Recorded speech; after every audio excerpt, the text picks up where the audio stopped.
Mid-Nebraska League Championship game in walk-off fashion.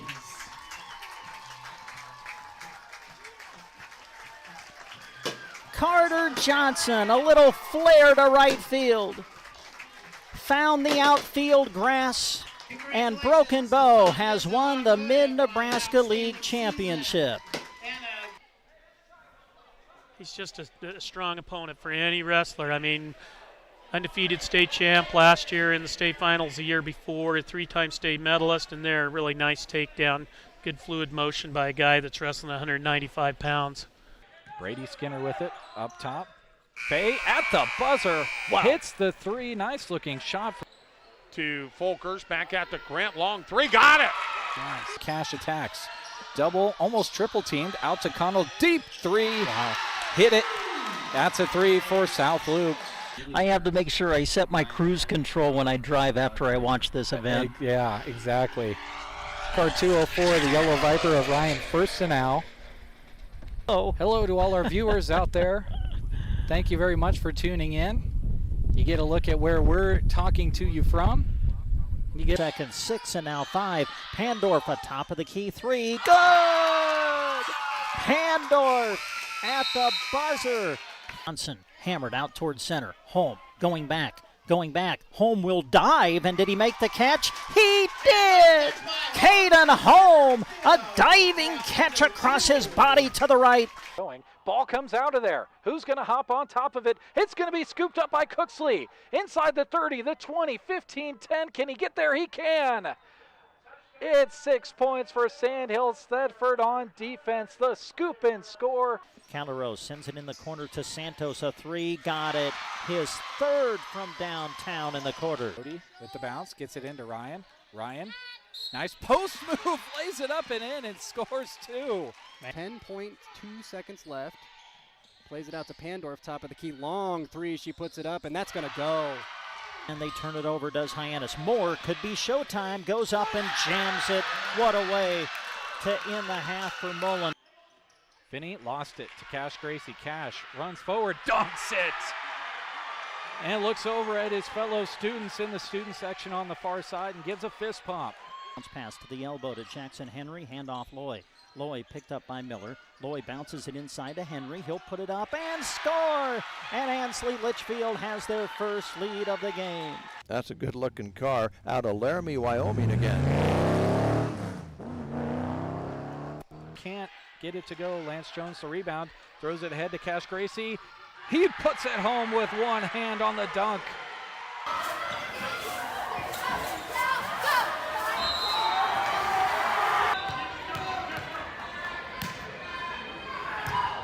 The 3-2 pitch, swung on, and a little blooper to right field. That's a base hit. Bo's gonna win. Coming in to score the winning run is Caden McKean, and Broken Bow wins the Mid-Nebraska League Championship game in walk-off fashion.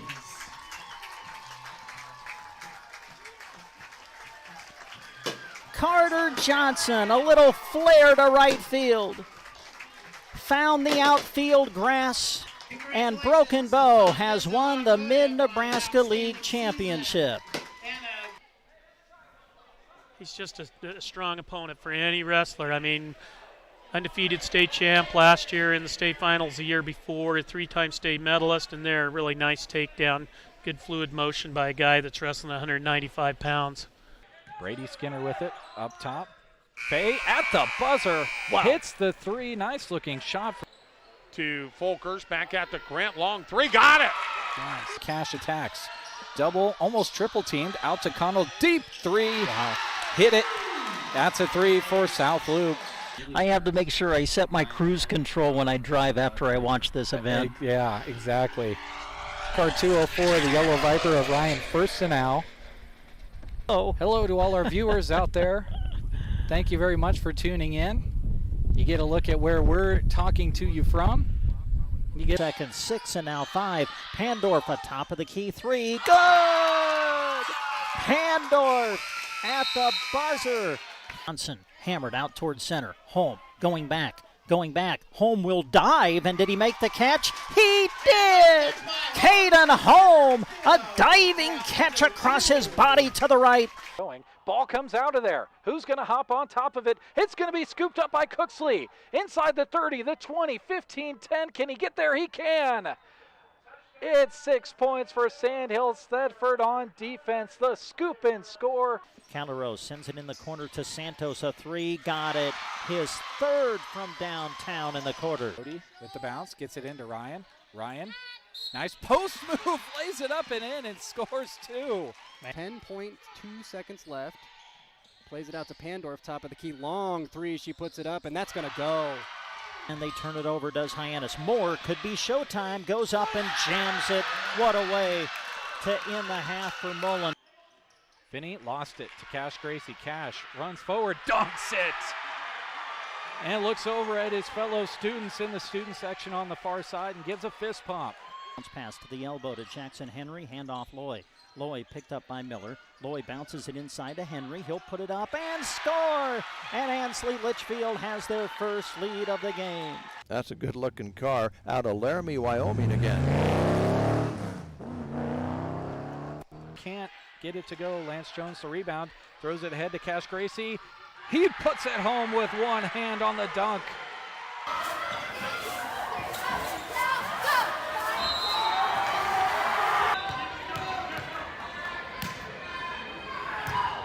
The 3-2 pitch, swung on, and a little blooper to right field. That's a base hit. Bo's going to win. Coming in to score the winning run is Caden McKean, and Broken Bow wins the Mid-Nebraska League Championship game in walk-off fashion.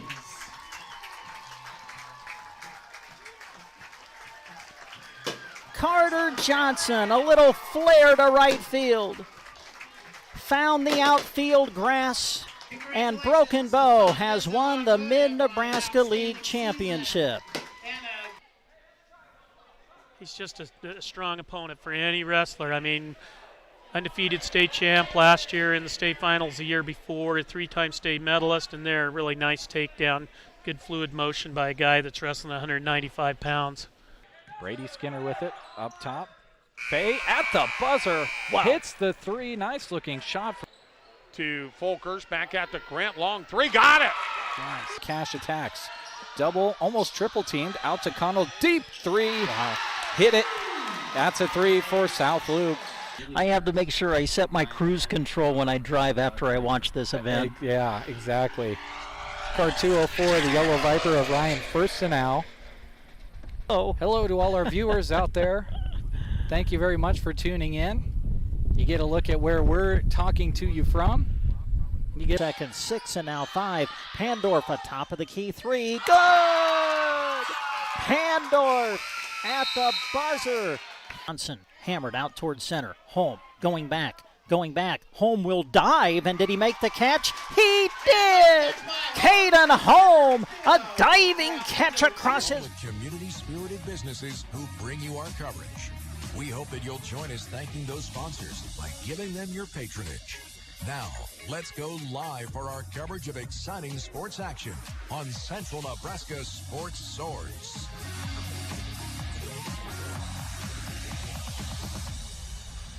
Good afternoon and welcome to Sumner, site of this afternoon's girls and boys basketball doubleheader. My name is Jeremy Scheip. I'll be joined later on in the pregame by my broadcast partner Larry Kottner.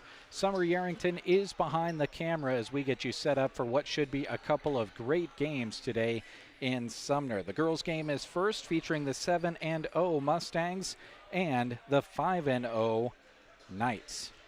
As we get our broadcast started, we'll do what we do at the start of every single broadcast on Central Nebraska's Sports Source. We'll thank the sponsors making the broadcast possible to you.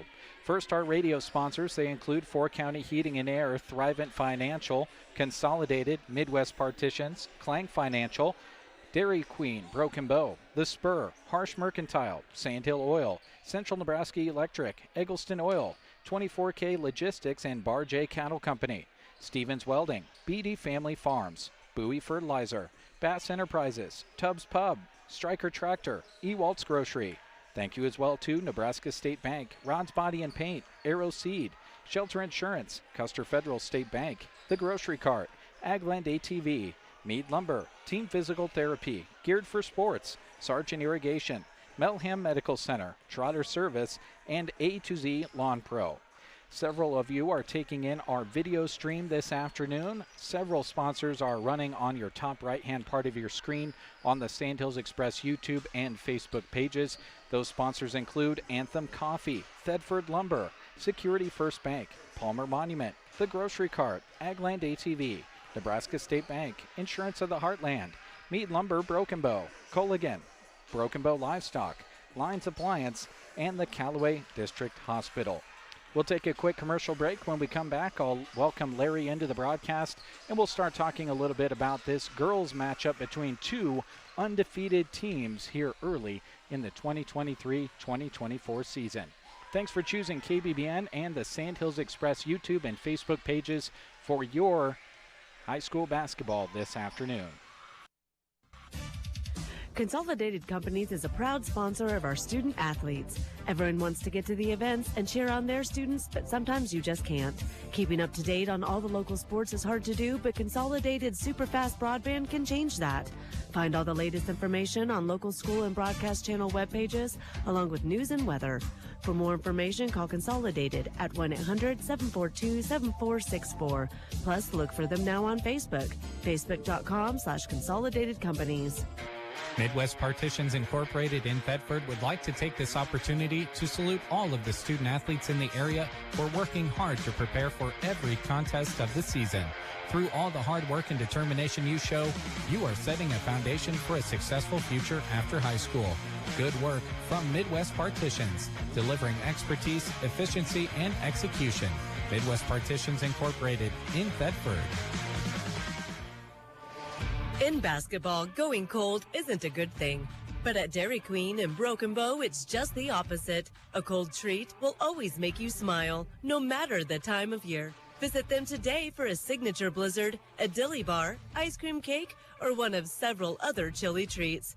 Treat yourself to something amazing today, only at Broken Bow DQ, where happy tastes good. Proud sponsors of high school sports in this broadcast. The Spur in Dunning is open, and they are so excited to serve you at their family-ran business. You can stop by and fuel up your tank or fuel yourself up with food or drink. The bar and grill is open daily next door to the gas station. Keep up with their Facebook page for daily specials. The grill is open Monday to Thursday 7 to 8, weekends 7 to 9, and Sunday 11 to 2 for a buffet. The station is open 7 to 6 on Sundays, though. Stop in for drinks. They stay open as long as you're there. Call ahead 308-538-2251. The Spur in Dunning.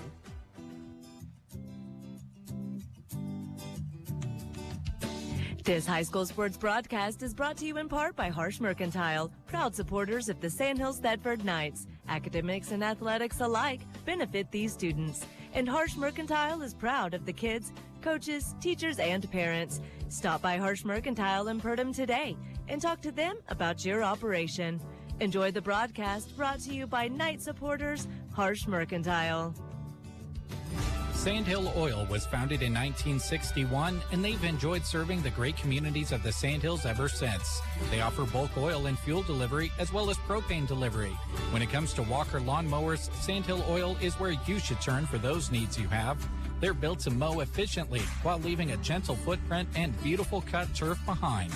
Proud to help sponsor this sports broadcast, Sandhill Oil, with locations in Thedford, Hyannis, and Valentine.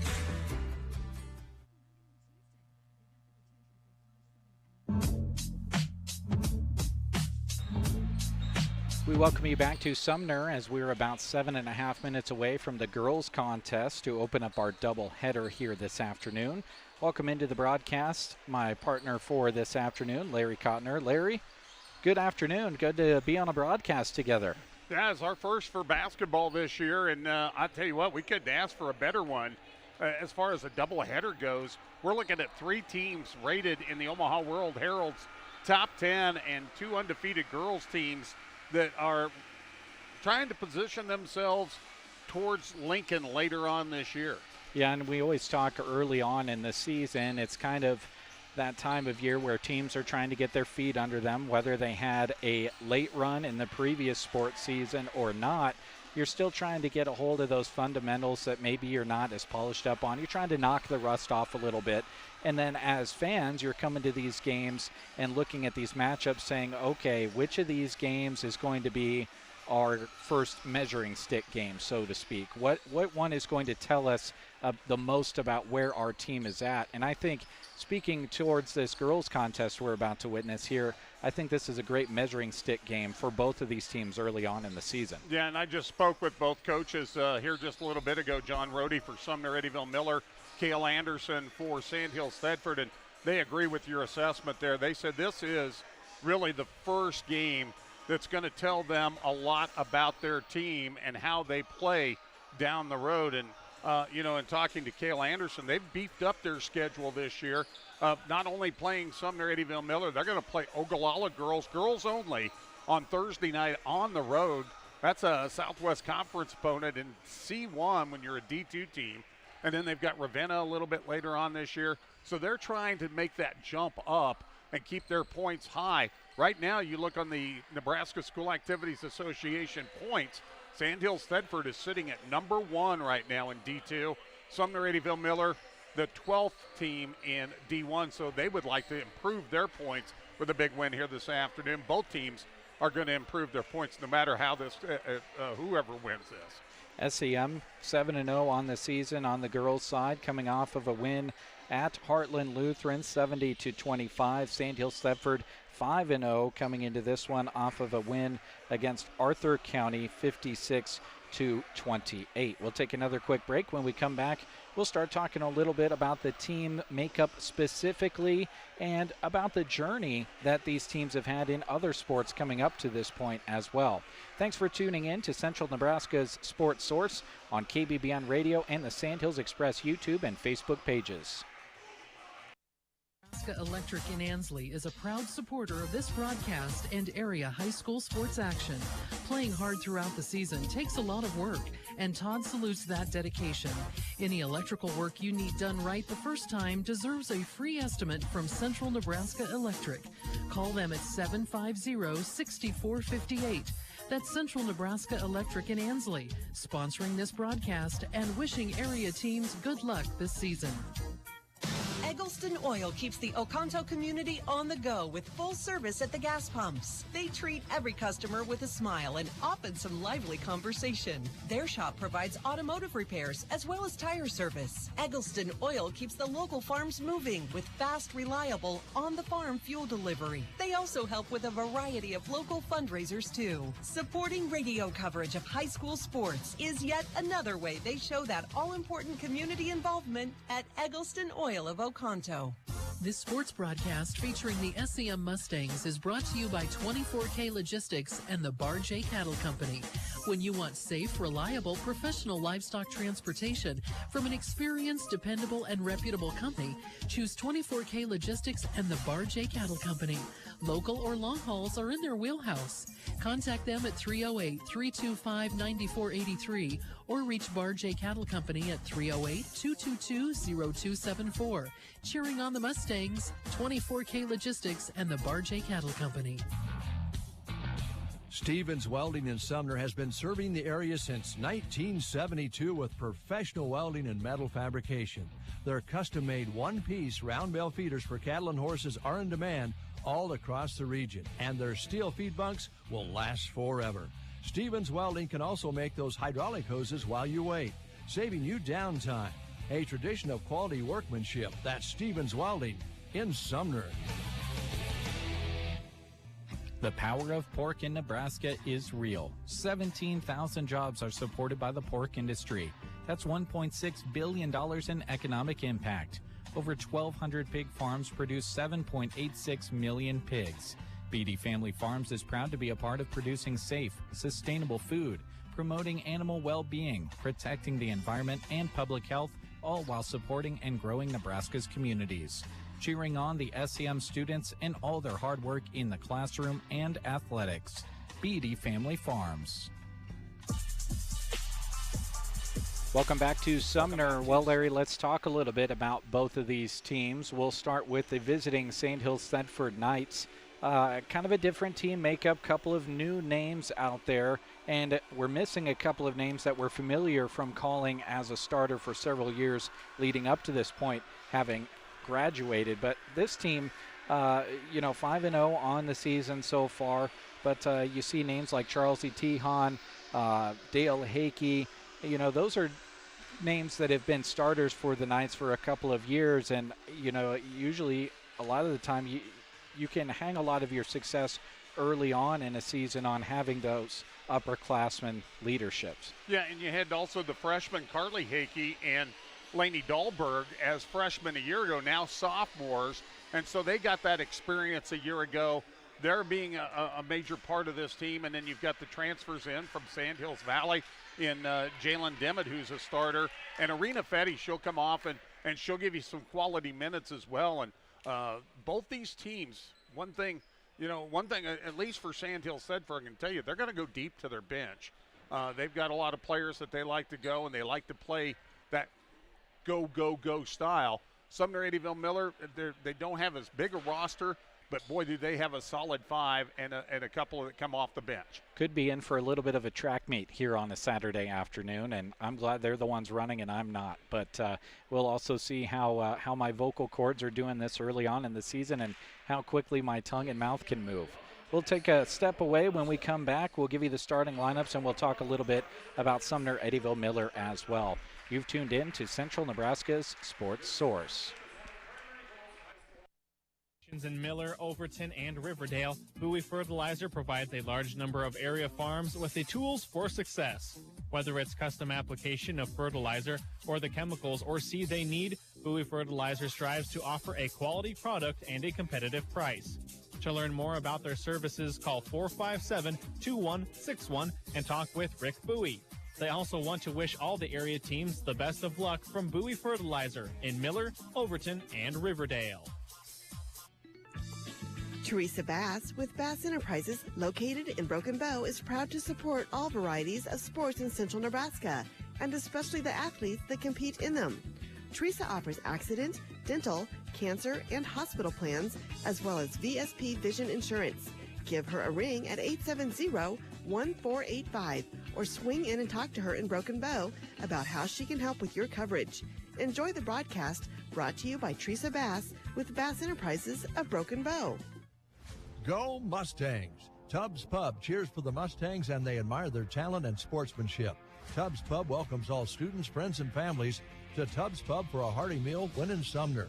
Regardless of how the games turn out, let's all enjoy the friendship of our communities together at Tubbs Pub. Enjoy prime rib specials every Friday and Saturday night, and hot home-cooked meals Monday through Saturday. Let's all eat at Tubbs Pub in Sumner. Stryker Tractor Service of Eddyville does much more than repair and rebuild tractors. They also have a good selection of reconditioned tractors on hand, specially priced and ready to go to work for you. With over 45 years of experience, they repair and offer free troubleshooting advice on all tractors. Stryker Tractor Service stocks a variety of starters, alternators, and clutches. To keep your workhorse going strong, call Stryker Tractor Service in Eddyville. Welcome back to Sumner. Let's take a look at your starting lineups, brought to you by 4 County Heating and Air. Owners Brian Hogg and Austin Cox serve the area with a combined 20 years of experience in the HVAC industry. They provide free estimates and 24-hour service. No matter what the temperature is outside, they'll make sure the temperature inside is just right. Call 4 County Heating and Air in Broken Bow at 872-2258. We'll start with the visitors. Charles E. Tehan for Sandhills Thedford is a senior, standing 5'9". Carly Hakey, a sophomore, 5'5". Lainey Dahlberg, another sophomore, standing 6 feet even. Dale Hakey is a senior, 5'10". And Jalen Dimmitt rounds out the starting lineup for the Knights. She is a senior, standing 5'7". Kale Anderson is the head coach of the Knights. Now for the SEM Mustangs, their starters look like this. Taryn Arbuthnot, a 5'6" sophomore. Katie Ryder is a 5'6" junior. Jesselyn Hoos is a 5'6" sophomore. Micah O'Neill, a 5'10" senior. And Kaylee Jackson is a 5'10" senior. John Rohde is the head coach of the SEM Mustangs. Let's talk real quick, Larry, about the Mustangs. Obviously had a great volleyball season, the best that you can have, state champions there in that sport. and now transitioning to basketball. Yeah, state champions in D1, and they've got everybody back from their team a year ago, and it's the same starting five. That's always something you really enjoy. They finished at third at state last year, beating Shelton in that third-place match. Sandhills Thedford wins the tip, and away goes the ball the other direction. Off the steal, SEM into the front court, and scoring is Hoos. And on the girls' side, Larry, I think you're talking boys' side. Girls were 8 seed in the D1 tournament, lost to number 1 Ravenna, 51-37 on the girls' side. But definitely nothing to shake a stick at if you're competition coming in against this tested Mustang squad from last year.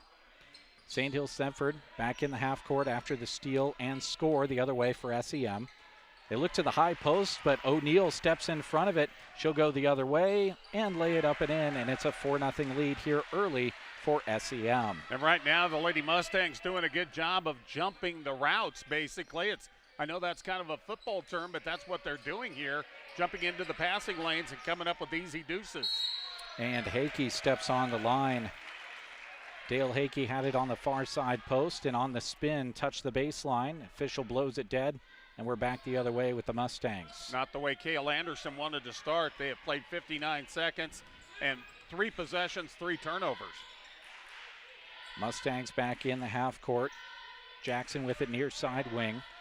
Surveys, thought about the skip pass, now goes over to Hoos. Hoos holds onto it, still has the dribble, now uses it, kicks it out. And back around up top to O'Neill. Micah drives in. Kicks it off, shot up from Ryder, can't get it to go, follows her own shot, and now into the corner, the 3 from Jackson, just off the back rim, and the track down on the rebound is brought out of there by Sandhills Thedford with Dimmitt. Knights come near side with it, setting up their half-court offense again, down 4-0 here early, and a foul going to be whistled on the reach by Hoos. First foul of the ball game on either team. Tehan to key it in from the near side. Slaps the ball, gets it inside. Now gets it back near side wing. 6:12 to go here first quarter. Still scoreless are the Knights, down by 4. Back this way, Tehan gets it in the short corner. Shot up from Hakey, and Carly Hakey splashes one home, gets all net on the shot. Lady Knights very patient on the offensive end, passed it around the perimeter, finally got that shot on the baseline. Mustangs lead cut in half. It's 4-2 SEM.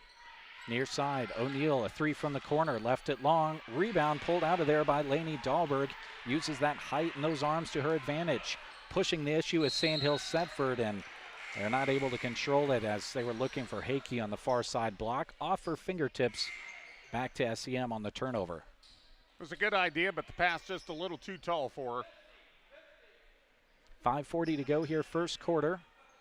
First game of 2 in this doubleheader. SEM with the 4-2 lead.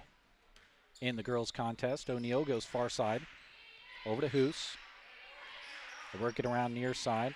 Claflin into the game, had it, now passes it off and gets it back on the block. Has to pass it out of there. Dahlberg, good defense, forced that. Now O'Neill goes for the drive. The double team forces the kick out to the corner. 3 doesn't go in for Rhodey. The fight for the rebound is pulled out of there by Hoos, and I believe she is fouled and will have an inbounds on the baseline. Yeah, she did a great job of hustling there to get the rebound and get in possession, and will draw that foul off Lainey Dahlberg. Rhodey to toss it in. Gets it in to Arbuthnot. Arbuthnot comes near side, puts up a runner in the lane, can't get it to fall. Dahlberg tracks down the miss. Here we come with Dimmitt. Gets it off to Tehan. Charlesy inside to Hakey. Dale surveys, double team, back out to Dimmitt. Nice look to Tehan, but it's blocked. Coming over there and getting a hand on it was Claflin. On the rebound, it was Dahlberg. She puts it up through contact and will go to the line. Well, that shot was blocked nicely that time by Micah O'Neill, but Dahlberg kept it alive and had the opportunity to go up again. And right now a 5-2 rebound edge for Sandhills Thedford, and they're working hard inside. Dahlberg, the sophomore, rattles the first one in to cut the lead to 1 for SEM.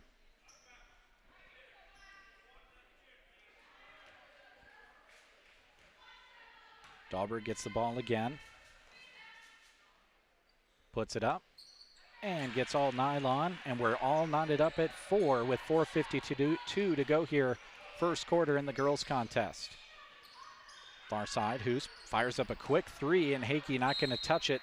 That's one and done, and a good defensive possession for Sandhills Thedford. I think no matter the opponent or situation, in most situations, coaches are going to be happy with giving up a quick 3 to the opponent, especially an air ball that goes out of bounds. Now, right now, Sandhills Thedford has not allowed Sumner Eddyville Miller to get anything in their half-court offense. Anna Clark ran into the lane, ran into 3 Mustangs down there and gave it up, and now the other way. Ball is knocked out. Last touch by the Knights. They seem to have a reaction that says, I don't know that we touched it, but we'll inbound it on the baseline with the Mustangs. I think Taryn Arbuthnot thought that she had lost it out of bounds, but when it went out of her hand, she kind of looked away, and it glazed off of Anna Clark. Near side wide open was Hoos. Faked it, went inside, and kisses it off the glass for 2. Nice decision there for Hoos. The outside shot hadn't been working for her, so she goes inside and kisses it off the window. Dimmitt the other way, responds from 15 feet out, and we're tied at 6. SEM back into the front court. Claflin with it, tries to enter it inside.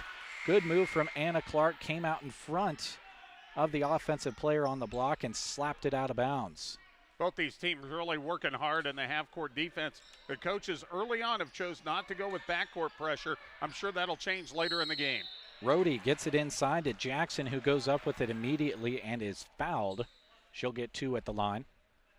It happened just that fast. She had Knights draped all over her, took the ball, went straight up with it, and the play design works. Arena Fetty will get that foul, her first. Jackson knocks home the first, and it's a 7-6 lead for SEM with 3:59 to go, first quarter.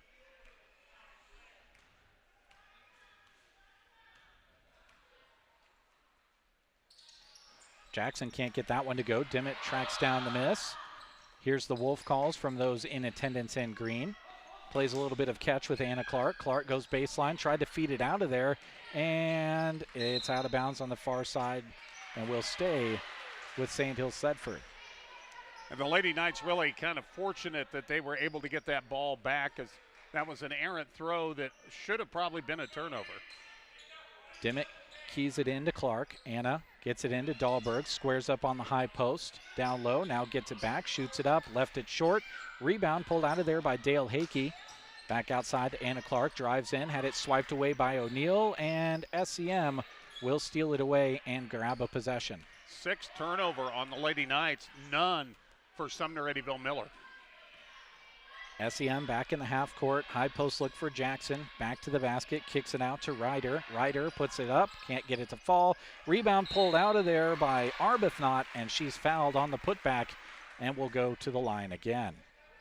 Great job by Arbuthnot getting in the right position. Yeah, and you mentioned those turnovers for Sandhills Thedford, Larry. Outside of those turnovers, both of these teams really have kind of shown me here early they're undefeated for a reason. They play really sound, fundamental basketball. Outside of those turnovers for Sandhills Thedford, I think they can be pretty happy with how they've played so far as Arbuthnot knocks home the first one. Yeah, Sandhills Thedford's kind of made up with it with their rebounding and getting second opportunities, and both teams are doing pretty good from the free throw line. Arbuthnot goes 2 for 2, and we're back the other way with the Knights. Clark with it. They work it around to Dimmitt. Fires it inside, and a foul going to be called as Hakey couldn't receive it in. Kaylee Jackson doesn't appear to like the call, but pretty clear that the bump in the back of Hakey caused her to not be able to catch that one. Yeah, and I think it was just because it was a late whistle, but I think it was the fact that it changed possessions. Clark gets it into Dahlberg. She had her shot partially blocked. Rebound to the Mustangs, and here we go. They go down inside. Mike O'Neill spins. Oh, blocked by Dahlberg, and we're back the other way with Dimmitt. Block party here in Sumner this afternoon. Clark into the front court, fouled by the 3 on the other side. That would be Arbuthnot. Little 3-on-3 crime there. And with 2:46 to go here first quarter, and a 9-6 Mustangs lead, Sandhills Thedford will inbound.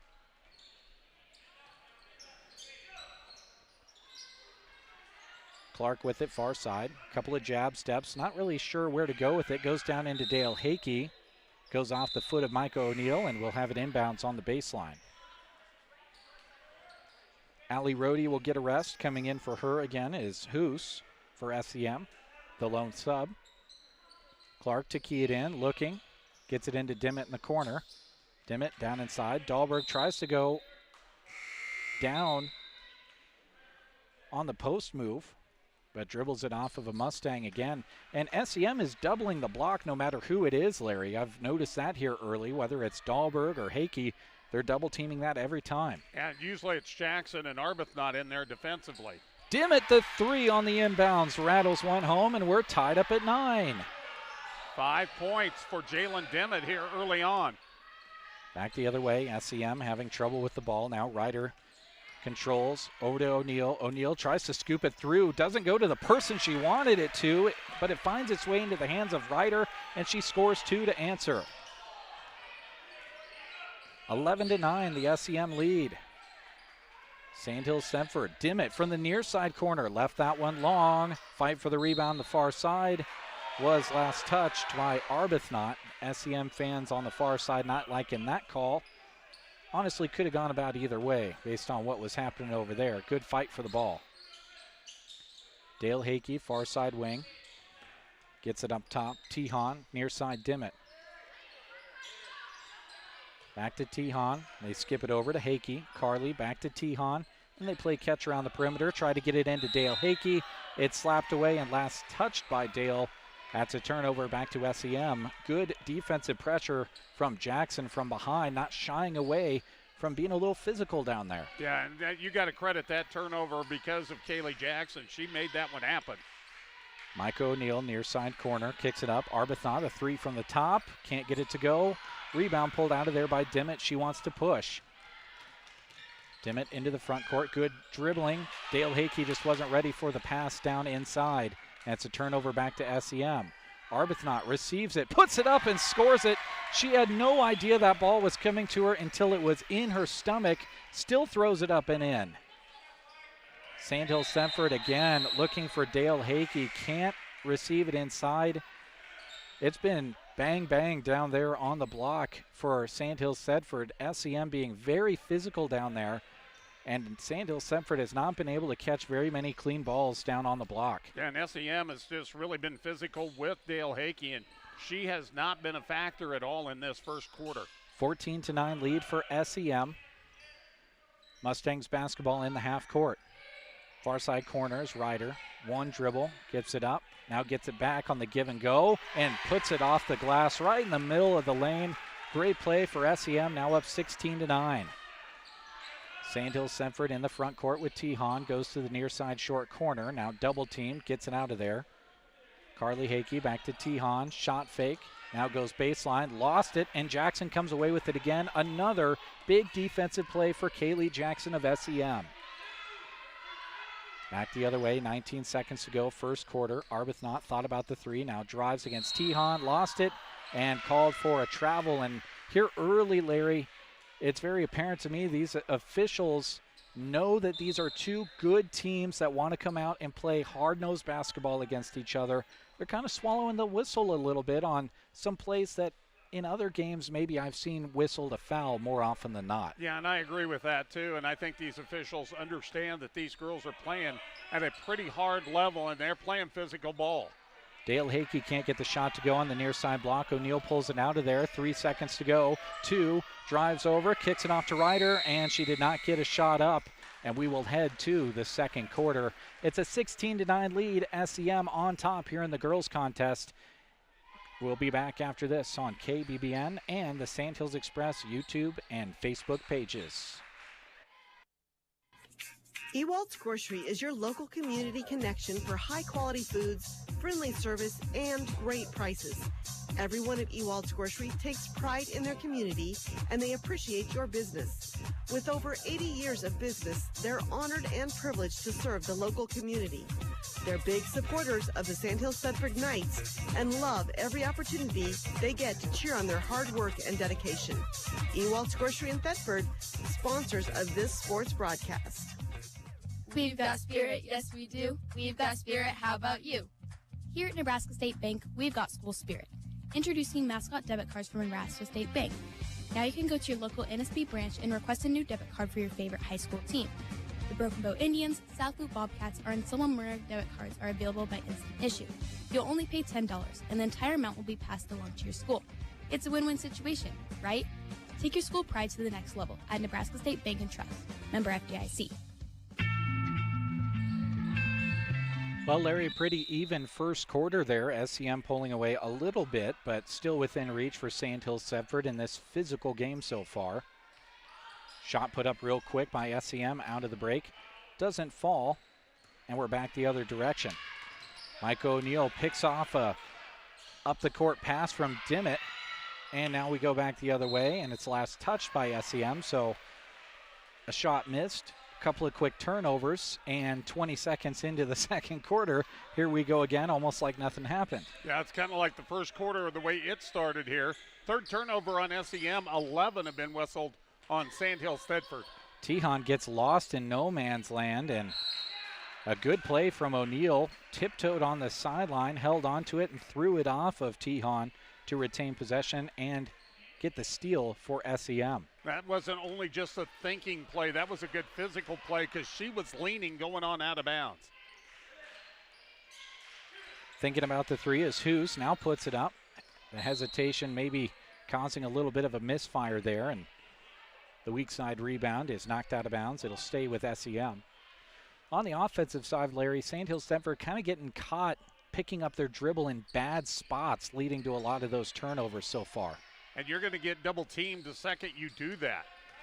Ryder off to Arbuthnot. Taryn surveys, now hands it off to Hoos, who resets. Hoos near side. O'Neill pulls the trigger and hits the three-pointer. And it's a 10-point lead for the first time this afternoon for SEM. SEM has been getting some good looks all throughout the game, but they haven't been able to hit those looks at all times, but now we're starting to. Dimmitt gets it off. Dahlberg faked the free throw line jumper, puts it off glass, can't get it to go, follows her shot, and is fouled by O'Neill on the follow. And this might be what Sandhills Thedford needs. Continue to be physical. If they can catch the ball down low, they might have an opportunity to go up for it and draw a couple of fouls, put a little pressure on SEM.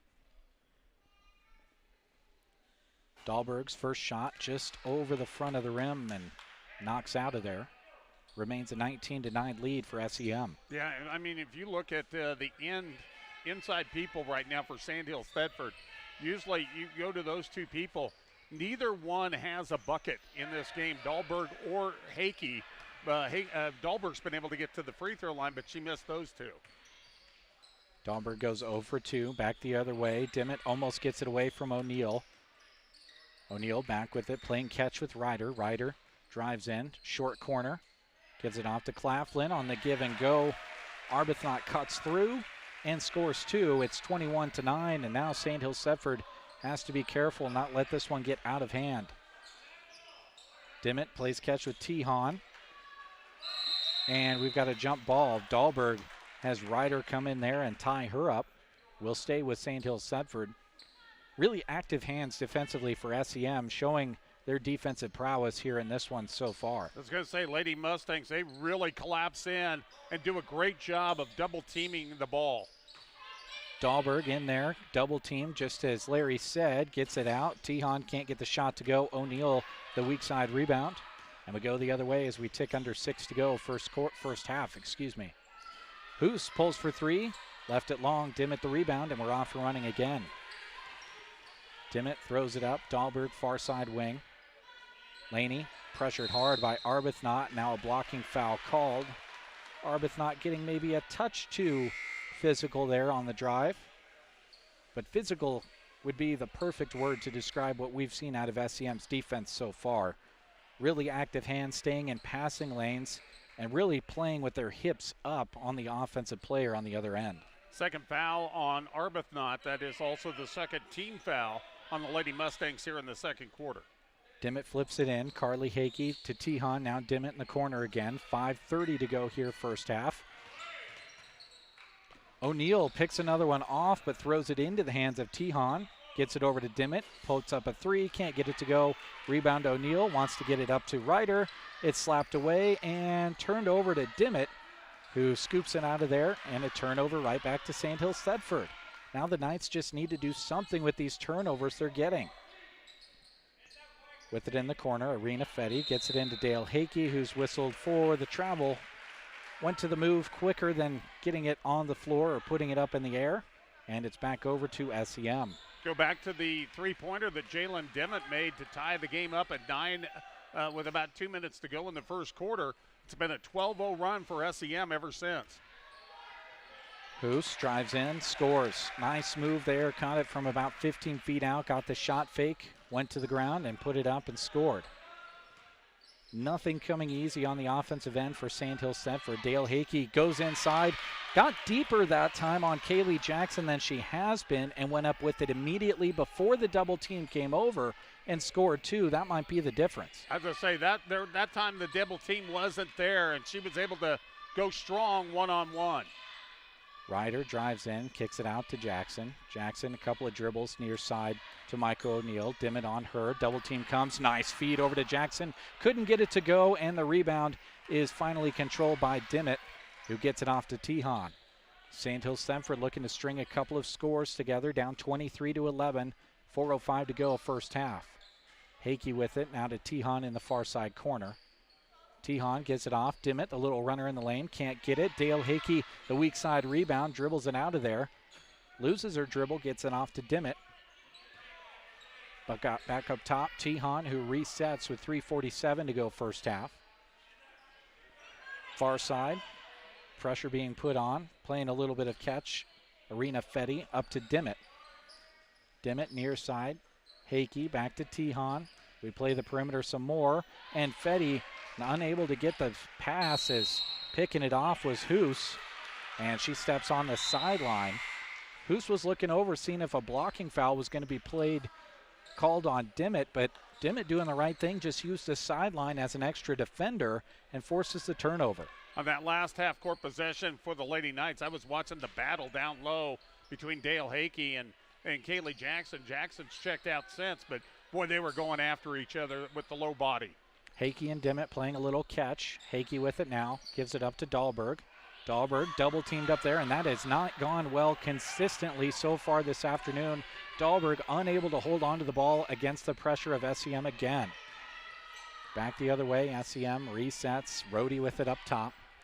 Allie a couple of jabs and a turnover right back to Sandhills Thedford. Boy, both of these defenses can be proud of what they've done today. Carly Hakey back the other way. Runner in the lane, puts it up, fouled, and will go to the line. 23-11 is the deficit for Sandhills Thedford, but the Knights not going away, Larry. No, and that's going to be Katie Ryder with her first foul in the quarter, and I believe the third team foul, but it still will be free throws for Carly Hakey. Hakey to the line, left it short, falls off the front of the rim. And sometimes when you got to work so hard for your offense, when you get to the free throw line, it just, that hard work kind of does not pay off so much as the fact it might wear you down and you don't get the legs underneath you. Hakey's second shot. This one hits all nylon and puts a point up. It's now an 11-point deficit for Sandhills Thedford as they fall back on defense.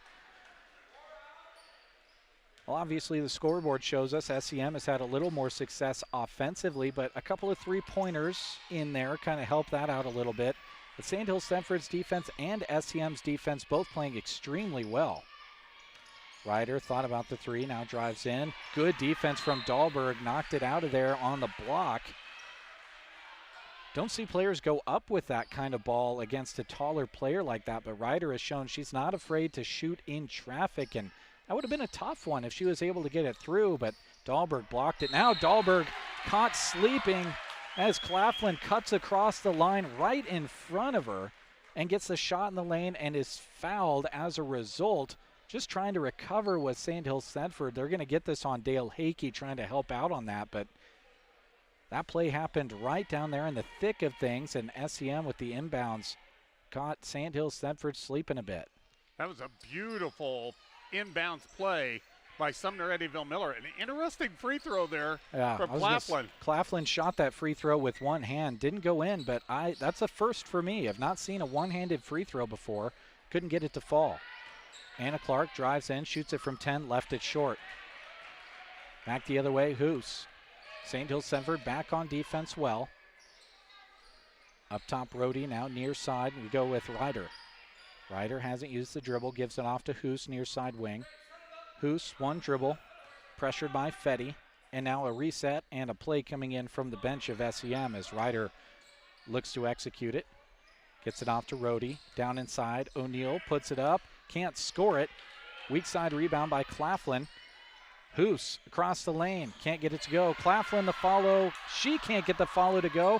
Fight for another rebound out to Hoos. Kicks it out to Ryder. Her three is short, and it goes out of bounds and back to Sandhills Thedford.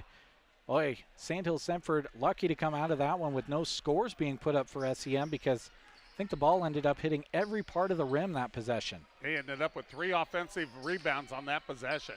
Now Clark can't get the three to go for the Knights, and just like that, we're back the other way for the Mustangs. Hoos thought about stepping into a three, gets it over to Claflin. Now to Rhodey, now Claflin. Down inside, O'Neal, one dribble, gets it off. Ryder can't get the shot to go. Rebound pulled out of there by Claflin, kicks it out to Rhodey. She can't get the three to go, and Dahlberg the rebound. Dimmitt will lead the break. 54 seconds to go here, first half. If Sandhills Thedford can do a lot with this last minute, definitely not a horrible deficit going into halftime. Hakey kicks it out. Three put up by Fetty. Can't get it to fall. Rebound O'Neal. 40 seconds left, first half. And right now in the half-court defense, Sandhills Thedford's kind of sagging back on the 2-3 zone, daring Sumner Eddyville Motor to shoot threes. They haven't been able to knock them down, but they're still getting good looks off the misses. Anna Clark, good defense, and a timeout is called as SEM wants to set something up with these final 23.5 seconds. 25-12 is the SEM lead at the moment. Thrivent is proud to support our local sports teams as they work hard to achieve their goals. Thrivent representative Scott Harvey is excited to help you reach your financial goals. He'll help you create a financial strategy that reflects your priorities and protects what matters most to you. Whether it's insurance, investments, or planning for retirement, give Scott Harvey and Thrivent Financial a call today at 308-872-2511. 25-12, Larry, pretty low-scoring game here, especially when you consider the points that both of these teams have put up so far this season. You look at SEM's highest output. They put out 70 points just last game out against Heartland Lutheran. Sandhills Thedford put up 61 at Wallace. Both of these teams certainly have scored much more. Defense has kind of showed out for both sides so far. Yeah, and they're facing the toughest defense they have all year long, both teams. O'Neal kicks it over far side to Tessa Nichols into the game for the first time, possibly as a three-point shooter for that design play. A foul is whistled on the fight for the rebound, and Larry's holding up 3 fingers. That's going to be 3 on Arbuthnot. And she's got to come out immediately. 14 seconds Sandhills Thedford has to work with to cut into this lead going into half. Fetty with it, lobs it in. Dahlberg, pump fake, goes inside. Can't get it to roll over the rim, and SEM can't save it in. And the clock stops with 1 second remaining here in the first half. And this is where, as a coach, you go to that one play that you have on the baseline with no time. Fetty lobs it in. Tehan fires up a 3. Oh, and puts it over everything, the backboard, the rim, and all of it. And we go to the half. SEM 25, Sandhills Thedford 12. It's a defensive battle at this point in the girls' game. Second half coming up. We'll take a break. When we come back, Larry will have a look at the numbers here on Central Nebraska's Sports Source. The Grocery Cart is proud to bring you this sports broadcast. The case is always full of delicious food you can have right away, or talk to the staff about your upcoming event and they'll make food for you. There's a wide selection of salads, and don't forget Chester's chicken buckets and strips. If the occasion calls for a cake, you can have it decorated how you'd like. Call the GK Deli at 872-2206 or stop by inside the Grocery Cart in Broken Bow. Custer Federal has been helping customers acquire new and or improve existing homes for over 90 years. We are excited to have the opportunity to help you finance your home purchase, improvement, or refinance. Whether it is move-in ready or a fixer-upper, we have mortgage experts who are up to speed on all types of financial solutions. We will work with you from application to closing to make the process as easy as possible. Get the keys to your dream home with Custer Federal, member FDIC, equal housing lender. Cattle producers, AeroSeed is your one-stop shop for power fencing needs. AeroSeed has all the supplies, including high-tensile wire, posts, insulators, and energizers to build or replace a solar, electric, or battery-operated system. They offer products from Gallagher, the most practical, affordable, and dependable range of animal management systems on the market. Should anything ever go wrong with your Gallagher Energizer, you won't have to send it off somewhere to be repaired. Most often it can be repaired right at AeroSeed. Get your Gallagher power fence and supplies from AeroSeed on North 10th Avenue, Broken Bow. When your car gets dented, dinged, smashed, or smacked, the last thing you should have to worry about is it being in the right hands to get it fixed. When you choose Rod's Body and Paint in Broken Bow, your vehicle will leave their shop looking great. Don't forget, Rod can also help you with those windshield chips. Take care of them before they get worse and cost you more money. If your windshield already needs replaced, they can do that too. Rod's Body and Paint on the curve, west of Broken Bow. Are you suffering from back pain? Team Physical Therapy can help by addressing the root cause of your pain. 872-5111. Team Physical Therapy focuses on manual therapy, exercise, stretching, and personalized plan for you. Call 872-5111. Physical therapy can reduce inflammation, improve flexibility, and increase strength. Don't let that low back pain slow you down. Call Team Physical Therapy at 872-5111 or check out any of our locations in Broken Bow, Burwell, Callaway, Gothenburg, or Kearney. The student athletes you're cheering on during this broadcast practice and study in order to get their competition and schoolwork done right. At Trotter Service, they do the same, except with your vehicle repairs. Whether you need a new battery, brake work and alignment, tires, wheels, or an overhaul, trust their auto repair specialists to tackle the job. Don't forget bulk oil and fuel delivery and on-the-farm tire truck service too. Proud to help bring you this broadcast, Trotter Service in Broken Bow. At the half here on KBBN and on the Sandhills Express YouTube and Facebook pages, SEM leading on their home floor on a Saturday afternoon, 25-12 here in the girls contest. With a look at some of your numbers, here's Larry. All right, it was a 12-0 run in the middle part of that, actually a 14-0 run by SEM that's really been the difference. That it was all knotted up at 9 apiece late in the first quarter, but a 14-0 run by SEM has allowed them to go to a 13-point lead here at halftime. And leading the way for Sumner Eddyville Miller is Taryn Arbuthnot with a total of 7 points, 6 for Jacelyn Hoos, 5 for Micah O'Neill, a couple of points for Jenna Claflin, and 1 for Kaylee Jackson. So some pretty good balance for Sumner Eddyville Miller. For Sandhills Thedford, only 3 points in that second quarter, and that's just not enough for them. Carly Hakey has 3. Leading the way, though, is Jalen Dimmitt with 5. The 2 posts inside have really had to work for everything they've gotten. Lainey Dahlberg and Dale Hakey with 2 points apiece. Rebounding, that is the one place that the Lady Knights have the edge, 15-13 over Sumner Eddyville Miller. Turnovers, Sumner Eddyville Miller's just done a wonderful job of forcing turnovers against Sandhills Thedford. 16 in the first half against the Lady Knights, while only 7 were committed by Sumner Eddyville Miller. At the free throw line, SEM 3 of 5, Sandhills Thedford 3 of 6. Again, your leading scorers at halftime: 7 points for Taryn Arbuthnot for Sumner Eddyville Miller, 5 for Jalen Dimmitt for Sandhills Thedford. Lady Mustangs on top of the Lady Knights, 25-12.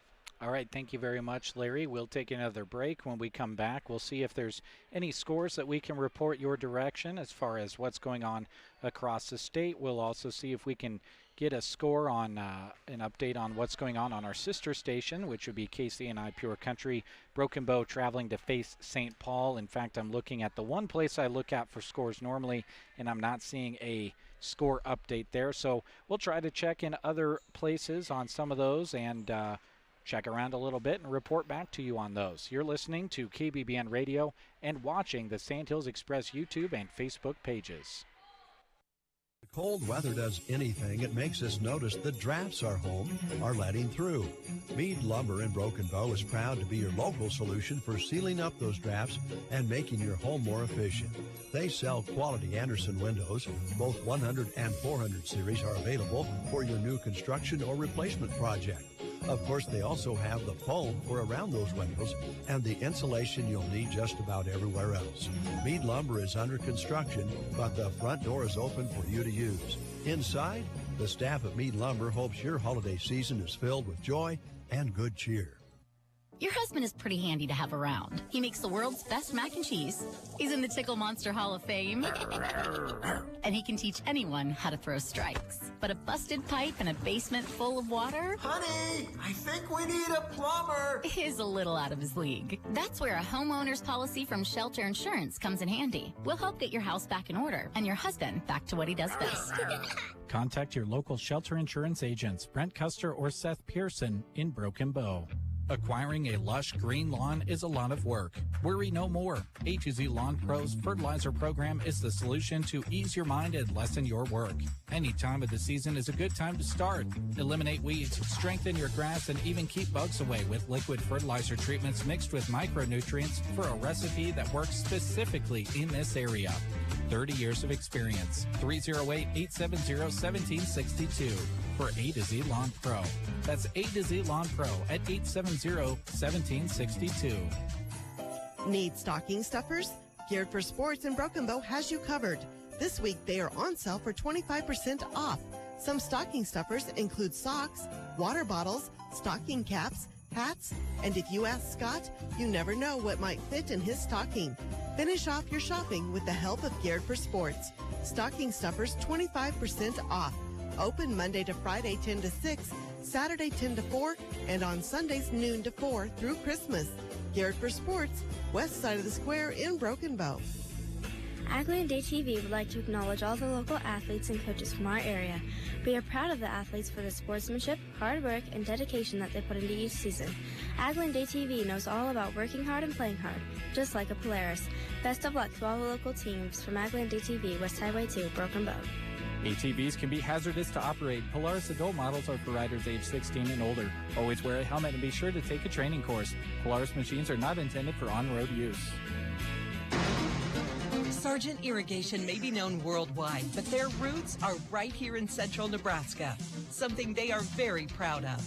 They hire right here in the heartland and know their success is due to those quality employees. As a way of showing support for the community, Sargent Irrigation sponsors high school sports broadcasts so those unable to attend can follow the action. Enjoy the broadcast, sponsored in part by Sargent Irrigation in Broken Bow. Merry Christmas from all of us at Melham Medical Center in Broken Bow. We are proud to say that we are large enough to serve and small enough to care. We wish you health and happiness as we come to the end of another year. Learn more about our healthcare professionals and regional specialists by visiting melham.org. A tradition of excellence and care for your whole family. Melham Medical Center, wishing you a very Merry Christmas.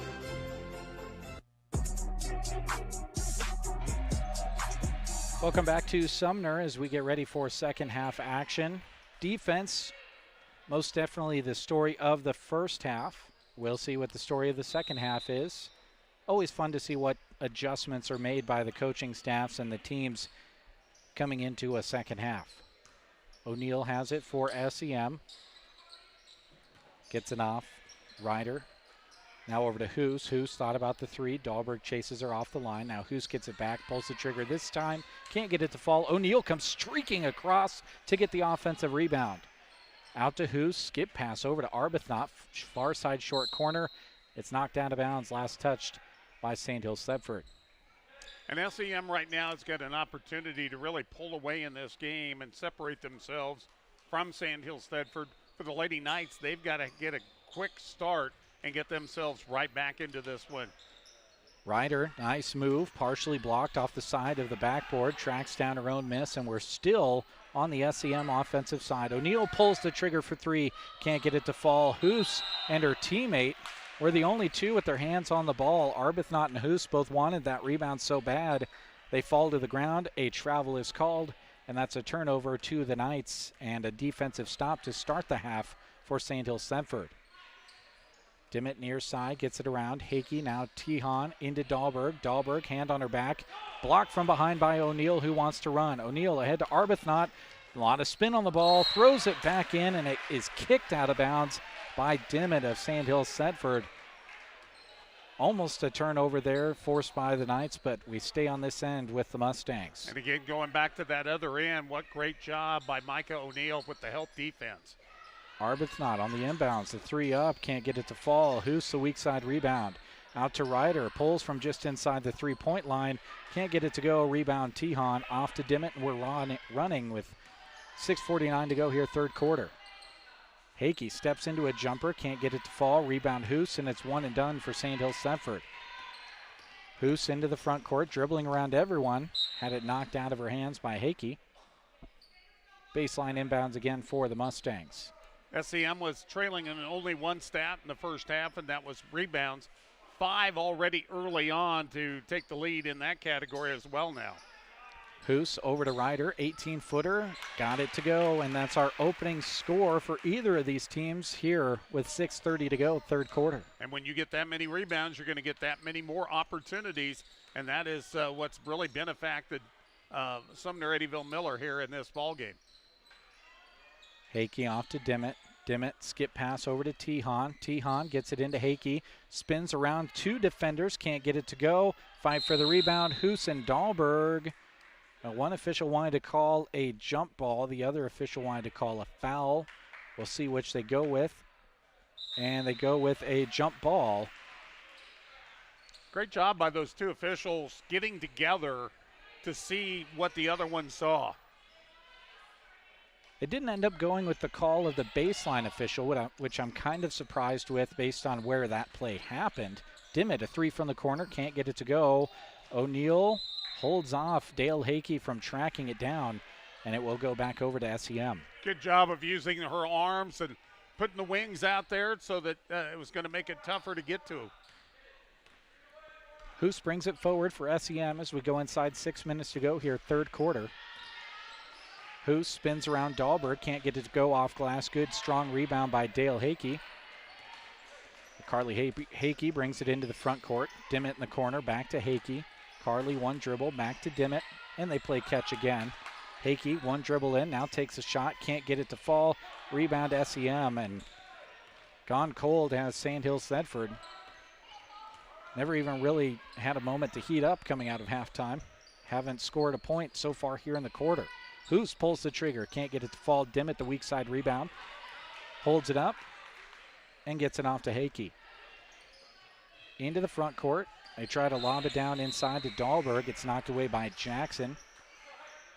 Clark comes in for Sandhills Thedford. Arena Fetty into the game as well as Dimmitt looks to key it in on the baseline. Neither team really lightened it up. We've only had 2 points scored in the first 2:46 of this third quarter. Well, I posed the question coming out of the halftime, what would the second half bring us? Would it be more defense like the first half? So far, that has been the answer. Dimmitt rattled one around, all but went down. It was halfway down, but squirts out of there. Back the other way, O'Neill, good footwork. Kicks it over near side. Ryder, one dribble off to Hoos. Hoos, shot fake, gets inside, kicks it out. Ryder, three up. Can't get it to fall. Rebound Dahlberg for Sandhills Thedford. Head to Fetty. Arena tries to get it into Dale Hakey. It's knocked away. Running the floor for SEM was Claflin. Came in there and knocked it out. Looked like Arena Fetty had an opportunity with a good lane over here. I know it was closing up, but she could have forced the issue. Dimmitt running out of time, lobs it in. Fetty kicks it back out to Dimmitt. Takes the long two-pointer and gets it to go. Foot was over the line. And now each team has scored 2 points here with just 4:30 to go, third quarter. Dimmitt with half of Sandhills Thedford's points with 7.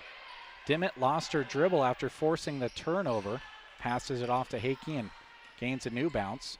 Gets it off to Clark. Clark thought about the three. Now skips it over. Fetty with it, far side. Couple of dribbles. Kind of just dribbled away from her teammates and then was double teamed. Gets it down to Dahlberg, who puts it up and in. And Sandhills Thedford with the 4-2 scoring edge coming out of halftime. Great interior passing from Dale Hakey to her teammate Lainey Dahlberg. Ryder thought about the three. Now dribbles in. Kicks it out. O'Neal, Micah. Shot fake. Drives inside. And a foul called before the shot. We'll have an inbounds on the baseline. First foul of this half against either team, and it's going to go against Jalen Dimmitt, and that's going to be her first foul of the ball game. Rhodey to key it in. Gets it in. Hoos thought about the three. Now dribbles across the line. Bumped, puts up the shot, can't get it to fall. Dahlberg the rebound. Dimmitt into the front court. Dimmitt holds it up, skips it over. Arena Fetty attacks O'Neal, double teamed, off to Dahlberg. Dahlberg, one dribble, puts it up, can't get it to fall. O'Neal the rebound, and Micah O'Neal's strong rebounding continues to be shown, but she throws it away. Dimmitt pulls the three from Clark, can't get it to fall. Fight for the rebound, pulled out of there by SEM. And now a baseball pass from Hoos, who was an off of. It goes out of bounds. It will go back to Sandhills Thedford. My goodness, Larry. These teams can't buy a basket. And that's the 11th turnover now by the Lady Mustangs. 17 so far for Sandhills Thedford, and the Knights with an opportunity here on this possession to get it back to single digits. Fetty down inside to Dahlberg. Dahlberg pressured by O'Neal, and a foul going to be called. O'Neal doing a good job not getting her arms in there. I don't know about that one, Larry. The foul call comes against Micah. I think she just had good hit position and wasn't giving an inch, but the foul call comes in. That's a big call and a good call for you if you're Sandhills Thedford. The physicality of this game, I think that's been let go all night long. Fetty skips it over to Dimmitt. Rhodey comes out and D's her up. Over to Clark. Clark thought about it, now drives baseline, and a foul comes in this time on Hoos, who doesn't like the call. That one was a pretty good call, though, because she reached in, and you're going to always get that reach-in call by the official, especially when you can clearly see it. That's her second.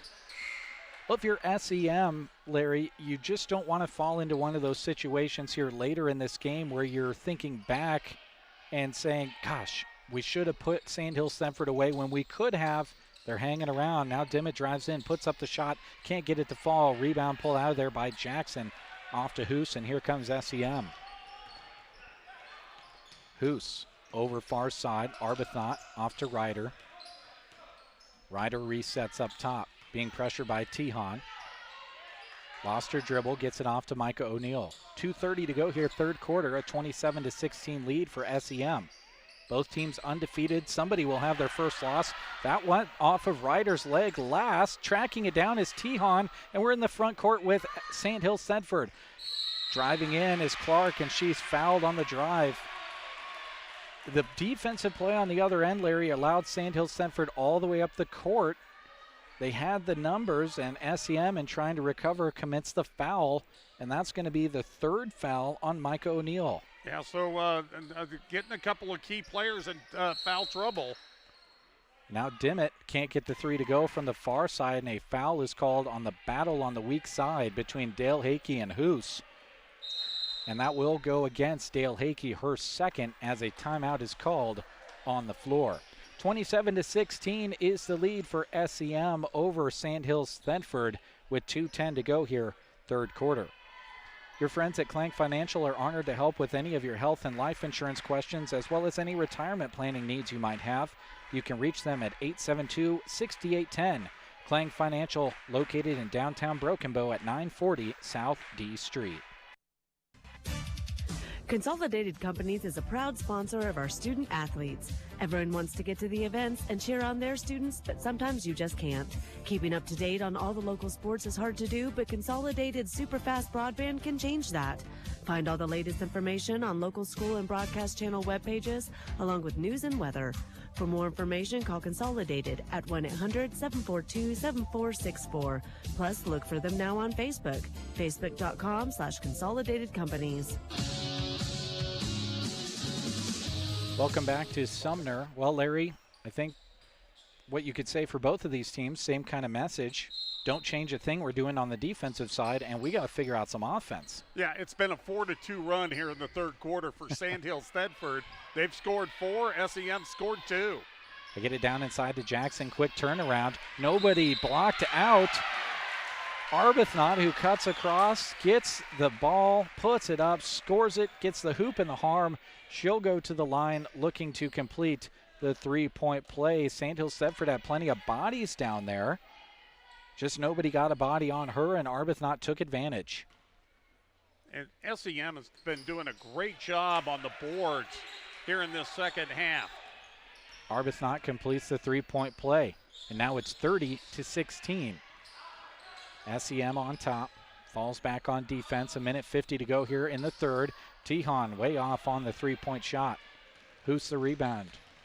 SEM into the front court, off to Arbuthnot. Arbuthnot cuts across the lane, and a foul called from the far side official on the reach.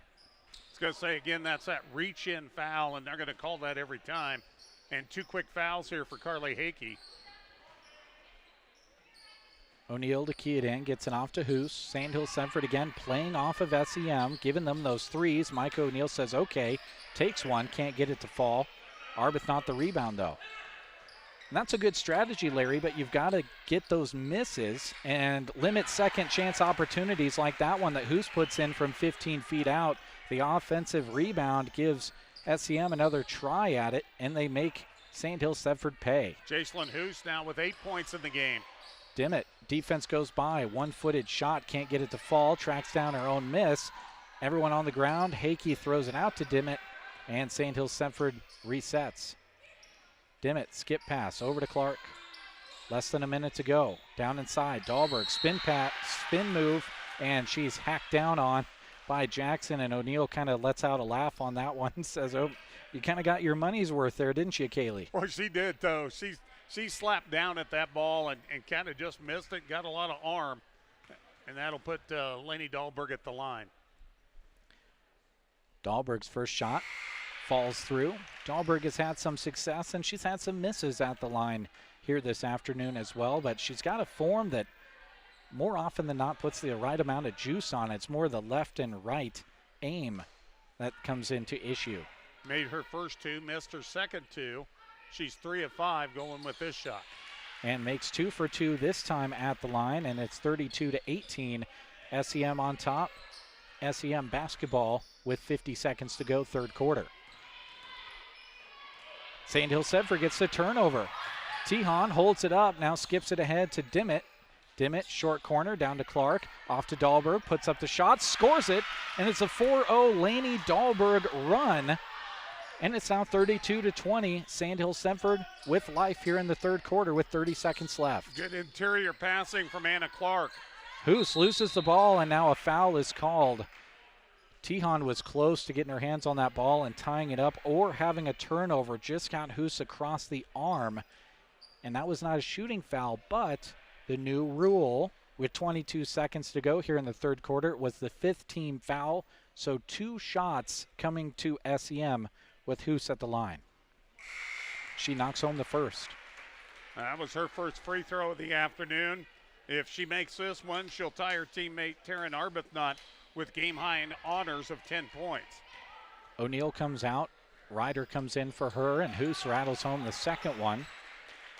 34-20, 20 seconds to go for Sandhills Thedford's offense.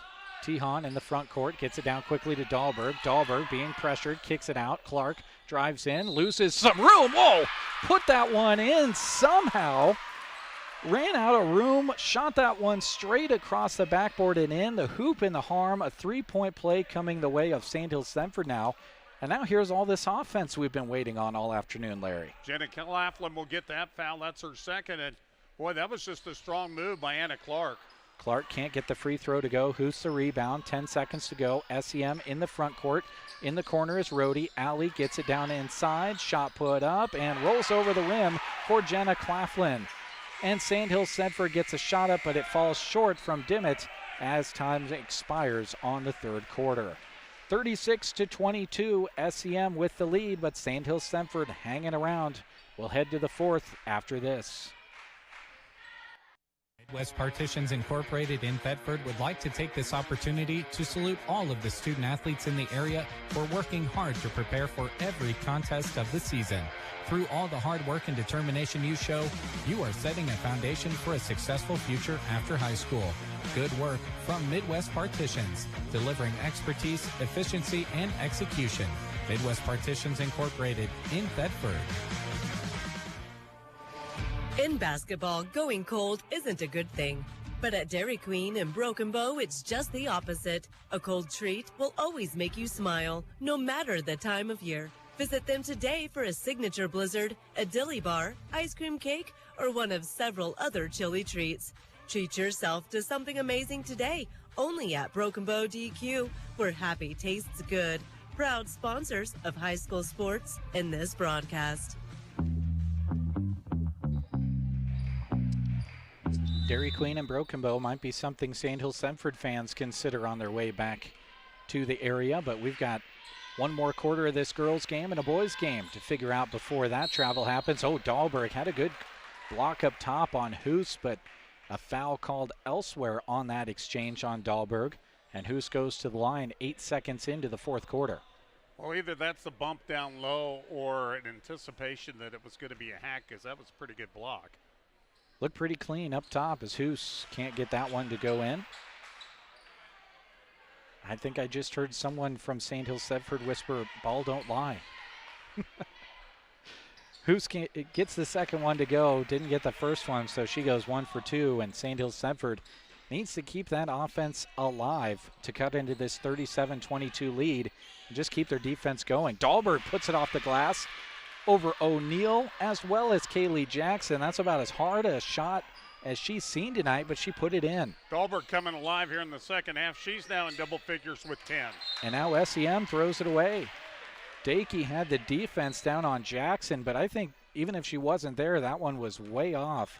Goes over Jackson's arm. And now Sandhills Thedford back the other way. Down to Dahlberg. Dahlberg double teamed, kicks it out. Carly Hakey, long two, can't get it to fall. Dimmitt the rebound, pulls it out of there. Back to Hakey. Now Dimmitt, the corner, the three up, the three goes.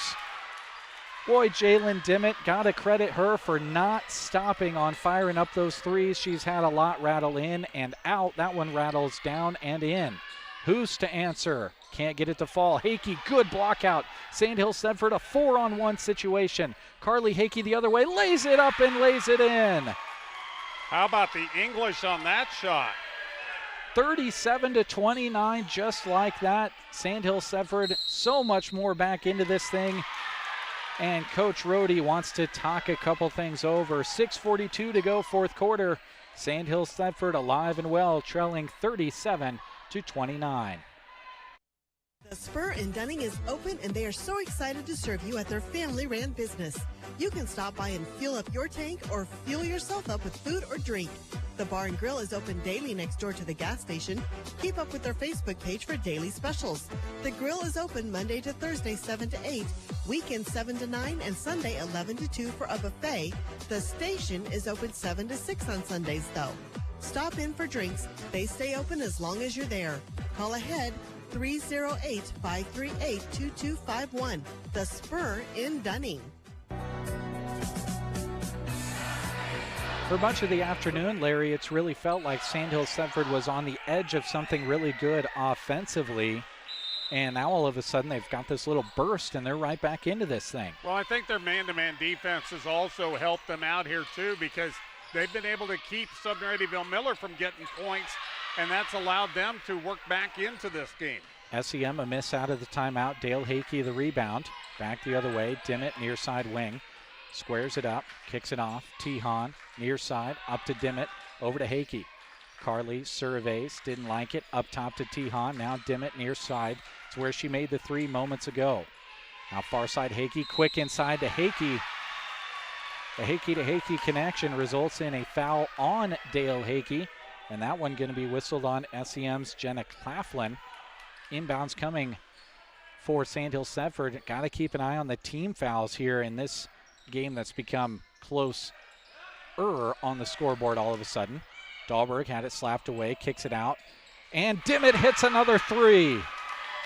Jalen Dimmitt has come alive from beyond the line here in the fourth quarter. It was a tough 3 quarters for her from back there to start this game, but she's come alive now. Arbuthnot pressured inside, blocked partially by Dahlberg. It's a 5-point contest. Here comes Sandhills Thedford back in the half court. Dale Hakey, high post, spins. Now backs it out of there with the bounce. Over near side, Hakey to Tihan. They're trying to get it down into Dahlberg. She's covered well there by Claflin. Dimmitt, near side wing. Off to Tihan, gives it off to Hakey. Good patient offense here by the Lady Knights. Dimmitt near side, O'Neill on her. Dimmitt uses the bounce, one dribble, throws it up, can't get it to roll in. A little bit of a runner there from the baseline side, and SEM pulls down the miss. Dimmitt has had some good shots in this game, but she's had some other good ones that have rolled out. We were talking a little while ago during a break how many tough shots she has had here so far in this game. Ryder being pressured by Tihan, throws it to O'Neill. O'Neill has some open room. Foul is called, and a blocking foul is going to be called on Dale Hakey. And I think that's a good one. She slid a little bit. That was the Euro step by Micah O'Neill. That's not the travel, that's that Euro step, and she did a good job of taking it right to her, and that's 3 now on Dale Hakey. If there's a move that you can make in going to the rim that will result in less charge calls on you, it would be the Euro step because of that side-to-side movement. It shows the official that you are making the effort to not have that contact with the defender. O'Neill goes 1 for 2 at the line with that miss there. 6-point game. Sandhills Thedford back into the front court. Dimmitt, the 3, can't get it to fall. Rebound pulled out of there by Dimmitt. Gets it off to Dahlberg, puts it up, can't score it. Fight for her rebound is going to result in a jump ball. Coach Anderson trying to get a timeout. The official says, well, Coach, no one really exclusively had it. And now they will issue that timeout to Sandhills Thedford. 38-32, 4:31 to go here in the fourth quarter. Things heating up in this matchup of undefeated teams in Sumner on a Saturday afternoon.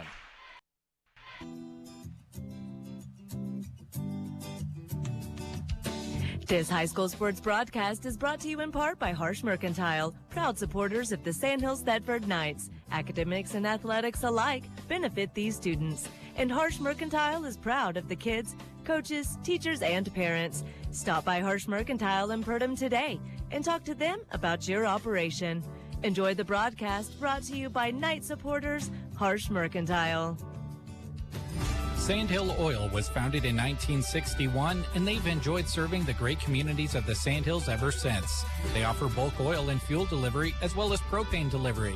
When it comes to Walker lawnmowers, Sandhill Oil is where you should turn for those needs you have. They're built to mow efficiently while leaving a gentle footprint and beautiful cut turf behind. Proud to help sponsor this sports broadcast, Sandhill Oil, with locations in Thedford, Hyannis, and Valentine. Inbounds, Dimmitt throws it in to Carly Hakey, and Sandhills Thedford sets up in the half court. Dimmitt, skip pass. Tihan dribbles to the far side, loses her dribble, gets it up to Hakey, now near side Dimmitt again. Dimmitt lobs it in. Good pass from the block out to the far side short corner, and Tihan knocks it down. Lainey Dahlberg, all grins coming back after that pass, as she should. That was one heck of a pass to her teammate, and now SEM throws it away. Hoos and Jackson on 2 different pages. Jackson went down to the block. Hoos threw it to the short corner, and it's a 4-point game. 4-point deficit for Sandhills Thedford Knights basketball. Hakey near side to Dimmitt from the corner. Dimmitt up to Tihan, down to Dale Hakey, kicks it back out. Good patient offense again here for Sandhills Thedford. They get it down far side, block to Dale Hakey, and she is fouled from behind by Hoos. And that's going to be her third. That's going to be the 4th SEM player with 3 fouls in this game, so it's going to get interesting here. It looks like Sandhills Thedford's moving their offense a lot better than they were earlier in this game. the double teams aren't coming the same as they were in the first half either. Dimmock's outside shooting. Yeah, it's really put a lot of pressure on SEM. Now an outside shot put up from Tejon. Can't get it to fall. And now back the other way comes SEM. Hoos with it up top, off to O'Neill. Micah attacks. Oh, good crossover. The fallback shot, can't get it to fall. Rebound, Arbuthnot fouled on the putback. That's one of those tough ones where you and your opponent are fighting for the ball up top, and the offensive player just decides, well, I'm just going to go up with it. And then your hands are already there. It's just a tough situation to get caught in. In this case, Sandhills Thedford whistled for the foul. Arbuthnot can't get the first to go. She's got 10 in the ball game.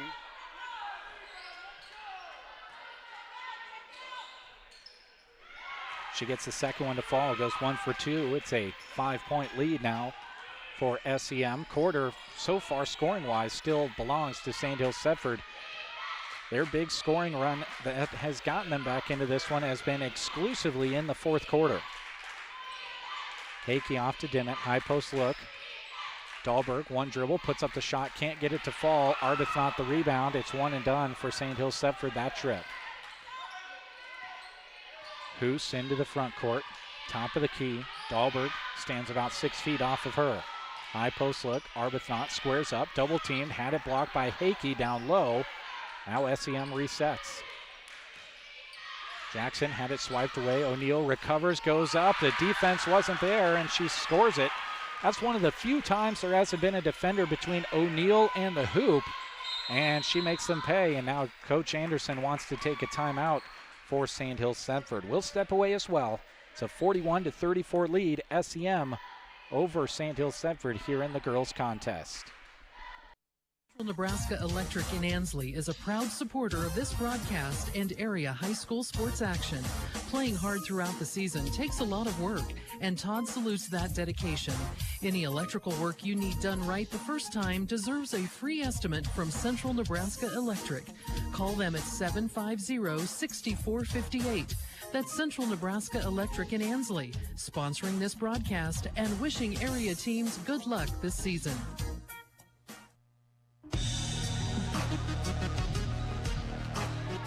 Well, Larry, Sandhills Thedford got themselves back into this game, but a couple of scores recently from SEM is kind of keeping the Lady Knights at about an arm's length away. And the Lady Mustangs have gone to their go-to players, Arbuthnot and O'Neill, and they've got some things done down low. Tejon near side for Sandhills Thedford. Hakey tries to throw it down into Dale Hakey. It's slapped away. She had a player in front of her and behind her. Would have been quite the pass to get it in there. Sandhills Thedford retains possession on the baseline. Dahlberg to key it in, throws it up top.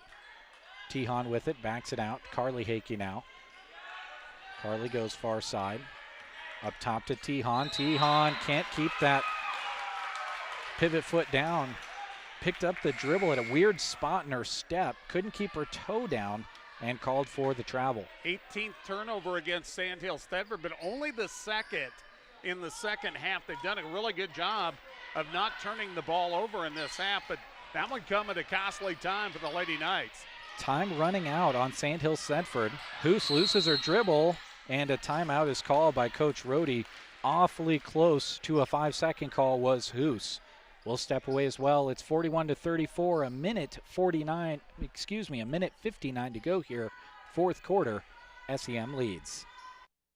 Eggleston Oil keeps the Oconto community on the go with full service at the gas pumps. They treat every customer with a smile and often some lively conversation. Their shop provides automotive repairs as well as tire service. Eggleston Oil keeps the local farms moving with fast, reliable, on-the-farm fuel delivery. They also help with a variety of local fundraisers too. Supporting radio coverage of high school sports is yet another way they show that all-important community involvement at Eggleston Oil of Oconto. Well, Larry, the clock is not the friend of Sandhills Thedford at this point. We talked about those last couple of scores for SEM kind of keeping the Lady Knights at an arm's length. Now you've kind of got to battle that clock. Certainly 41-34. Bigger deficits have been overcome in less amount of time, but the way both of these teams are playing defense, you just got to get some scores. John Brody had to take that time out to avoid a 5-second call, but I think it gave him an opportunity to talk to his teammates or his girls to maybe slow it down a little bit, force Sandhills Thedford to foul and get yourself to the free throw line, utilize the clock and the lead. Nice thing about this new rule is Sandhills Thedford doesn't have to foul very much in order to get into that situation, but the 1-and-1 is no more. It's going to be 2 shots from 5 fouls on. Now SEM almost a 5-second call on the inbound after the foul on Anna Clark. Knights dig in defensively. Rohde near side to Hoos. Hoos drives in, cut off on the near side block, off to O'Neill. Micah drives in, fouled, can't get the shot to go. She'll go to the line. And that's going to be the same result either way, because that was going to be the 5th foul on Sandhills Thedford, but it was a shooting foul. So either way, it's going to be 2 for SEM here. If you're Sandhills Thedford and Coach Anderson, you're saying, well, if you're going to foul on the shot, you might as well have made it on the floor. At least she doesn't get a chance at making it an and-one situation. Yeah, and no more is that. But so far in this game, 1 now of 3 for Mike O'Neill after she misses that one. O'Neill visibly upset with herself after that one misses. She misses a second as well. Jackson uses her height to pull away the miss, puts up the shot, can't get it to fall on the rebound putback. Into the front court comes Anna Clark. Clark with the bounce comes near side, now attacks, double teamed, and a blocking foul going to be called on Hoos. Clark just kind of good, patient, high dribbles, just kind of dribbled over there off the right-hand side of the lane, and nobody picked her up. She kept driving in, and now she's earned herself exactly what Sandhills Thedford wants, shots at points without the clock moving. And on Jacelyn, that's going to be her 4th foul. Clark can't get the first one to go, though. Couple of substitutions. Tihan goes out. Also getting some rest, Arena Fetty. This would make it a 2-possession game if she makes this one. Clark can't get it to fall. 0 for 2 from the line. O'Neill the rebound, and here comes SEM. Another 40 seconds gone, and it's 1:20 to go in the game. O'Neill, nice feed over to Arbuthnot, who lays it up and in. Clear across the lane, over 2 defenders. O'Neill with the bullet pass. Dimmitt in the corner. Sandhills Thedford needs something this trip. Almost turn it over. Dahlberg recovers it. Now turns and attacks. Dahlberg put up the shot, couldn't get it to go. Tracks down her miss. Kicks it out to Dimmitt, the 15-footer. Can't get it to fall. Rebound pulled out of there by Clark. Off to her teammate, Carly Hakey. Can't get the 3 to fall. And now with 40 seconds left, down at 43-34. It's looking tougher with each taking second for Sandhills Thedford. Clark pokes it away from Hoos. Hoos into the front court. Clark still hounding. Throws it up. Rohde grabs it. Kicks it back up top to Hoos. Hoos still hounded by Clark. Hoos back over to Rohde. And it looks like Sandhills Thedford just going to play out this final 16 or 17 seconds. Arbuthnot gets an open look from the near side. Can't get it to go from the block. 7 seconds to go. Carly Hakey into the front court. Defense leaves her. Puts up the shot. It's blocked out of bounds. And with 2.9 to go, we'll have it inbounds from the baseline. You're going to love it, though. 3 seconds left. Does either team quit playing defense? No. Not at all. Just kind of a game that got away from Sandhills Thedford. That 14-0 run. Yeah, that 14-0 run. Just kind of tough to swallow. It didn't come to fruition, and the shot at the buzzer does not go in for the Knights. Good, hard-fought battle between these 2 undefeated teams. Sandhills Thedford Lady Knights end up falling to 5-1. Sumner Eddyville Miller will improve to 8-0 on the season. This one kind of led up to the expectation that people had coming into this one. A really good game between 2 really good basketball teams. Your friends at Klang Financial are honored to help with any of your health and life insurance questions, as well as any retirement planning needs you might have. You can reach them at 872-6810. Klang Financial is located in downtown Broken Bow at 940 South D Street. We'll take one more break. When we come back, Larry will have a look at the final numbers from here in the girls contest. Again, it's a victory for SEM over Sandhills Thedford. Broadcast featuring the SEM Mustangs is brought to you by 24K Logistics and the Bar J Cattle Company. When you want safe, reliable, professional livestock transportation from an experienced, dependable, and reputable company, choose 24K Logistics and the Bar J Cattle Company. Local or long hauls are in their wheelhouse. Contact them at 308-325-9483 or reach Bar J Cattle Company at 308-222-0274. Cheering on the Mustangs, 24K Logistics and the Bar J Cattle Company. Stevens Welding in Sumner has been serving the area since 1972 with professional welding and metal fabrication. Their custom-made one-piece round bale feeders for cattle and horses are in demand all across the region, and their steel feed bunks will last forever. Stevens Welding can also make those hydraulic hoses while you wait, saving you downtime.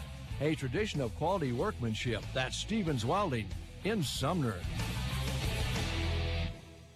The power of pork in Nebraska is real. 17,000 jobs are supported by the pork industry. That's $1.6 billion in economic impact. Over 1,200 pig farms produce 7.86 million pigs. BD Family Farms is proud to be a part of producing safe, sustainable food, promoting animal well-being, protecting the environment and public health, all while supporting and growing Nebraska's communities. Cheering on the SEM students and all their hard work in the classroom and athletics. BD Family Farms. With locations in Miller, Overton, and Riverdale, Bowie Fertilizer provides a large number of area farms with the tools for success. Whether it's custom application of fertilizer or the chemicals or seed they need, Bowie Fertilizer strives to offer a quality product and a competitive price. To learn more about their services, call 457-2161 and talk with Rick Bowie. They also want to wish all the area teams the best of luck from Bowie Fertilizer in Miller, Overton, and Riverdale. Teresa Bass with Bass Enterprises, located in Broken Bow, is proud to support all varieties of sports in central Nebraska, and especially the athletes that compete in them. Teresa offers accident, dental, cancer, and hospital plans, as well as VSP Vision Insurance. Give her a ring at 870-1485 or swing in and talk to her in Broken Bow about how she can help with your coverage. Enjoy the broadcast brought to you by Teresa Bass with Bass Enterprises of Broken Bow. Go Mustangs! Tubbs Pub cheers for the Mustangs, and they admire their talent and sportsmanship. Tubbs Pub welcomes all students, friends, and families to Tubbs Pub for a hearty meal when in Sumner. Regardless of how the games turn out, let's all enjoy the friendship of our communities together at Tubbs Pub. Enjoy prime rib specials every Friday and Saturday night and hot home-cooked meals Monday through Saturday. Let's all eat at Tubbs Pub in Sumner. Stryker Tractor Service of Eddyville does much more than repair and rebuild tractors. They also have a good selection of reconditioned tractors on hand, specially priced and ready to go to work for you. With over 45 years of experience, they repair and offer free troubleshooting advice on all tractors. Stryker Tractor Service stocks a variety of starters, alternators, and clutches. To keep your workhorse going strong, call Stryker Tractor Service in Eddyville. Ewald's Grocery is your local community connection for high-quality foods, friendly service, and great prices. Everyone at Ewald's Grocery takes pride in their community, and they appreciate your business. With over 80 years of business, they're honored and privileged to serve the local community. They're big supporters of the Sandhills Thedford Knights and love every opportunity they get to cheer on their hard work and dedication. Ewald's Grocery in Thedford, sponsors of this sports broadcast.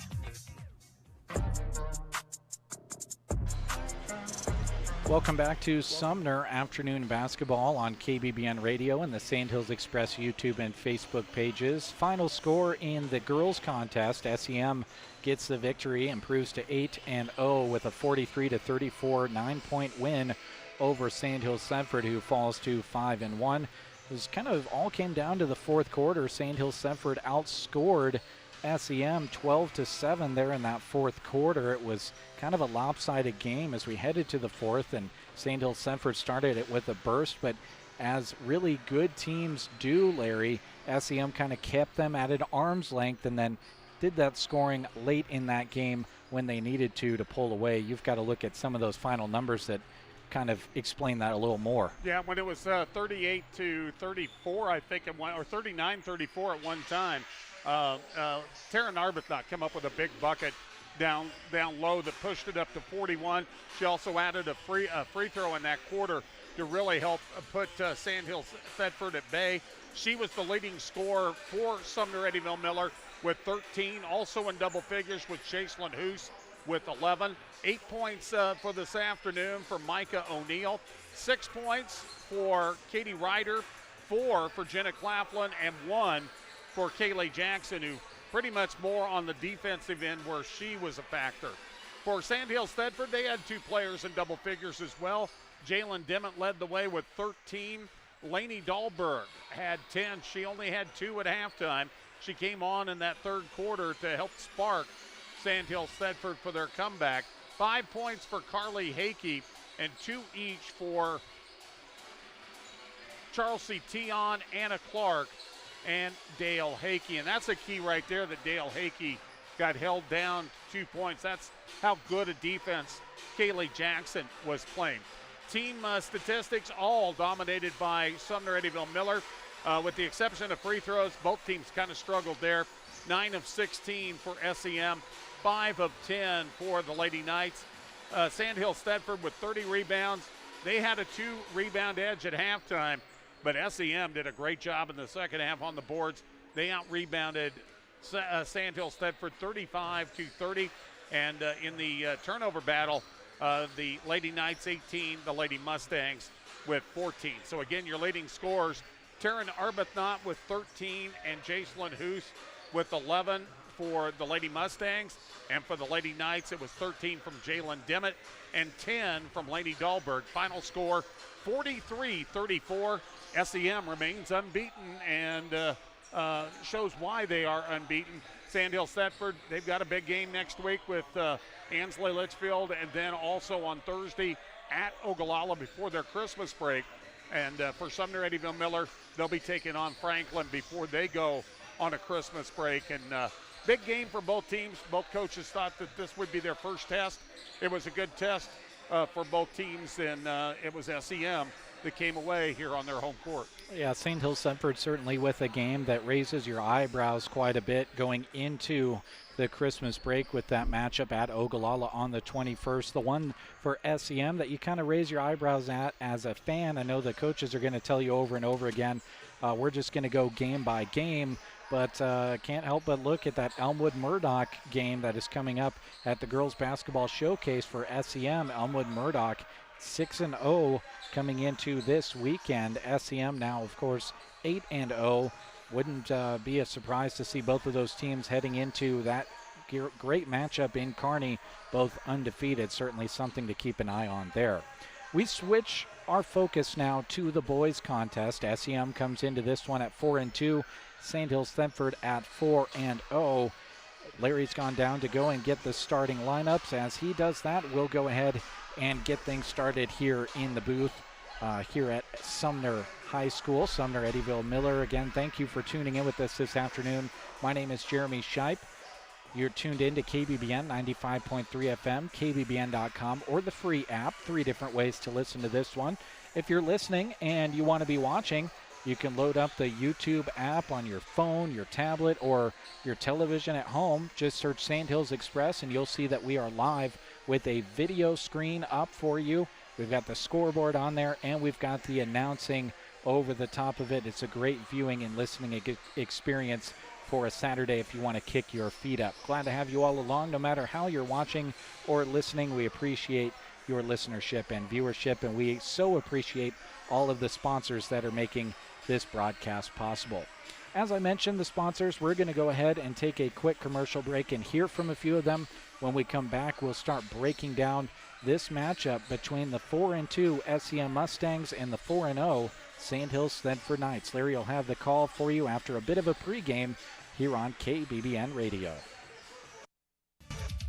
Consolidated Companies is a proud sponsor of our student athletes. Everyone wants to get to the events and cheer on their students, but sometimes you just can't. Keeping up to date on all the local sports is hard to do, but Consolidated Superfast Broadband can change that. Find all the latest information on local school and broadcast channel web pages, along with news and weather. For more information, call Consolidated at 1-800-742-7464. Plus, look for them now on Facebook, facebook.com/Consolidated Companies. Midwest Partitions Incorporated in Thedford would like to take this opportunity to salute all of the student athletes in the area for working hard to prepare for every contest of the season. Through all the hard work and determination you show, you are setting a foundation for a successful future after high school. Good work from Midwest Partitions, delivering expertise, efficiency, and execution. Midwest Partitions Incorporated in Thedford. In basketball, going cold isn't a good thing. But at Dairy Queen in Broken Bow, it's just the opposite. A cold treat will always make you smile, no matter the time of year. Visit them today for a signature blizzard, a dilly bar, ice cream cake, or one of several other chilly treats. Treat yourself to something amazing today, only at Broken Bow DQ, where happy tastes good. Proud sponsors of high school sports in this broadcast. The Spur in Dunning is open, and they are so excited to serve you at their family-ran business. You can stop by and fuel up your tank or fuel yourself up with food or drink. The bar and grill is open daily next door to the gas station. Keep up with their Facebook page for daily specials. The grill is open Monday to Thursday 7 to 8, weekends 7 to 9, and Sunday 11 to 2 for a buffet. The station is open 7 to 6 on Sundays, though. Stop in for drinks. They stay open as long as you're there. Call ahead 308-538-2251. The Spur in Dunning.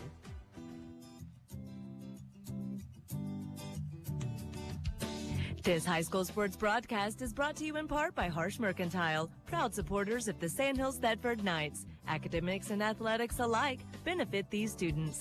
And Harsh Mercantile is proud of the kids, coaches, teachers, and parents. Stop by Harsh Mercantile in Pregame today and talk to them about your operation. Enjoy the broadcast brought to you by Knight supporters, Harsh Mercantile. Sandhill Oil was founded in 1961, and they've enjoyed serving the great communities of the Sandhills ever since. They offer bulk oil and fuel delivery as well as propane delivery. When it comes to Walker lawnmowers, Sandhill Oil is where you should turn for those needs you have. They're built to mow efficiently while leaving a gentle footprint and beautiful cut turf behind. Proud to help sponsor this sports broadcast, Sandhill Oil, with locations in Thedford, Hyannis, and Valentine. Central Nebraska Electric in Ansley is a proud supporter of this broadcast and area high school sports action. Playing hard throughout the season takes a lot of work, and Todd salutes that dedication.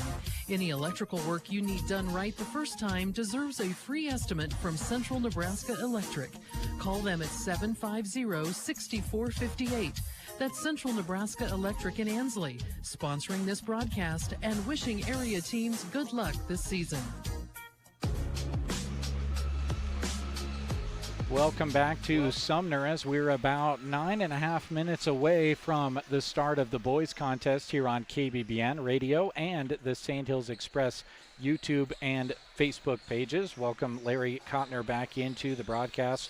Larry, kind of a similar matchup as far as records and success early on in the season when we talk about the boys game in comparison to the girls game. The girls game obviously had two undefeated teams, but this boys contest certainly has two teams that can be proud of what they've done so far here early in the season as well. Yeah, I think we would see Sumner Eddyville Miller as a state-rated team. They had a couple of stumbles against Loomis by one, and a very good Elm Creek team this year by 17 points. They were state-rated to start, and they've been also dealing with some of the injuries from the football season, trying to get themselves healthy. Sandhills Thedford, they keep improving as the time goes. They got a late start as well. I mean, we're talking about two teams here that won state football championships. Sumner Eddyville Miller in 6-man, 8-man D2 for Sandhills Thedford. So you know we've got some good athletes out there, and we've got a couple of teams that are, doing really, really well so far. 5-0 so far for Sandhills Thedford, 4-2 for Sumner, Eddyville, Miller, and Sandhills Thedford just got into the top 10 in D2 this last week. And so I'm looking for a great game here. So we're going to see some good athletes. Well, you just made a really good point that I want to expand on a little bit. You know, you mentioned the state titles between these two teams and these two schools when it comes to football. SEM, of course, in six-man right down the road in Kearney. Game that we had on KBBN, had a blast at that one. Obviously a success for the area team in SEM. Sandhills Thedford in a very dominating D2 championship. You put that in the same basket with what was done by the SEM volleyball team this last year, and 3 of the 4 teams and or schools that are participating here tonight have won a state championship in something in the last calendar year. That's just very cool. Yeah, and that is really cool. And yeah, it was state championship volleyball and six-man for SEM, state championship football for D2 for Sandhills Thedford. Their girls got to the championship of the district. They were one game away from making it to state volleyball in D2 as well. And I guess I'll throw this out there. All 4 of their final matches of the year were right here on 95.3. It was a really, really fun end to that season, and certainly I know we're early here in the basketball season, but we wish all of the teams in our area success. We like to see those area teams have great success and go deep into the postseason. Obviously fun for us, but love seeing the smiles and the enthusiasm from the crowd as we work our way deeper into the season as well, and of course the fun that the kids have as well, getting those experiences and making those memories that'll last a lifetime. Obviously, these kids on both sides of the ball, if they participated in those sports where they won those state championships, congratulations to them. Those are memories that they'll hold on to for the rest of their lives, but I'm sure that each of them will tell you, well, that was fun, but now we're on to the next season. That just kind of goes with the lay of the land these days. Kids don't get much of a break anymore, especially when you're playing at such a high level. You're going so deep in the previous season to a championship game. So should be a lot of fun here in this boys contest. Larry will have the call of it. We're about 6 minutes away from the tip between SEM and Sandhills Thedford here on KBBN and Sandhills Express Video. Oil keeps the Oconto community on the go with full service at the gas pumps. They treat every customer with a smile and often some lively conversation. Their shop provides automotive repairs as well as tire service. Eggleston Oil keeps the local farms moving with fast, reliable, on-the-farm fuel delivery. They also help with a variety of local fundraisers too. Supporting radio coverage of high school sports is yet another way they show that all-important community involvement at Eggleston Oil of Oconto. This sports broadcast featuring the SEM Mustangs is brought to you by 24K Logistics and the Bar J Cattle Company. When you want safe, reliable, professional livestock transportation from an experienced, dependable, and reputable company, choose 24K Logistics and the Bar J Cattle Company. Local or long hauls are in their wheelhouse. Contact them at 308-325-9483 or reach Bar J Cattle Company at 308-222-0274. Cheering on the Mustangs, 24K Logistics and the Bar J Cattle Company. Stevens Welding in Sumner has been serving the area since 1972 with professional welding and metal fabrication. Their custom-made one-piece round bale feeders for cattle and horses are in demand all across the region, and their steel feed bunks will last forever. Stevens Welding can also make those hydraulic hoses while you wait, saving you downtime. A tradition of quality workmanship. That's Stevens Welding in Sumner. The power of pork in Nebraska is real. 17,000 jobs are supported by the pork industry. That's $1.6 billion in economic impact. Over 1,200 pig farms produce 7.86 million pigs. BD Family Farms is proud to be a part of producing safe, sustainable food, promoting animal well-being, protecting the environment and public health, all while supporting and growing Nebraska's communities. Cheering on the SEM students and all their hard work in the classroom and athletics. BD Family Farms.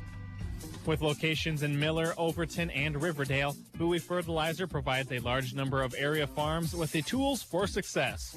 Whether it's custom application of fertilizer or the chemicals or seed they need, Bowie Fertilizer strives to offer a quality product and a competitive price.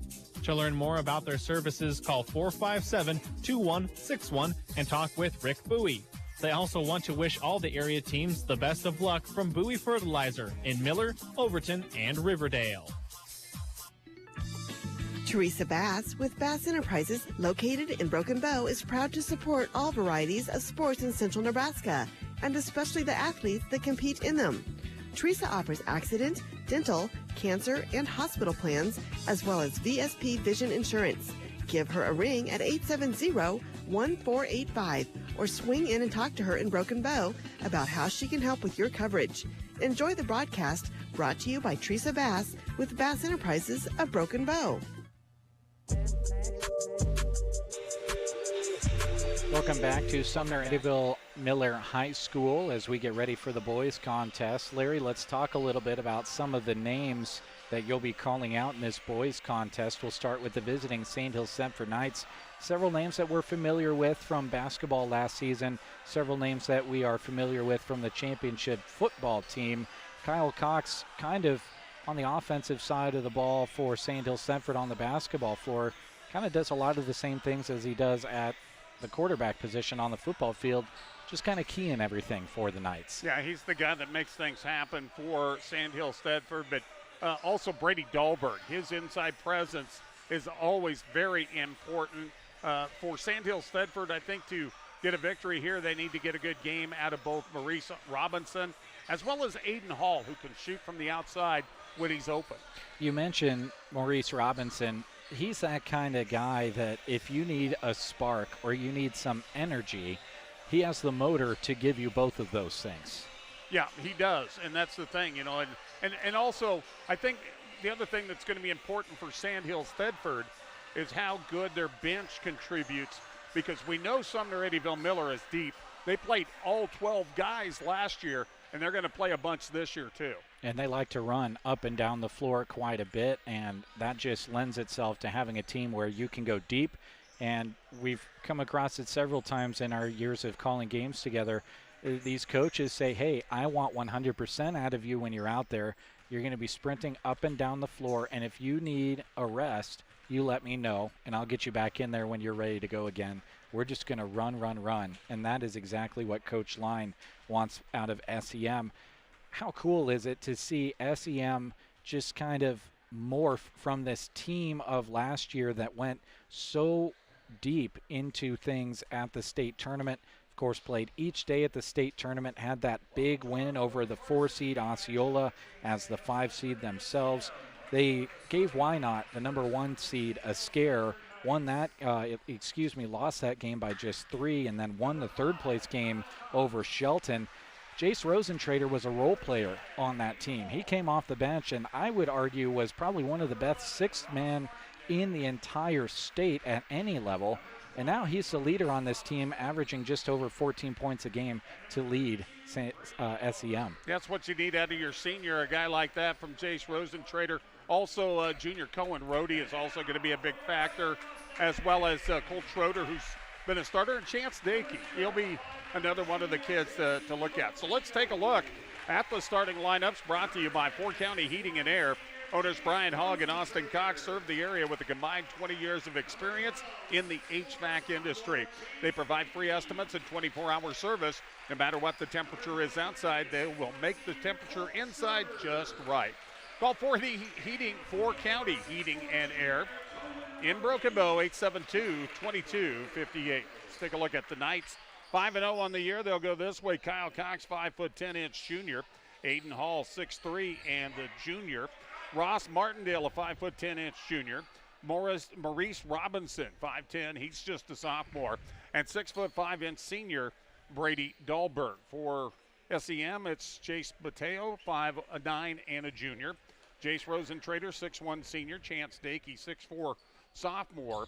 Colt Schroeder, a 6-foot senior. And Cohen Rohde, 6'4" and a junior. Tap is controlled by SEM. By the way, the coaches are Darby Lyon for the Mustangs and Andrew Christian for the Knights. With the basketball controlling up top, Colt Schroeder. Man-to-man defense being shown by the Knights. Over to the right side, Rosentrader being guarded by Martindale. Down into the paint for Botea. Back out to Rohde, his 18-footer, in and out, no good, and it's cleared out of there by Robinson. Maurice will bring it into the forecourt, bounce onto the right side with the basketball, Martindale, and away from the ball. A foul's going to be called. Hitting the floor was Dalby, and the foul's going to be called on Cohen Rohde. Yeah, Dahlberg just, I think, got a couple of hands in the back, maybe wasn't expecting it. If you ask Rohde, his reaction is kind of telling me that he thinks Dahlberg kind of sold that call a little bit. We'll just wonder. Off the inbounds, 18-footer, no good from Martindale, and the rebound to SEM. Bounce down low, posting up, putting up the shot, no good, was Dakey, and the fight for the loose ball. It'll go off of Sandhills Thedford and belong to the Mustangs. 40 seconds gone, no score. Both of these teams getting good shots up, though. Inbounds will go from Rohde into Boteo. Working it up top for Schroeder, reverses it back over to Boteo on the right wing. No shot opportunity as Robinson cuts off the lane. Schroeder will reset, work over to the right side. Boteo looking for a cutter, finds him. That's Rosentrader in the paint, lost the ball, and it's taken away by Dalby. Cox ahead to Robinson into the paint. Dish off over to Martindale. His three no good. Hustling for the rebound, Dahlberg, but he stepped on the line.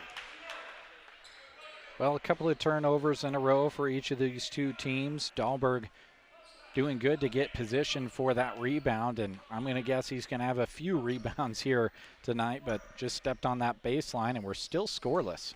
No backcourt pressure with the basketball. Rosentrader brings him up top. Now dribbles back in, gives off to Boteo.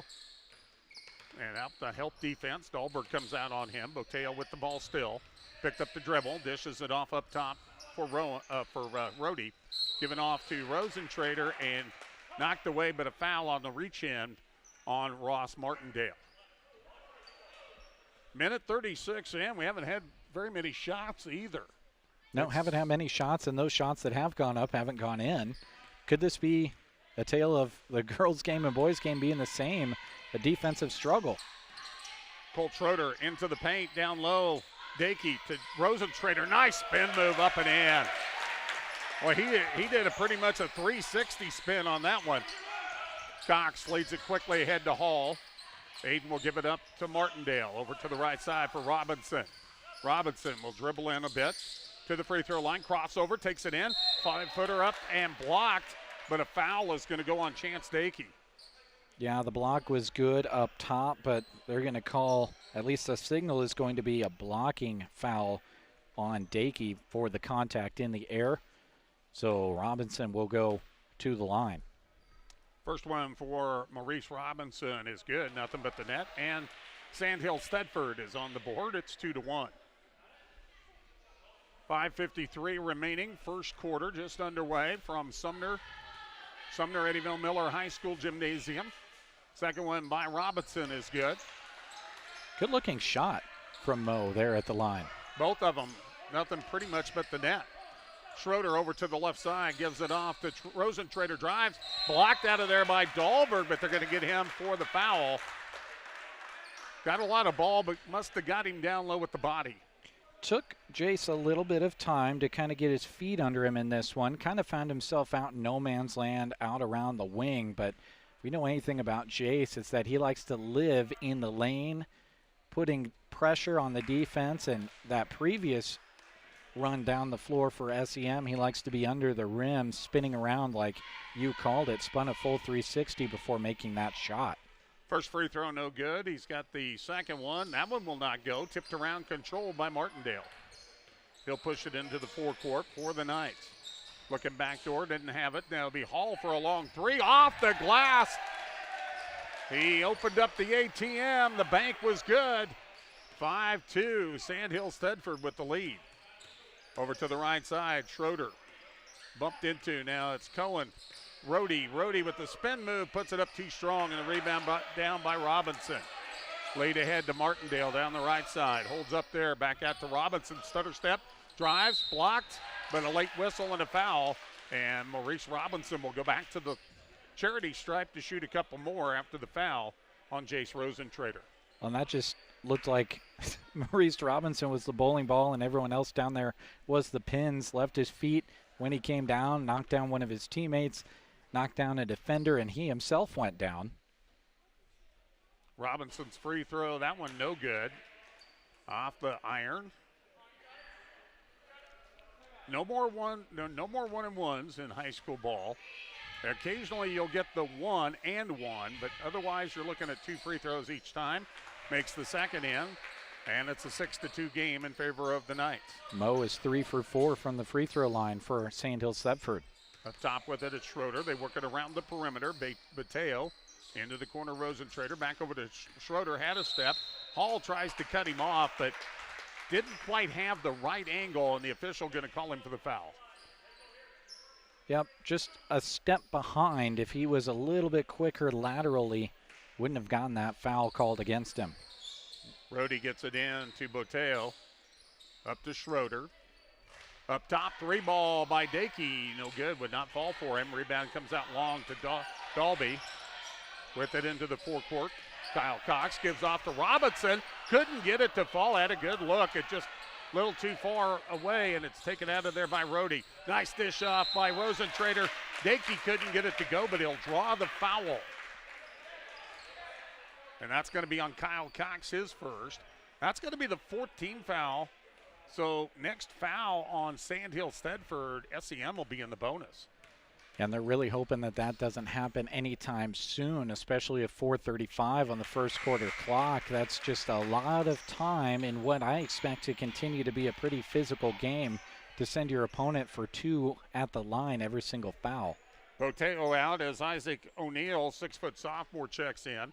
First free throw good by Dakey. Second one up and in and out, no good. Cleared out of there by Martindale. 6-3 the score. Sumner Eddyville Miller with the lead, Sandhills Thedford with the lead and the basketball. Robinson, high post, Hall, lob down low, nice catch by Dahlberg, but a good help defense by O'Neal, who just checked in to knock it away. And now here comes Ryan Arbuthnot, 6-foot senior. Well, we've got some bruisers down low when you look at this. Dalby, Rhodey, and now the steal by O'Neal. Gives it off to Rosentrader. Spin in the paint, nowhere to go. Dish off late, and the layup on the reverse side from O'Neal.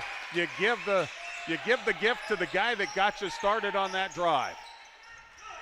Cox with it. 6-5 the score. Sandhills Thedford still with the lead. Martindale, left side, dish off to Robinson. Working man-to-man against Dakey, that's Rosentrader. Now up top, Hall. He's against Arbuthnot. Into the paint. Cox, fadeaway 8-footer, wouldn't go. Rebound cleared out of there by Rhodey. Gives off to Schroeder. Schroeder down the left side, down low. Arbuthnot didn't realize he had a pretty good look.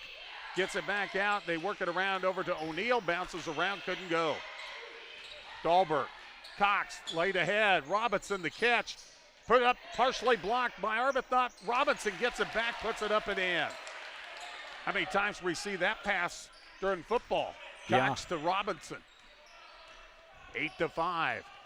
Down low, Arbuthnot. Turnaround jump hook, no good. Cleared out of there by Cox. That one was halfway down. Cox into the forecourt, working against Schroeder. Over to Robinson. Steps past the defense, drives, scoops it up and in. Big move by Mo Robinson. Saturdays are his day. He's coming to play here today. He's got 7 here in the first quarter, all but 3 of Sandhills Thedford's points. 10-4 the score, 10-5, excuse me. Sandhills Thedford with the lead and driving, scoring, and putting it home. Colt Schroeder, and he'll draw that foul off Aiden Hall. Well, one official here near side called the charge. It is a charge. Oh, they'll wipe it off. Yeah, they wiped it off, and the official here on the near side called a charge from the very beginning, and I think he honestly had the best angle at it. We're about 12 to 15 feet up higher in the air than he is, and based on what I saw, Hall didn't move left or right, kept his arms in the air. And again, folks, the block charge call, we all know, is one of the hardest calls in the world to give a judgment on. But that was a collision that you couldn't come away with no judgment on. The official makes the call, and we'll go back the other way as the foul is going to be whistled on SEM. Well, two officials talked about it, and then a third one jumped in there. And after that conversation, they called a charge on Colt Schroeder. Both teams will be in the bonus on the next foul. And another foul called, and this is going to be free throws, as that foul will go against O'Neill. That's going to be O'Neill's first foul whistled. So, by the way, you had to wipe that bucket off because of the charge the previous series. 10-5. It stays 10-5 as Martindale does not make the first of two free throws.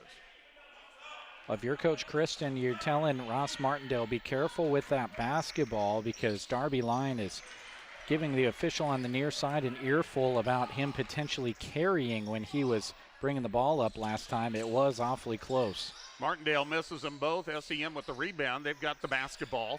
They'll work it around the perimeter. Up top with it is Dakey. Now off to the right side for Schroeder. Into the paint. Arbuthnot, turnaround 5-footer. Couldn't get it to go. Tipped around and controlled by Schroeder. Schroeder on the drive. Cut off nicely that time. In there in the lineup is Brady Hakey playing the defense. Up top, Rosentrader spins in the paint. Cut off there and knocked away, and that's going to be a jump ball. Brady Dahlberg right in the great position. Brady, you know, when a play like that happens, as the taller player that just put your arms up and just acted like a tree, you get so nervous when you hear the whistle blown in a play like that, because so often it results in the big guy getting the foul. The official called the right thing and called the held ball. Martindale into the forecourt. Works it over to Cox. Cox on the drive. Cut off. Double team. Dips it down low to Dahlberg, who tried to kind of go underneath and lift it up. But he'll draw the foul and get himself to the free throw line.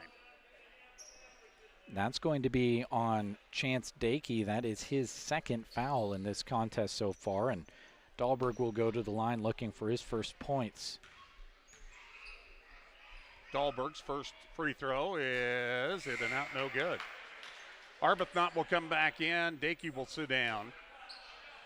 Right now it's Arbuthnot, O'Neill, Schroeder, Rohde, and Boteo for SEM. Hall, Hakey, Dahlberg, Cox, and Martindale for Sandhills Thedford. And that free throw by Dahlberg, he pulled the string on it, and it'll go out of bounds, and Sumner Eddyville Miller comes the other direction. Timeout going to be taken. We'll take it with them. Minute 35 to go, first quarter, 10-5, Sandhills Thedford. Go Mustangs! Tubbs Pub cheers for the Mustangs, and they admire their talent and sportsmanship. Tubbs Pub welcomes all students, friends, and families to Tubbs Pub for a hearty meal when in Sumner. Regardless of how the games turn out, let's all enjoy the friendship of our communities together at Tubbs Pub. Enjoy prime rib specials every Friday and Saturday night, and hot home-cooked meals Monday through Saturday. Let's all eat at Tubbs Pub in Sumner.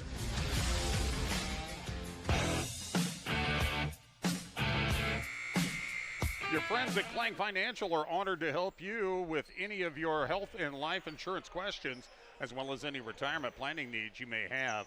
You can reach them at 872-6810. Klang Financial is located downtown Broken Bow at 940 South D Street. 10-5 is the score. Sandhills Thedford with the lead on Sumner Eddyville Miller. Into the forecourt, holding it up is Cohen Rohde. Gives it off now to Schroeder. Colt will tee up a three. It would not go. Mo Robinson goes up high with the rebound. He'll dribble it into the forecourt. Works it down the left side. 18-footer, no good. Tipped around and controlled by Arbuthnot. Ryan holds it up, now gives off to Colt Schroeder. Feed into the corner for Boteo. Left-hander for the three. It will not fall, and Dahlberg comes down with the rebound. Boy, I love watching Brady Dahlberg rebound the basketball. It's so much fun. Up top with a long three from Hall. He puts it home. Aiden Hall, top of the key and beyond. 13-5, Sandhills Thedford with their biggest lead. Hall's got 6, 2 from beyond the arc. High post with it, Arbuthnot working against Hall. Now gives off to Rohde. Rohde, spin move, cut off by Dahlberg. Now gives off to Arbuthnot, his spin move. Back out to Rohde, three ball on the way. Would not go. Taken out of there by Cox on the weak side rebound. Stutter dribble into the forecourt. Holds it up, now finds Martindale, left side for Hall. Hall picked up there by Arbuthnot.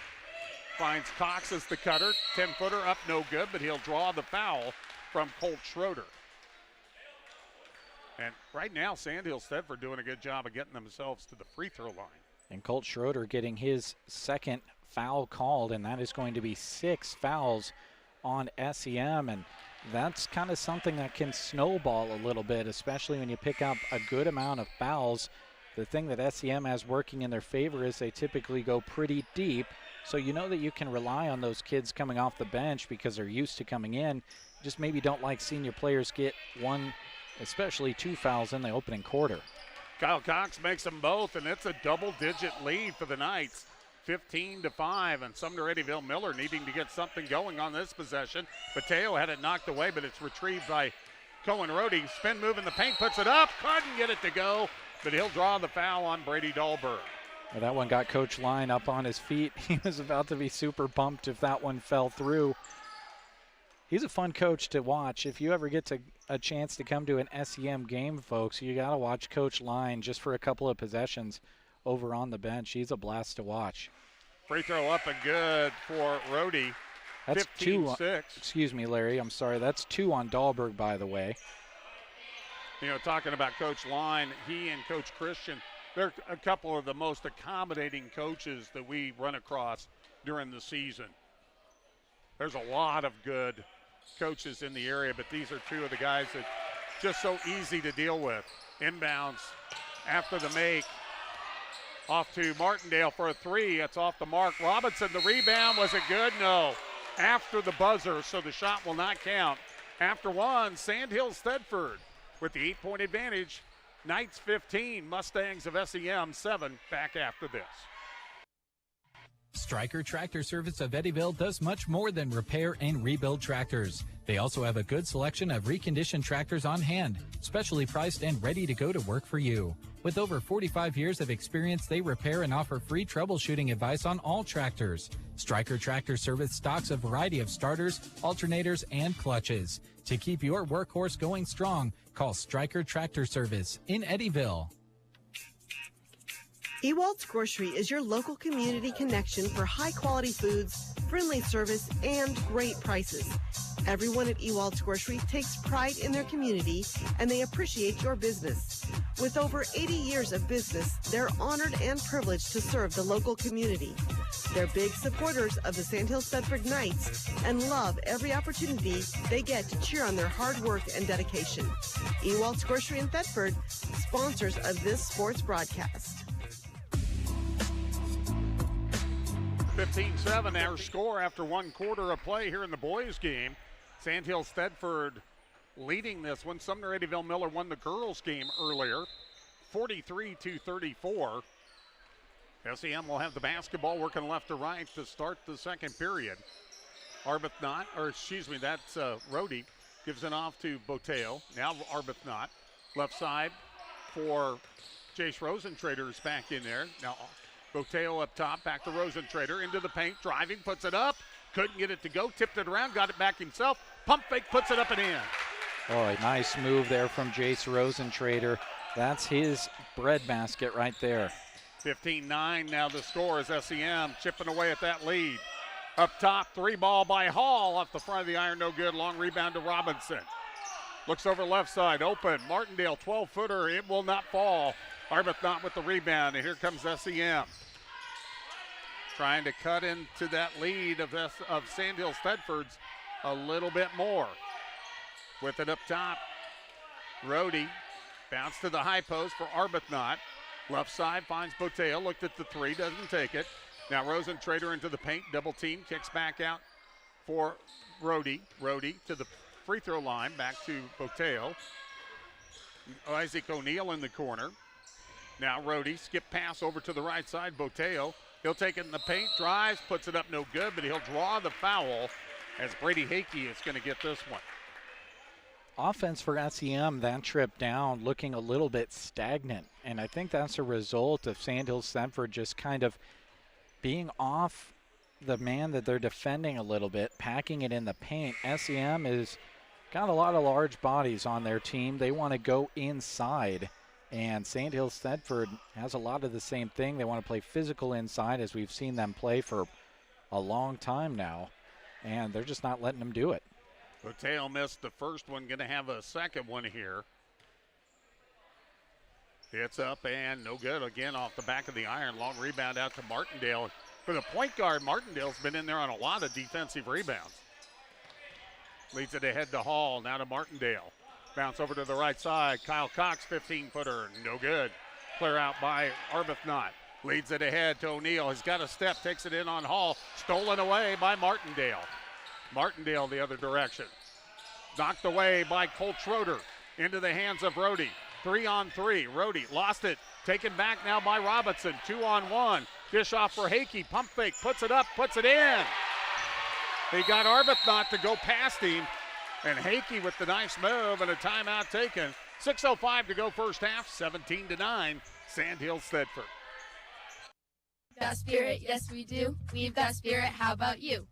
Here at Nebraska State Bank, we've got school spirit. Introducing mascot debit cards from Nebraska State Bank. Now you can go to your local NSB branch and request a new debit card for your favorite high school team. The Broken Bow Indians, South Loop Bobcats, or Anselmo debit cards are available by instant issue. You'll only pay $10, and the entire amount will be passed along to your school. It's a win-win situation, right? Take your school pride to the next level at Nebraska State Bank and Trust. Member FDIC.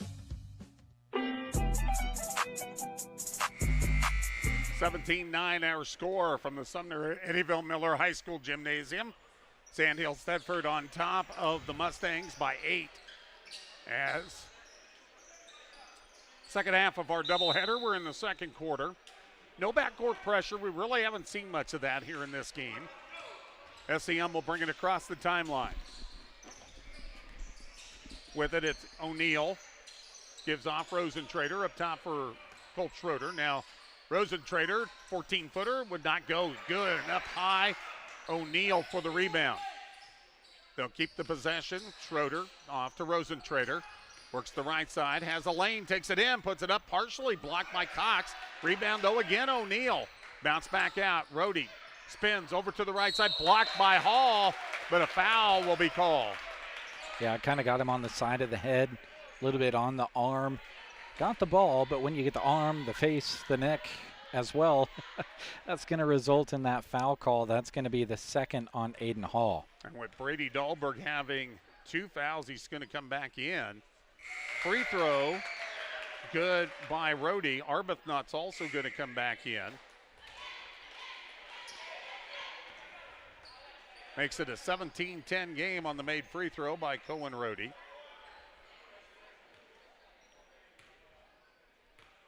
The junior takes his time, dips the knees, puts it on the way, and nothing but the net. 17-11 the score, 6-point game. Biggest lead's been 10 at 15-5. Robinson leads it ahead. Hakey holds it up there, double teamed in the corner, drives the baseline. Nice dish off to Dahlberg in the paint. Double team back out to Robinson, fakes the three, drives, tipped away momentarily, but Robinson gets it back for a free throw line jumper, and he'll knock it home. Well, that was his first score of this quarter. He's got 9 points to lead all scorers. 19-11. Rohde up top will dribble in. Man-to-man defense being applied by the Knights. Rohde into the paint, double team, dish down low for O'Neill. Puts it up, no good, but he'll draw the foul off Kyle Cox. And that will put Isaac O'Neill to the line. And O'Neill has given Coach Darby Line some pretty good minutes off the bench. He has. And, you know, we mentioned the fouls in the first quarter for SEM kind of mounting up. Now Sandhills Thedford has 3 here in the second period to SEM's 0. And Sandhills Thedford's got Brady Dahlberg, Aiden Hall, and Kyle Cox each with 2 fouls. For a team that doesn't have very much depth, that's not a good thing. Free throws both go out, and then the rebound is tipped out by Arbuthnot. And now SEM's going to put on some pressure in the backcourt. They'll pick up full court man-to-man. They'll get it into Robinson. Now just kind of back off of it. Robinson into the forecourt down the left side. Holds up now for Martindale. Looking for the cutter. Left side for Robinson. Finds the cutter. That's Cox. Cox bumped by O'Neill, and he'll get a hand up. Isaac knew that that's He knew he was guilty immediately, went over and helped Kyle Cox up. Just the first foul, though, on the Mustangs this quarter. Yeah, Kyle covered about 10 feet sliding across the floor after that one. Martindale to get it in, close to a 5 count. Gets it in to Robinson, who had to go up high against Boteo. Over to Cox, and Robinson going to be called for the walk on the pass. Yeah, just kind of slid that pivot foot a little bit. Tends to happen when you get in those situations when the defense is tight and you're spinning around looking for a teammate. But, you know, on the turnover side of things, both of these teams not really turning over the ball a whole lot. They just kind of seem to come in bursts. In the forecourt, it's Rhodey with the basketball up top for Boteo. They'll wing it around the perimeter. Rosentrader to Boteo. Fakes the give, drives the baseline, gives off to Arbuthnot, kicks it out to Rhodey. 18-footer, good. Cohen Rhodey, that's good ball movement that time by the Mustangs. And a good-looking, pure shot from Cohen Rhodey at the end. High post, they go to Hakey. Hakey puts it up from 15, no good. Rebound Arbuthnot. Here comes SEM. He'll go down the left side to Boteo. 3 ball on the way. Got it. It's a one-possession game at 19-16. Kind of much like we saw in the girls' game. We thought if the three-point shots that were open started falling, things would change up a bit, and they have. Cox puts it up twice, couldn't get it to go. Dahlberg there, couldn't get his to go. And the rebound for SEM, a chance to cut it to 1 or tie the game with a 3. Rosentrader up top, 3:25 to go in quarter number 2. 19-16 the score. Bounce across the lane. Boteo back out to Schroeder. Back to Boteo on the baseline. Tipped and almost taken away, but Rhodey comes up with the loose ball. Loft down low to Rosentrader. Posts up. Back out to Arbuthnot. In the paint. Spins. 5-footer. Partially blocked. It'll stay with Sandhills Thedford, and Ross Martindale might have been lucky not to get a foul there. He 100% got away with one there. Surprised to not see the whistle called. You know, a lot of the time you're talking about 90% ball, 10% arm. That was kind of 90% arm, 10% ball. 5'11" sophomore Tate Johnston checking into the lineup for the first time this afternoon. Inbounds will go to Rhodey. Posting up against Martindale down low. Martindale doing a good job of bodying with him. Now it's Arbuthnot into the paint. Takes Johnston. Couldn't get the shot to go. Good defense there from Tate Johnston. Just holding his arms up, sliding those hips. Here comes Sandhills Thedford. Ball knocked away from Martindale. Gets it back. Now over to Robinson. 2:40 remaining here in the half. They get it over to Johnston. Johnston had it knocked away by Arbuthnot. And Tate will throw it in over on the sideline. 2 minutes, 34 seconds remaining in the quarter. 19-16. Robinson with the inbound catch. Working on Boteo. Takes it in the paint. Drives. 12-foot hanger. Couldn't get it to go. Went up high for his own board. Posts up. He's triple team. Pick your choose. Pick your choose there on who's going to be the foul recipient. And it's going to be Arbuthnot. Well, I really like the energy. We talked in the pregame about Mo Robinson. You know, you need a guy to bring energy and just be a hustler out there. He has certainly been that. The scoring reflects it, but even the things that don't show up in the scorebook as well, that he's been getting rebounds. I'd venture to guess he's going to end up with a double-double in this contest. He's been really doing a good job of swinging the ball around and not getting turnovers that much either. So he goes 2 for 2. Yeah, makes them both 21-16. 2:21 to go here in the half. 5-point advantage for the Knights. Schroeder, nice bounce pass down low to Arbuthnot, who posts up, had a great angle against Johnston. And it was set up nicely, though, by Schroeder. Size of Arbuthnot, you can't get him that deep if you're Sandhills Thedford. He's going to know what to do with it. Robinson over to the left side for Johnston. Now Dahlberg bounced down low, intended for Cox, but kicked out of bounds by Rhodey as we go under 2 minutes to go in half number 1. 21-18, Sandhills Thedford leading Sumner Eddyville Miller. SEM was state rated in the preseason. They're not this week. Sandhills Thedford wasn't in the preseason. They are. They're the undefeated team here. Foul away from the ball on the inbounds will go on Boteo. Well, the players that got their 2 fouls quickly between these two teams have really kind of found themselves away from the action. No one's picked up a third yet. Inbounds will go to Dahlberg, working against Rosentrader. And now Boteo will just take it away from him. They've got numbers 3-on-2, but Boteo doesn't see it because Robinson's right there with him, and now a reach in on Mo Robinson. Yeah, Maurice really doing a good job defensively there. If Boteo is able to even look up for a quick second, he would easily see that they had a good scoring opportunity, but Maurice doing that little thing, applying just a little extra pressure to make Boteo think about the dribble, may have prevented a scoring opportunity. O'Neal works it to the high post. With it, it's Rosentrader. Picked up there by Robinson. Nice bounce into the paint for Cohen Rohde. Couldn't get it to go, got his own board. Triple team, takes it in, puts it up anyway. Got it home, and it's a 1-point game. 21-20, a minute 25 to go in the half. He's got 6 in the quarter. Cox off to Robinson, back to Cox, open, takes it in. Double, triple teams, throws it up, and he'll draw a foul. I think Kyle Cox kind of doing there on the basketball court what he does on the football field.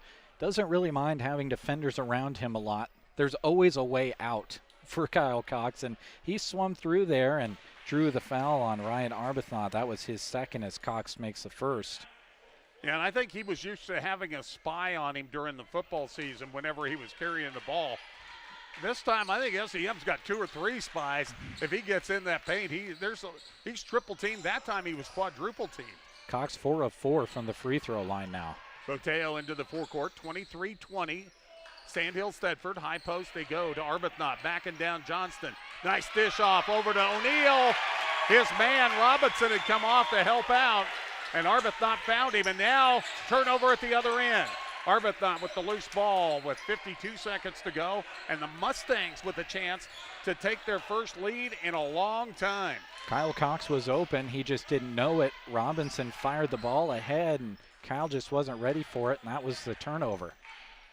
Chase Rosentrader up top, working over to the left side. Gives off to O'Neal. O'Neal back out to Boteo. High post for Rohde. Over to the right side. They may hold for one, down to 24 seconds remaining in half number 1, and Boteo back it out with 20 seconds remaining. Does look like SEM's going to hold for the last shot. Give off to Rosentrader, down to 12 seconds. Picked up by Robinson. Rosentrader to the paint, had it knocked loose, got it back, put it up. No good, but he draws the foul. Tate Johnston going to get that one. And Rosentrader with the chance to tie it and give SEM the lead here. I think if you're Sandhills Thedford, you certainly are okay with that foul. You know, Johnston not a starter, so you're getting some minutes from him. He commits the foul, and immediately Jace Rosentrader misses the first one, so you're even more okay with it because you don't give up the shot inside for 2, and now the only damage that can be done is 1 point after Rosentrader's miss. Bart and Preston Beatty both checking into the lineup for SEM. Aiden Hall back in for Sandhills Thedford. First free throw no good. Second one is good by Rosentrader. We're tied at 23. 7 seconds to go in the half. Lead over to Hall. Hall into the forecourt. Going to have to throw it up, and a foul on Beatty with no time left. That's going to be the 5th team foul on the Mustangs, and Hall's going to shoot 2 free throws. And they're going to put 1.2 back on the board. Wouldn't have minded seeing that go as a no call. Kind of seemed like Beatty was shifting his hips enough. Hall knocks home the first one, but pressure was pretty tight over there. I think the SEM fans thought that Hall stepped on the sideline there. So kind of come out of that one as an official in a no-win situation. There's 3 different ways you could have gone with the call. Hall makes the first, misses the second. Rebound to Rohde, and he will not throw up a shot. He'll just hand the ball to the official, and that is half. 1 half of play. It's been a good one. Sandhills Thedford once had a 10-point lead. They'll go to the locker room with a 1-point lead of 24-23. You're listening to high school basketball on the Thunderbird 95.3 KBBN FM. The grocery cart meat department is not your typical meat department. Our meat is fresh and our prices are great. We have a wide selection of beef, pork, chicken, and seafood with options like Hormel Natural Choice, Smart Chicken, and certified Angus beef, you know you're getting quality meat to center your meal around. Come and see us at the Grocery Cart, East Highway 2, Broken Bow. Custer Federal has been helping customers acquire new and or improve existing homes for over 90 years. We are excited to have the opportunity to help you finance your home purchase, improvement, or refinance. Whether it is move-in ready or a fixer-upper, we have mortgage experts who are up to speed on all types of financial solutions. We will work with you from application to closing to make the process as easy as possible. Get the keys to your dream home with Custer Federal, member FDIC, equal housing lender. Make Arrow Seed in Broken Bow your one stop for holiday shopping. From heavy-duty leather gloves, rechargeable flashlights, game cameras, and grills, smokers, and all the food processing products you need for the guys on your list, to hand-tuned wind chimes, decorative outdoor items, and a large selection of bird feeders and bird seed for mom and the girls. Of course, an Arrow Seed gift certificate is a great fit for anyone, especially the gardener, to use this spring on garden seed and plants. Let Katrina and Lori help you wrap up your Christmas shopping at Arrow Seed on North 10th Avenue in Broken Bow. When your car gets dented, dinged, smashed, or smacked, the last thing you should have to worry about is it being in the right hands to get it fixed. When you choose Rod's Body and Paint in Broken Bow, your vehicle will leave their shop looking great. Don't forget, Rod can also help you with those windshield chips. Take care of them before they get worse and cost you more money. If your windshield already needs replaced, they can do that too. Rod's Body and Paint on the curb, west of Broken Bow. Are you afraid of falling? Team Physical Therapy can help. 872-5111. Good balance is essential for a healthy, active life. Team Physical Therapy is here to help you stay healthy, improve your balance, and keep you active. 872-5111. Our highly trained physical therapist will design a personalized plan for you to help you improve your stability, decrease risk of falling, and get you back to doing what you love. Don't let that balance issue keep you at home, or if it does, we can come to you. Call Team Physical Therapy 872-5111. The student athletes you are cheering on during this broadcast practice and study in order to get their competition and schoolwork done right. At Trotter Service, they do the same, except with your vehicle repairs. Whether you need a new battery, brake work and alignment, tires, wheels, or an overhaul, trust their auto repair specialists to tackle the job. Don't forget bulk oil and fuel delivery and on-the-farm tire truck service too. Proud to help bring you this broadcast, Trotter Service in Broken Bow. Here at halftime, it's a tight one, 24-23. Sandhills Thedford leading Sumner Eddyville Miller. Thrivent is proud to support the area teams as they work hard to achieve their goals. Thrivent representative Scott Harvey is excited to help you reach your financial goals.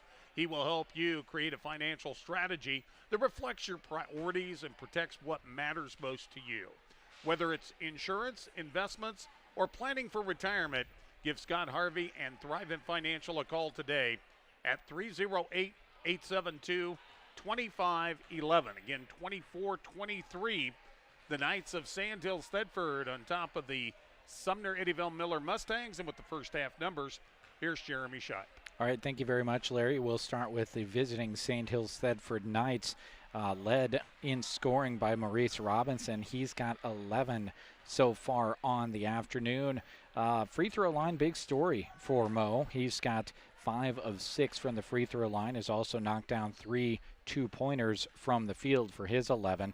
Other scorers for Sandhills Thedford, Aiden Hall with a couple of threes and 1 of 2 from the free throw line for his 7. 4 for 4 from the free throw line is Kyle Cox for his 4 points, and Brady Hakey rounds out the scoring with his 2 scored there in the second quarter. From the free throw line as a team, Sandhills Thedford shooting 10 of 16 from the free throw line. Certainly something they can hang their hat on coming out of that first half, because their opponent SEM is 6 of 14 from the free throw line and trailing by 1. Free throw shooting certainly something they will look to improve on in the second half. Scoring for SEM looks like this. Cohen Rohde, the leading scorer for the Mustangs with his 8. 4 for 4 from the free throw line, knocked down a couple from the field as well. 5 points for Jace Rosentrader. He is 1 of 4 from the free throw line. 4 points for Isaac O'Neill, 3 points for Jace Boteo, and 2 points for Ryan Arbuthnot, and 1 point for Chance Dakey, 1 of 2 from the free throw line there in the first quarter for Chance. Rebounding the ball, slight edge to Sandhills Thedford by my unofficial mark, 17 to the 15 of SEM. As far as turnovers go, unofficially I've got SEM down for 4, Sandhills Thedford down for 6. So all things considered, a pretty clean half of basketball. Lots of free throws shot in that first half. 16 for Sandhills Thedford and 14 for SEM, and that's just attributed to both that new rule that is causing more free throws to be shot after 5 fouls in each quarter, and also the fact that this was a pretty physical game. I expect that to not change one bit, as these teams are pretty tight here at the half. Again, Sandhills Thedford leading 24-23. Your leading scorers for Sandhills Thedford and leading all scorers is Mo Robinson with 11. Cohen Rohde for SEM with 8. 24-23, Sandhills Thedford with the lead on Sumner Eddyville Miller. We'll have the second half for you when we come back here on 95.3. Weather does anything, it makes us notice the drafts our home are letting through. Mead Lumber in Broken Bow is proud to be your local solution for sealing up those drafts and making your home more efficient. They sell quality Anderson windows. Both 100 and 400 series are available for your new construction or replacement project. Of course, they also have the foam for around those windows and the insulation you'll need just about everywhere else. Mead Lumber is under construction, but the front door is open for you to use. Inside, the staff at Mead Lumber hopes your holiday season is filled with joy and good cheer. Pickup truck, sports car, motorcycle, minivan, townhouse, 2-story, farmhouse, fixer-upper. What you drive and where you live is different for everyone, so it's important to have insurance that fits your needs and is just right for you. At Shelter Insurance, we understand that, which is why our agents help you design a comprehensive auto, home, and life insurance plan. Insurance that fits just right. Contact your local Shelter Insurance agents, Brent Custer or Seth Pearson in Broken Bow. Acquiring a lush green lawn is a lot of work. Worry no more. A to Z Lawn Pro's fertilizer program is the solution to ease your mind and lessen your work. Any time of the season is a good time to start. Eliminate weeds, strengthen your grass, and even keep bugs away with liquid fertilizer treatments mixed with micronutrients for a recipe that works specifically in this area. 30 years of experience. 308-870-1762 for A to Z Lawn Pro. That's A to Z Lawn Pro at 870-1762. Need stocking stuffers? Geared for Sports and Broken Bow has you covered. This week they are on sale for 25% off. Some stocking stuffers include socks, water bottles, stocking caps, hats, and if you ask Scott, you never know what might fit in his stocking. Finish off your shopping with the help of Geared for Sports. Stocking stuffers 25% off. Open Monday to Friday 10 to 6, Saturday 10 to 4, and on Sundays noon to 4 through Christmas. Geared for Sports, west side of the square in Broken Bow. Agland ATV would like to acknowledge all the local athletes and coaches from our area. We are proud of the athletes for the sportsmanship, hard work, and dedication that they put into each season. Agland ATV knows all about working hard and playing hard, just like a Polaris. Best of luck to all the local teams from Agland ATV, West Highway 2, Broken Bow. ATVs can be hazardous to operate. Polaris adult models are for riders age 16 and older. Always wear a helmet and be sure to take a training course. Polaris machines are not intended for on-road use. Sargent Irrigation may be known worldwide, but their roots are right here in central Nebraska, something they are very proud of.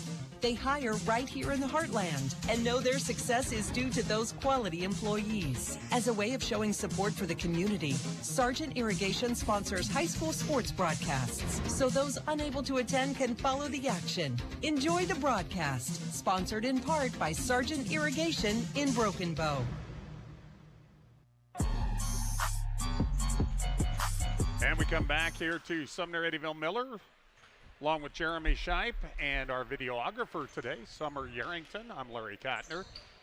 Glad to have you along on 95.3 and on our streaming on Sandhills Express Live, Facebook Live, and also on the YouTube channel. So, good afternoon game for these two teams between Sumner Eddyville Miller and Sandhills Thedford. Yeah, and you like to have a game like this under your belt before you go into the holiday break. You know, teams all, a lot of coaches at any level will tell you if you want to be the best, you got to play the best. playing a high-level team is only going to do good things for you no matter what side of the contest you come out on, whether it's a win or a loss. I think we're going to have a pretty good half of basketball here. Knights with the basketball up by 1, 24-23. They work left to right as you visualize this on the radio. They're in the black uniforms. Sumner Eddyville Miller in the white. Driving, Robinson, 14-footer, no good. Cleared out of there by Boteo. Ahead to Schroeder. Colt Schroeder, Jace Boteo. Jace Rosentrader on the drive, puts it up and in. Nice move down the paint.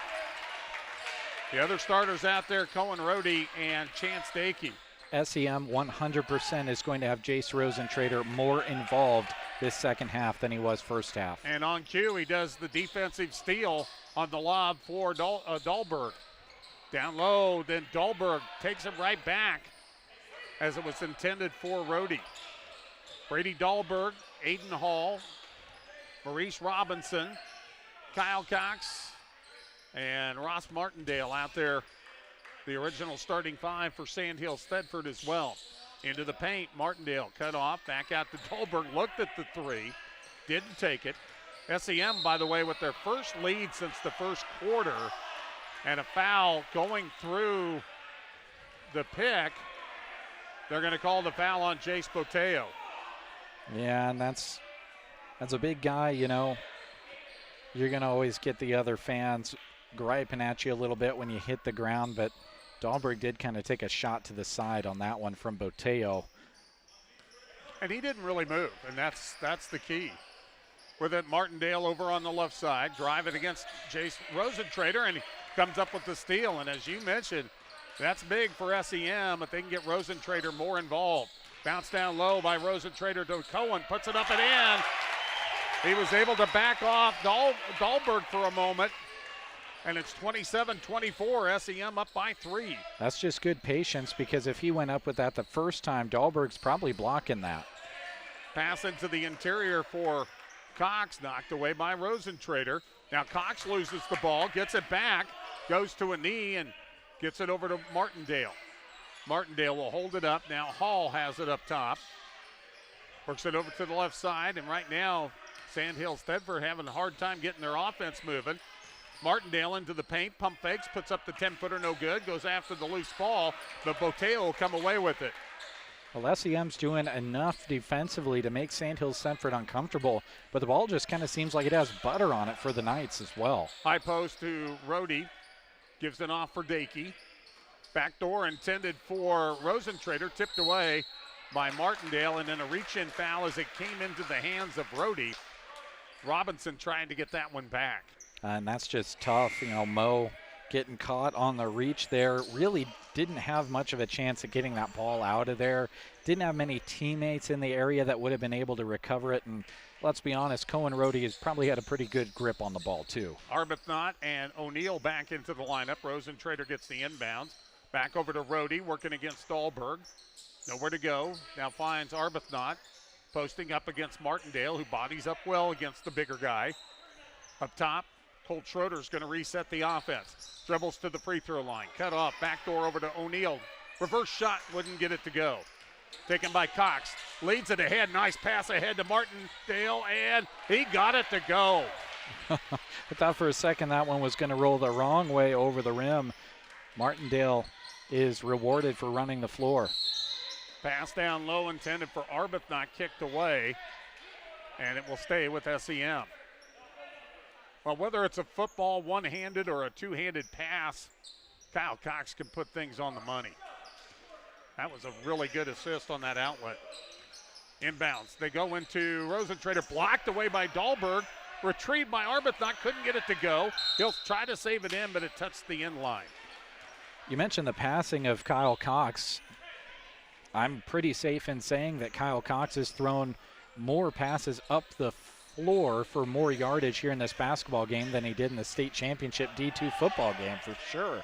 Colt Schroeder just guarding Kyle Cox everywhere, even in the backcourt, even when he doesn't have the ball. Cox takes it to the hole, shoots down the 5-footer, and draws the foul. Well, that was kind of one of those poke the bear moments. I think Kyle Cox is he's just kind of been biding his time. He's got 4 free throws, hadn't scored from the field yet.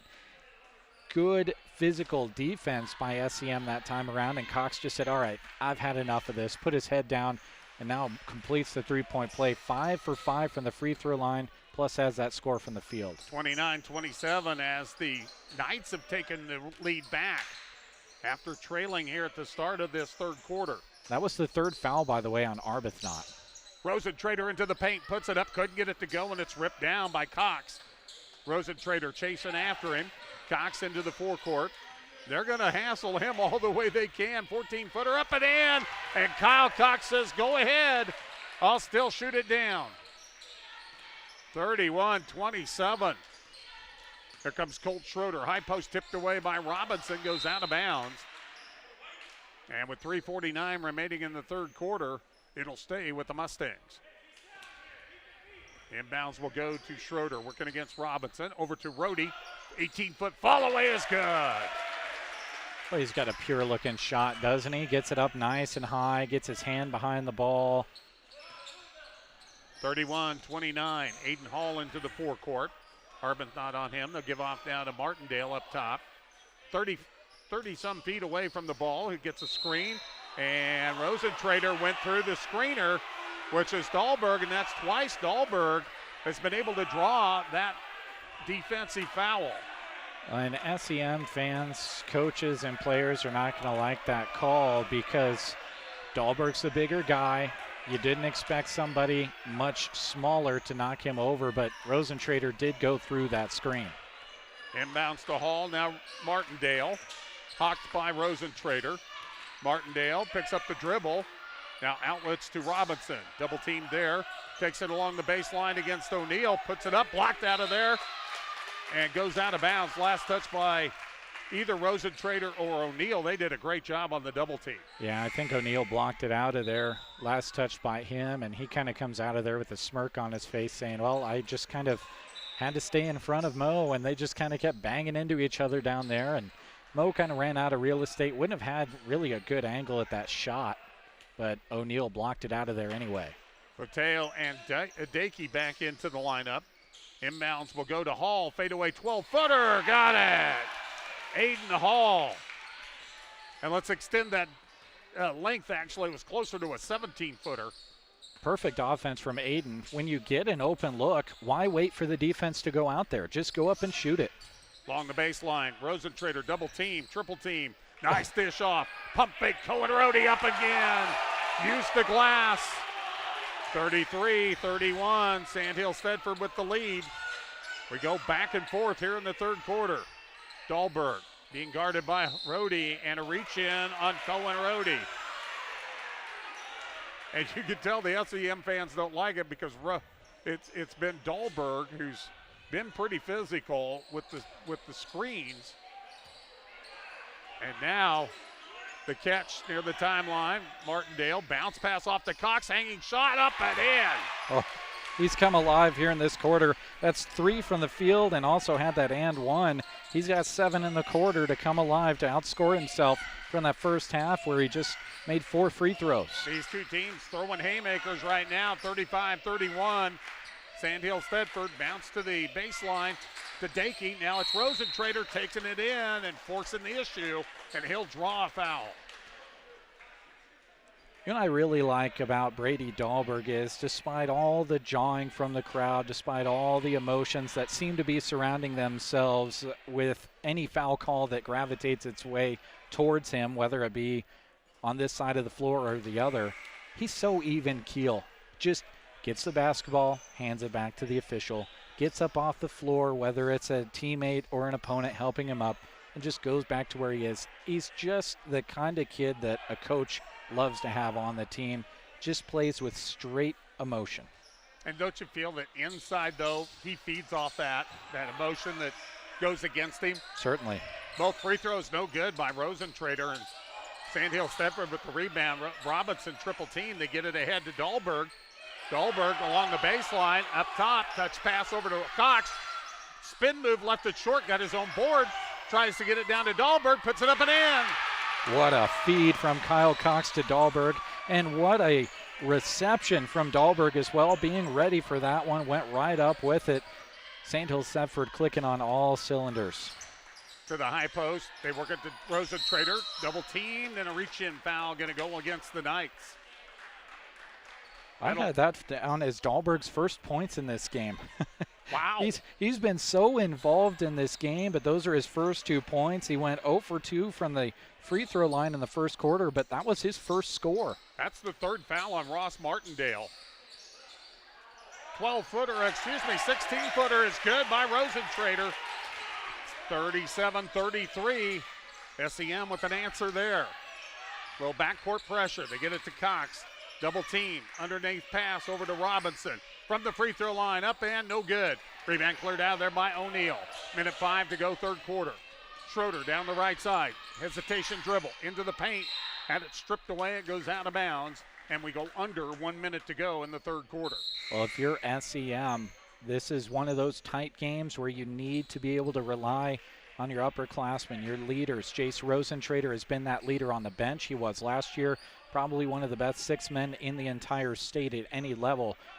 He's got to be the leader now, and SEM has got to get him more involved. Baseline right side, Arbuthnot. He'll lob it in. It was tipped, but taken by Schroeder. Over to the left side, set up play for Rhodey. Rhodey bustles his way in the paint and puts it down from 5. 2-point ball game, 37-35, Sandhills Thedford. Cox over to Dahlberg, left side. Hall open for a 3, no good. Long rebound comes out in the corner for Cohen Rhodey. 37 seconds to go, third quarter. We'll see if the Mustangs hold for one shot here. They slow up the pace. Schroeder, left side for Rosentrader. Works it up top for Rhodey. 23 seconds remaining. Bounce down low. Rosentrader lost it. Got it back out, though, to Rhodey. Rhodey spins. Nowhere to go. Cut off. Finds Rosentrader. Free throw line. Takes it in with 12 seconds to go. Puts it up. Puts it in. He's fouled. It'll count. Maurice Robinson got caught with his hand in the cookie jar. Got him on the arm just a little bit. And what do we say? Your big-time players have to make big-time plays in tight games. Jace Rosentrader put his head down and got in there and forced the third foul on Maurice Robinson. Chance to get the lead back here for SEM. Puts it up, no good. Long rebound, though, to Arbuthnot. Muscles it away. Dribbled in there, knocked away by Hall. Into the hands of Rosentrader. And that's an offensive foul against Martindale. Had that extra arm out there with the left hand and pushed down Martindale. Boy, that was a big call because that would have been the fourth on Martindale. Now it's the third on Rosentrader. Big call, and SEM fans are not going to like it. That arm was extended and the push-off was there. And the reason that they're not going to like it is it was sold on the other end a little bit. Inbounds over to Cox from half court, too strong. And we go to the fourth quarter, 37-37. Don't go away. We got a good one here in Sumner. It's the Mustangs and the Knights on 95.3. Merry Christmas from all of us at Melham Medical Center in Broken Bow. We are proud to say that we are large enough to serve and small enough to care. We wish you health and happiness as we come to the end of another year. Learn more about our healthcare professionals and regional specialists by visiting melham.org. A tradition of excellence and care for your whole family. Melham Medical Center, wishing you a very Merry Christmas. Consolidated Companies is a proud sponsor of our student athletes. Everyone wants to get to the events and cheer on their students, but sometimes you just can't. Keeping up to date on all the local sports is hard to do, but Consolidated Superfast Broadband can change that. Find all the latest information on local school and broadcast channel web pages, along with news and weather. For more information, call Consolidated at 1-800-742-7464. Plus, look for them now on Facebook, facebook.com/Consolidated Companies. We go to the fourth quarter. Glad to have you along. Sumner Eddyville Miller 37, Sandhills Thedford 37. Knights had a 15-5 lead in the first half. Otherwise, it's been a tight 1 or 2 possession game for the most part since. Yep, it has, and it was a 2-point game at halftime. SEM outscoring Sandhills Thedford by 2 there in the third. With the basketball, Arbuthnot over to Rhodey, 18-footer, no good. Rebound, though, by O'Neal. 5-footer up and in. Isaac O'Neal with the offensive board and putback. And the Mustangs take the lead at 39-37. Martindale way up top. Goes over to Robinson. Man-to-man defense being applied by SEM. Kyle Cox at the free throw line. Out to Hall for a three. It will not go. Taken out of there by Rosentrader. Feeds it ahead to Arbuthnot on the run. 2-on-3. Takes it in. Puts it up. No good. Rebound fought for. O'Neal tries to save it in. It will go off of Aiden Hall. Yeah, Aiden, if he didn't swipe his hand through there, might have been able to save it back in, would be the SEM Mustangs, but just kind of made it a sure thing, knocked it out of his hand. Inbounds will go to Schroeder. Schroeder up top working against Robinson. Nobody with 4 fouls, but a lot of players with 3 so far, and that could become a key here in the fourth quarter. O'Neal on the right wing, picked it up, now gives off to Rhodey. We've played about a minute here into this fourth quarter. 39-37 Mustangs. Rhodey way up top for Schroeder. Schroeder slows things down, now calls out the play. Dribbles off to the left side. Robinson on him. Fakes the give to Rosentrader down into the paint. Open, it's Arbuthnot.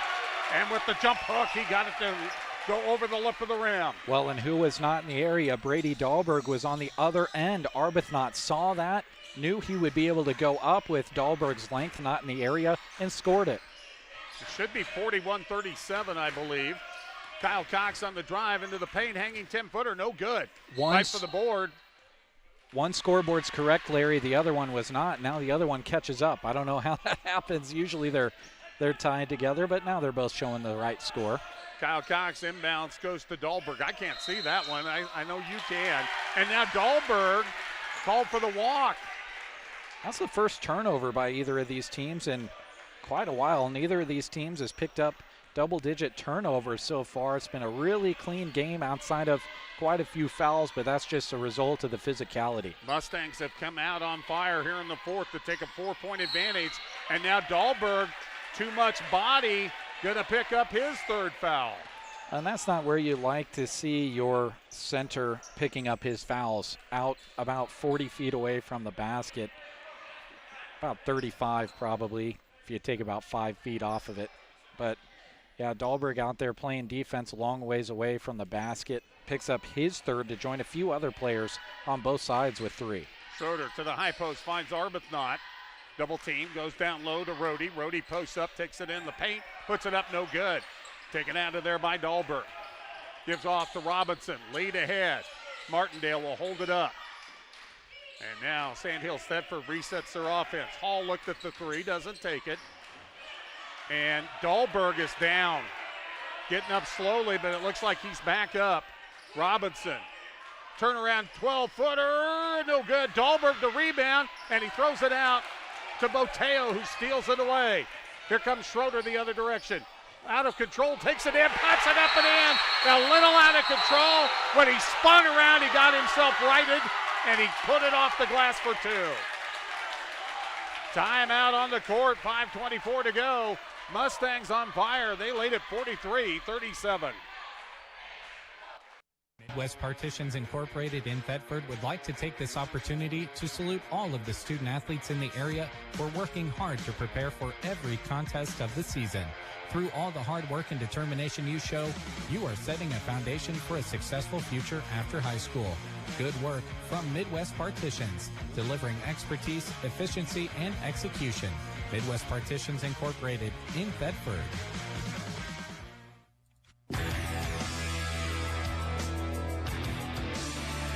Your friends at Clank Financial are honored to help with any of your health and life insurance questions, as well as any retirement planning needs you may have.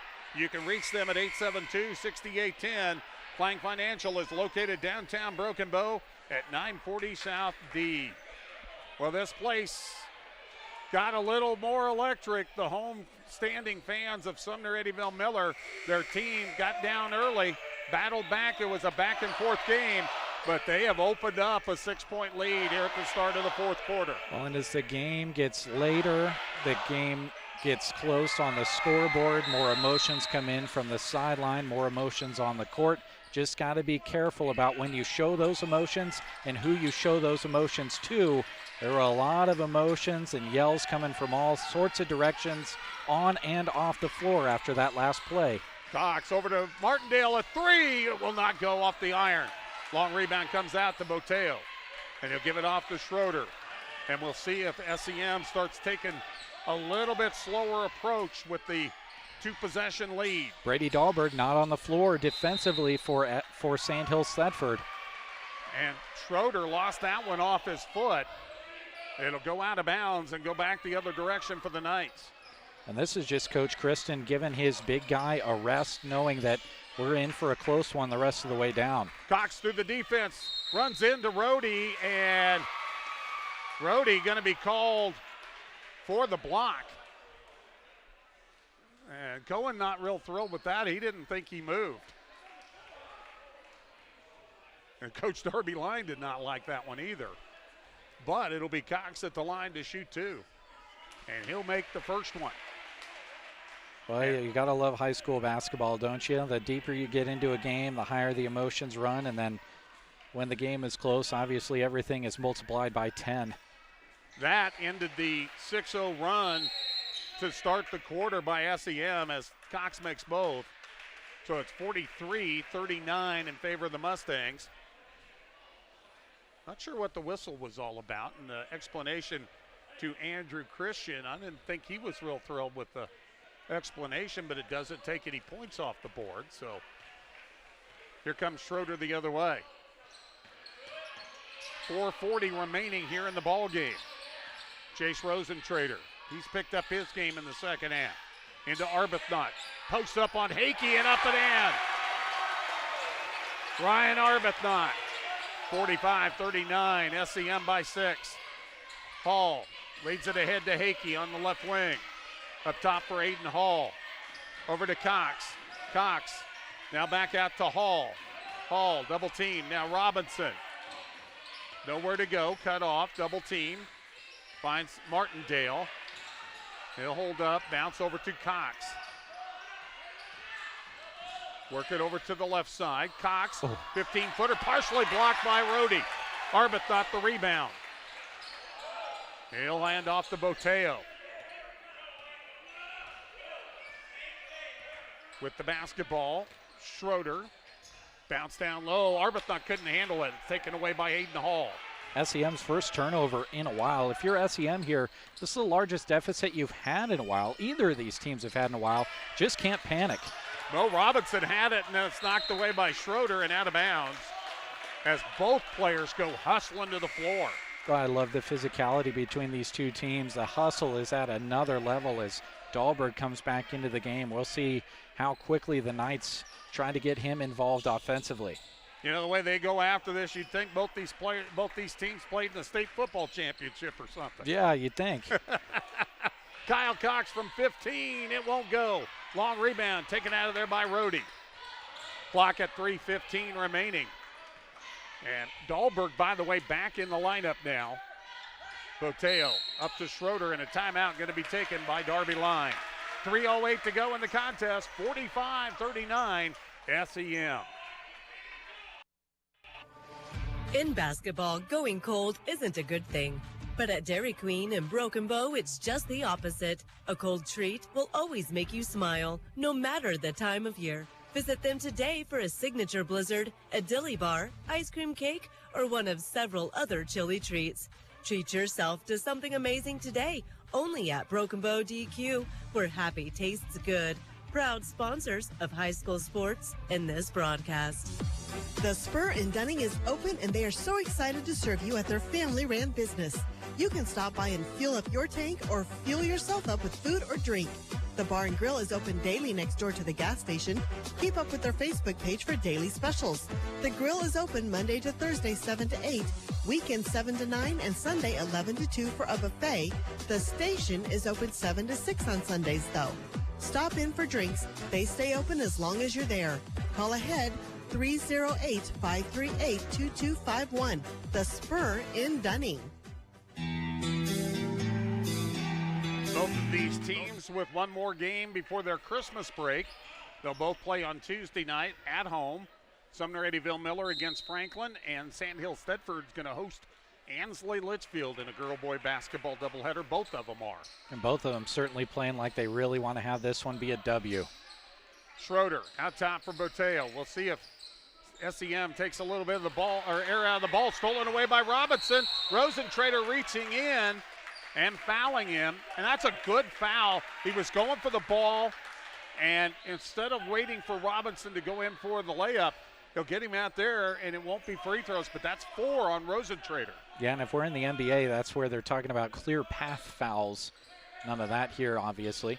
Inbounds from Hall out to Martindale. Now over to Hall, open, lob down low to Dahlberg, working against Rohde. Posts up, puts it up, got it. 45-41, 2:40 to go.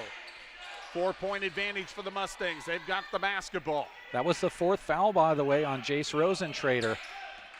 Schroeder into the forecourt.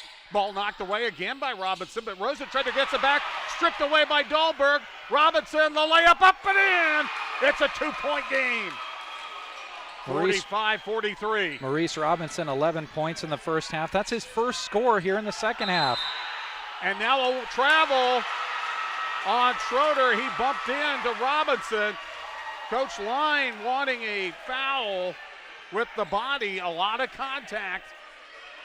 And it'll go the other way, and Sandhills Thedford a chance to tie or take the lead. Coach Darby Line, not very demonstrative very often. Oh, and that should have been an over and back. And Robinson, that was an over and back. Robinson got the ball on the other half of the court and stepped into the backcourt. Oh, boy. Backdoor play for Cox. Tipped away. You have to have all 3 points across and then come over for it to be. And I think both feet were over as well as the ball. Lob in to Hall. 18-footer. No good. Rebound comes out long to Boteo. Boteo double team. Cox goes for the steal.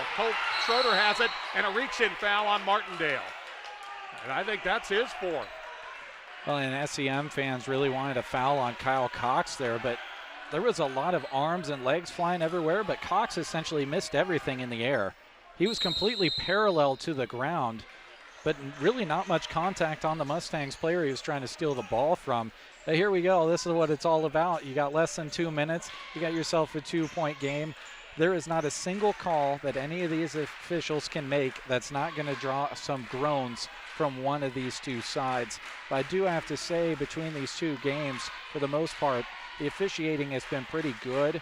And in the landscape of officiating of today, we need more young men and women that are willing to do what these guys are out here doing and feel the heat of the crowd and the heat of the moment and go out here and make these calls. And I know when you're sitting in the crowd and you want your team that you're here cheering for to win, it's hard to control your emotions, but these guys out here officiating today have been able to keep an even keel for the most part, and I just appreciate so much what the officials across the state do. Well, and I'll tell you what, both these matches today have been physical games, and they've let them play a little bit physical at times. And again, you're going to get called for the reach-in fouls, and I mean, those are the obvious things for the most part. But the physicality has been let go a little bit. And here's the thing I always told people in central Nebraska, welcome it, because you're going to run into it in Lincoln every single year at the state tournament. Yes, when you start playing teams from other parts of the state and you start playing at that higher level late in the season,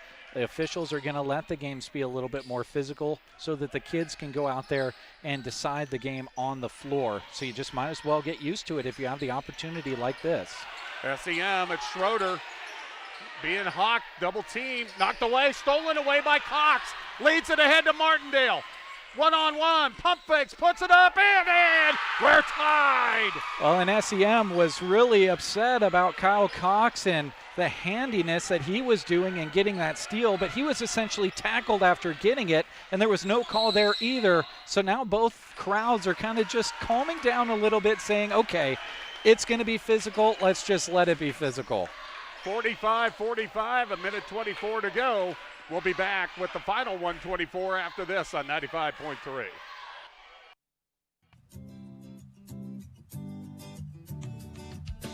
This high school sports broadcast is brought to you in part by Harsh Mercantile, proud supporters of the Sandhills Thedford Knights. Academics and athletics alike, benefit these students. And Harsh Mercantile is proud of the kids, coaches, teachers, and parents. Stop by Harsh Mercantile in Purdom today and talk to them about your operation. Enjoy the broadcast brought to you by night supporters Harsh Mercantile. Sandhill Oil was founded in 1961, and they've enjoyed serving the great communities of the Sandhills ever since. They offer bulk oil and fuel delivery as well as propane delivery.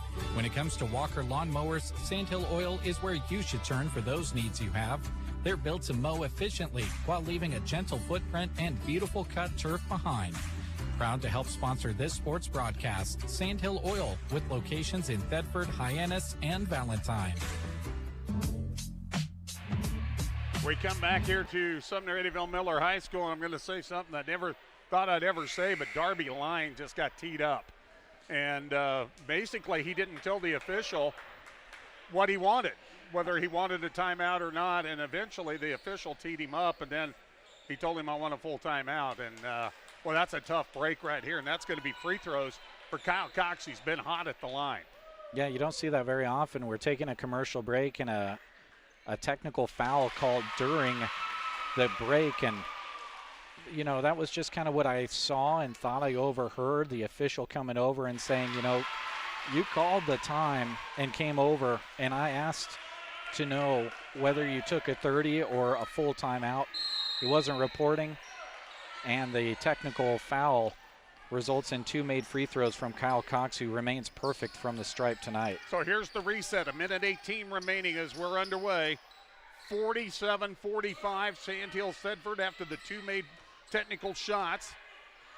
The Knights are on an 8-0 run, and now they're taking the ball, a little bit of the air out of the ball. Cox has it up top, spins away. Neither team will be in the bonus for a little bit. Martindale over to Robinson, down to 55 seconds remaining. And a timeout going to be taken by Sandhills Thedford. 53.4 to go. Don't go away. Knights 47, Mustangs 45 here on the Thunderbird. Central Nebraska Electric in Ansley is a proud supporter of this broadcast and area high school sports action. Playing hard throughout the season takes a lot of work, and Todd salutes that dedication. Any electrical work you need done right the first time deserves a free estimate from Central Nebraska Electric. Call them at 750-6458. That's Central Nebraska Electric in Ansley, sponsoring this broadcast and wishing area teams good luck this season. Eggleston Oil keeps the Oconto community on the go with full service at the gas pumps. They treat every customer with a smile and often some lively conversation. Their shop provides automotive repairs as well as tire service. Eggleston Oil keeps the local farms moving with fast, reliable, on-the-farm fuel delivery. They also help with a variety of local fundraisers too. Supporting radio coverage of high school sports is yet another way they show that all-important community involvement at Eggleston Oil of Oconto. We come back to Sumner, 53.4 remaining, 47-45, Sandhills Thedford. They almost lost it on the inbounds. It went off Schroeder, and then Cox comes up with the loose ball. Got bumped by Arbuthnot. That'll be a foul on him. That'll be his 4th, but only the 4th team foul. So the next one puts Sandhills Thedford in the double bonus. Inbounds pass will go to Martindale, working against Rosentrader. Rosentrader's got 4, and now Cohen, Rhodey, is going to foul and put Martindale to the line for 2 shots. Now that's 4 on Rhodey. And again, you know, you got to kind of, the SEM fans upset, but SEM was trying to foul. So, and Martindale misses the free throw. So again, everyone a little bit on edge, except for in this instance, the players on the bench, the floor, and the coach of SEM. The foul was committed on purpose by Rhodey. Second free throw coming here for Ross Martindale. Puts it up. No good. Rebound to Rhodey. And it worked. Here comes SEM down by 2. And a timeout going to be taken by Coach Line, and he's going to say, I want a 30. He hollered that one out pretty good. And the official is giving him a smile back and said, well, I guess I got my point across with that previous technical foul. You got to love that. Let's keep it here with 44.1 remaining. Talk about what we might see from SEM here offensively to try to tie it up. I don't think we'll see them go with the 3. but I think they're going to look for a good look down low somehow. Yeah, you kind of look at the recent scoring. Cohen Rohde hasn't scored in this quarter, but he has scored 8 here in the second half, had all 8 of those in the third quarter. Ryan Arbuthnot, kind of the hot hand right now. He's got 4 in the quarter, more than he scored in the entire first half entirely. Other 2 scorers were Isaac O'Neill and Colt Schroeder. Wouldn't be surprised to go to Jace Rosentrader. He's your leading scorer on the season. He's used to these big moments. Was part of that team that made that good run at state last year. So wouldn't be surprised by going to him. Wouldn't be surprised if they try to go to one of Arbuthnot or Rohde, whoever Dahlberg is not on defensively down on the block. Well, the other thing, Sandhills Thedford has to realize they've got a couple fouls to give to not let somebody just get a free lane to the bucket. Yeah. So it'll be Rosentrader to throw it in the backcourt to Schroeder. 42 seconds to go as we're underway again. Boteo into the corner for Arbuthnot. Holds it up, lob into the paint. Rohde posting up against Dahlberg. Takes it in, puts it up, puts it in. We're tied, 47-47. And here comes Kyle Cox the other way, and he is bumped into by Colt Schroeder, and that's going to put Cox to the line for 2. Boy, that was a little surprising that they guarded him so closely. Yeah, I would have liked to see them kind of fall back. You obviously don't want to just allow someone to walk into the half court, but, it's kind of surprising to see them foul and play so physical against who's been by far the best free throw shooter on the court tonight. Cox makes the first one. It's 48-47. Puts up the second. Got it over the rim. 49-47. 25.9 to go here in the contest, or I should say regulation. And another timeout by SEM. We'll take it with them. 21.9, 2-point advantage, 49-47, Sandhills Thedford. Broadcast featuring the SEM Mustangs is brought to you by 24K Logistics and the Bar J Cattle Company. When you want safe, reliable, professional livestock transportation from an experienced, dependable, and reputable company, choose 24K Logistics and the Bar J Cattle Company. Local or long hauls are in their wheelhouse. Contact them at 308-325-9483 or reach Bar J Cattle Company at 308-222-0274. Cheering on the Mustangs, 24K Logistics and the Bar J Cattle Company. 21.9 remaining in regulation. Sandhills Thedford with a 49-47 lead. They are currently on a 10-2 run, I believe it is, and have the 2-point advantage. And here comes SEM trying to tie or take the lead. Rosentrader on the right side in the corner to Boteo. Rosentrader down to 13 seconds. Schroeder into the paint for Rohde, and a foul. But remember, Sandhills Thedford's got 2 to give, but that may be the 4th. That's going to be the 4th on Brady Dahlberg. And it is, yeah. 10.1 remaining, and we'll take a timeout. 10.1 remaining. We'll be back right after this. Stevens Welding in Sumner has been serving the area since 1972 with professional welding and metal fabrication. Their custom-made one-piece round bale feeders for cattle and horses are in demand all across the region, and their steel feed bunks will last forever. Stevens Welding can also make those hydraulic hoses while you wait, saving you downtime. A tradition of quality workmanship. That's Stevens Welding in Sumner. 10.1 remaining here in regulation. And again, Sandhills Thedford has one more foul that they can give, but you got to be careful on who gives it if they do because of the foul count. Arbuthnot, baseline left side to trigger it in, gets it into Boteo. Up top for Schroeder, down to 7 seconds, gonna have to start moving. 5 seconds on the drive, into the paint, spin, double T, puts it up, couldn't get it to go, but he draws the foul. We'll see if it's a 2-shot opportunity or if it was on the floor. Yep, it will be 2 shots, and it was in the act of shooting for sure. Officials get that right. Sandhills Thedford, maybe not the worst situation. You got to make him earn them at the line as he knocks home the first one, but you got to make that shot hard if it's going to be inside like that. This is big right here, a half a second left. Colt Schroeder with a chance to possibly push this to OT. Puts it up and got it. Sandhills Thedford can throw it in. They do. Stolen by Botea from half court. He'll come up short. We're going to OT.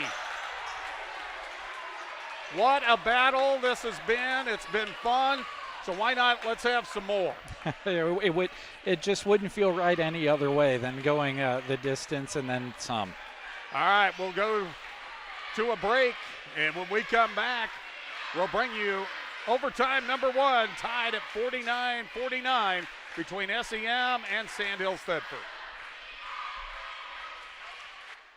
The power of pork in Nebraska is real. 17,000 jobs are supported by the pork industry.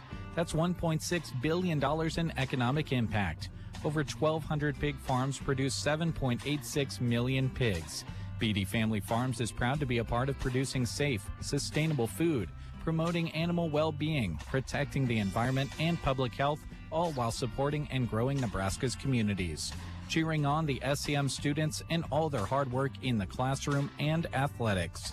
BD Family Farms. With locations in Miller, Overton, and Riverdale, Bowie Fertilizer provides a large number of area farms with the tools for success. Whether it's custom application of fertilizer or the chemicals or seed they need, Bowie Fertilizer strives to offer a quality product and a competitive price. To learn more about their services, call 457-2161 and talk with Rick Bowie. They also want to wish all the area teams the best of luck from Bowie Fertilizer in Miller, Overton, and Riverdale. All right, we come back to Sumner, and a violation on the jump ball, and it will belong to Sandhills Thedford. So here we go. Extra 4 minutes of play in the overtime, tied at 49 apiece. It's been an excellent boys game here. Girls game wasn't too bad either. SEM built an early lead in that one, and then Sandhills Thedford rallied to within 5, but then it was the Lady Mustangs winning that one by 9 to finish off that game to stay unbeaten. And here in the boys game, Sandhills Thedford had an early 10-point lead. SEM battled back, lob into the paint to Cox, puts it up and in. Went to the reverse side. And now is that going to be a turnover? Yes. Oh, no. An unforced turnover in the backcourt. Jace Rosentrader just went through his hands. And now Sandhills Thedford will trigger from the side. There was not a single night over there. They were all back in the half court, and the pass from Schroeder to Rosentrader just goes out of bounds. Inbounds, they work it to Dahlberg, working against Rhodey. Triple team. At the Hall, 3 ball, no good. Rebound tipped around, tipped up by Dahlberg. Cox on the drive, puts it home. Oh. He was held in check early in this game, but he's come on like gangbusters since about midway of the third quarter. 7 points in the third quarter, 6 points all from the free throw line in the fourth quarter, now 4 in overtime. Colt Schroeder to the lane. The kid that tied it up with a half second to go with 2 free throws uses the left hand and kisses it off the glass. 53-51. Cox leads it ahead to Robinson. Has a lane down the right side, puts it up, and a late whistle. And that'll go on Cohen Rhodey. And that's going to be it for Rhodey. So Cohen Rhodey will foul out of this contest. First player to do so for either team. And you and I talked off the air before this match how important the bench might play in this game. Now these officials, you know, when you allow teams to play for a while and you allow some more physical play to happen, the crowd gets used to that, right? But late in a game, a big collision like that, no matter how many fouls a player has, you're going to see that foul call come in. And, you know, as an official, you kind of got yourself a fun game going on because you allowed them to play up to that point. But then you've got to deal with the emotions on the back end of that when a big collision like that happens and you make the call. It's just kind of the give and take as Mo made the first one here. The double bonus, by the way, does carry over into this overtime. Free throw, no good. Rebound brought down by Arbuthnot. Outlet ahead to Boteo. 54-51, Sandhills Thedford. 3 minutes remaining in the overtime. Schroeder, left side for O'Neal, who checked in for Rhodey, who had fouled out. Boteo, left side now for Schroeder. Schroeder finds Arbuthnot. Right elbow, drives, hanging 10-footer, too strong. Rebound cleared out by Martindale. And he'll give it off to Cox. Cox hawked by Schroeder. That's a good matchup. And now Schroeder goes right through Dahlberg, and Dahlberg gets up slow again. He has taken a lot of contact in this one. Robinson loses the ball, does get it over to Cox. Down low, Dahlberg, pump fake, puts it up, puts it in. Jace Rosentrader got there late, almost got a chance of getting a hand on it, but Dahlberg bodied him off and got it in. 5 in a row to start the OT. Sandhills Thedford leading at 56-51. Boteo deep on the right wing, way up top now for Schroeder. 2:05 remaining in the OT. Schroeder to Boteo, toes up the long three, off the iron, no good. They crash the boards, tipped around. Cox with the loose ball. Outlet to Hall. Hall into the forecourt, throws it away, taken away by Arbuthnot. Ryan into the forecourt, and it's knocked away by Mo Robinson, out of bounds. Last touch by Robinson. Oh, with every second that ticks off, the emotions run higher and higher. So much fun. Baseline left side, Arbuthnot into Boteo. Works it up top for Schroeder. Schroeder, high post to Rosentrader, working against Cox.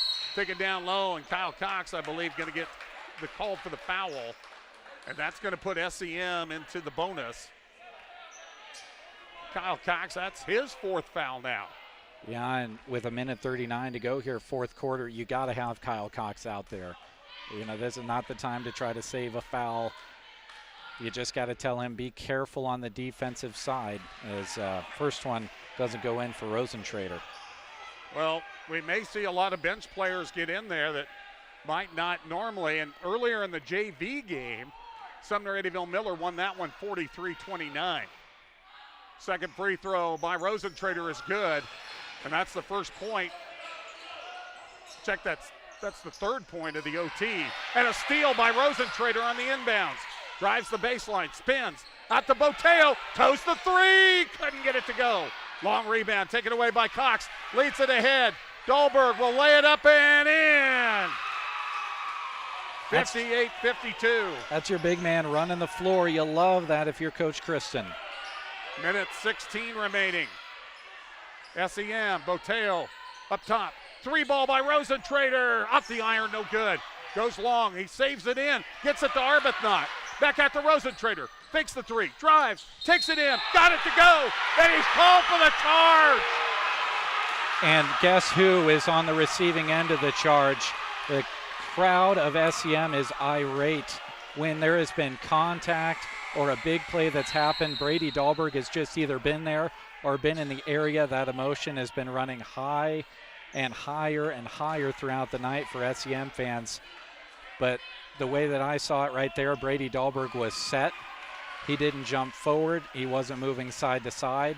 That one, start to finish, looked like a charge call, and that's just kind of the reaction you're going to get in an overtime game that's close like this between two exceptional basketball teams. And unfortunately, Jace Rosentrader holding his arm came out a little bit hurt. We've had guys playing hurt in this one tonight. Yes, we certainly. I mean, that's a result of a physical game. We've had a lot of free throws that have been shot in this game, but we've also had a lot of calls that have been allowed to go as well. I just don't even like to imagine how many free throws would be happening if this was a game being called a little bit tighter by the officiating crew, because we've been a part of calling some games like that. I think, what was that game last year? I can't remember. I think we had like 60, just short of 70 free throws shot in that one game that you and I called last year. I can't put my finger on which one it was called. But those are the ones I try to forget. Folks, I can tell you, I will take the high emotions, maybe even just high anger emotions in a game that's close like this, rather than watching 70 free throws go up. Well, we've seen both teams make desperate rallies to get back in the game, and SEM's got to make one now. Robinson will bring it across the timeline. They quickly foul him, and it'll be 2 free throws as Isaac O'Neal, who has some fouls to give, that'll be his 3rd, will get that foul, and Robinson with a chance to make this a 3-possession game with less than a minute remaining in the overtime. Big free throws. Free throw up, and it's short. Maurice, to that point, had not done much missing. In fact, that was only his third miss from the free throw line. To that point, he was 6 of 8. Second one on the way. That one is in. He rattles that one home. 59-52. Quickly into the forecourt. Boteo with Martindale on him. Up top to Schroeder. Drives into the paint. Takes it in all the way. Scoops it up. Couldn't get it to go. It's kicked around off of SEM. Yep, went right off the top of the head of Isaac O'Neill. Sandhills Thedford trying to rebound it. I think Dahlberg just kind of trying to grab it, spiked right off the dome of O'Neill. Martindale to get it in, does to Robinson, working against the Boteo, who will just reach out and grab him, and that'll be 2 free throws for Robinson. You know, it's just the game of basketball. It's so funny how you can have so many plays happen down the stretch in regulation and into overtime. But then it ultimately comes down to this. Can you make the plays to get yourself the win? Down 7, SEM can't get a shot to go, and they have to commit fouls and hope that Sandhills Thedford doesn't make free throws. But Maurice Robinson just knocks one in there. And that's what you got to do when trying to put away a game. When it comes down to it, you got to finish off the game or you've got to steal the game at the end. He makes them both. It's a 9-point game, 61-52. Bounce down low to Arbuthnot. Post up 10-footer. Too strong. Weak side rebound to Ross Martindale. Gives it off to Cox, and Boteo will foul him. And Kyle Cox has been almost automatic at the line. I'm not going to say anything either way, because I just don't think it's fair to anybody on any team, whether they're leading or trailing this late in the game, when you're having a good performance at the line, to have to deal with an announcer's jinx. And I mean, I'm going to put that one on you, Larry. Yeah, I'm sorry. You you tried to lead me into it. I just kept the conversation going, and Kyle misses his first free throw of the night. Misses 2, in fact. Wow. The super announcer jinx from Larry Kottner. Arbuthnot, he'll toe up a long 3. It will not go. Tipped around, controlled by Cox. Saves it into Robinson. Robinson will dribble into the forecourt, and SEM might just let this one go now. 16 seconds remaining. Martindale with it on the right wing, and SEM is going to not foul, and Sandhills Thedford is going to remain unbeaten here in boys basketball play, as they'll go to 6-0 as they get the 61-52 overtime victory at Sumner Eddyville Miller. The Mustangs will fall to 4-3. We'll come back, take a look at the numbers, and wrap things up from Sumner here on 95.3. Teresa Bass with Bass Enterprises, located in Broken Bow, is proud to support all varieties of sports in central Nebraska, and especially the athletes that compete in them. Teresa offers accident, dental, cancer, and hospital plans, as well as VSP Vision Insurance. Give her a ring at 870-1485 or swing in and talk to her in Broken Bow about how she can help with your coverage. Enjoy the broadcast, brought to you by Teresa Bass with Bass Enterprises of Broken Bow. Go Mustangs! Tubbs Pub cheers for the Mustangs, and they admire their talent and sportsmanship. Tubbs Pub welcomes all students, friends, and families to Tubbs Pub for a hearty meal when in Sumner. Regardless of how the games turn out, let's all enjoy the friendship of our communities together at Tubbs Pub. Enjoy prime rib specials every Friday and Saturday night, and hot home-cooked meals Monday through Saturday. Let's all eat at Tubbs Pub in Sumner. Stryker Tractor Service of Eddyville does much more than repair and rebuild tractors. They also have a good selection of reconditioned tractors on hand, specially priced and ready to go to work for you. With over 45 years of experience, they repair and offer free troubleshooting advice on all tractors. Stryker Tractor Service stocks a variety of starters, alternators, and clutches. To keep your workhorse going strong, call Stryker Tractor Service in Eddyville. Ewald's Grocery is your local community connection for high-quality foods, friendly service, and great prices. Everyone at Ewald's Grocery takes pride in their community, and they appreciate your business. With over 80 years of business, they're honored and privileged to serve the local community. They're big supporters of the Sandhills Thedford Knights and love every opportunity they get to cheer on their hard work and dedication. Ewald's Grocery in Thedford, sponsors of this sports broadcast. We've got spirit, yes we do. We've got spirit, how about you? Here at Nebraska State Bank, we've got school spirit. Introducing mascot debit cards from Nebraska State Bank. Now you can go to your local NSB branch and request a new debit card for your favorite high school team. The Broken Bow Indians, South Loop Bobcats, and Silmar debit cards are available by instant issue. You'll only pay $10, and the entire amount will be passed along to your school. It's a win-win situation, right? Take your school pride to the next level at Nebraska State Bank and Trust.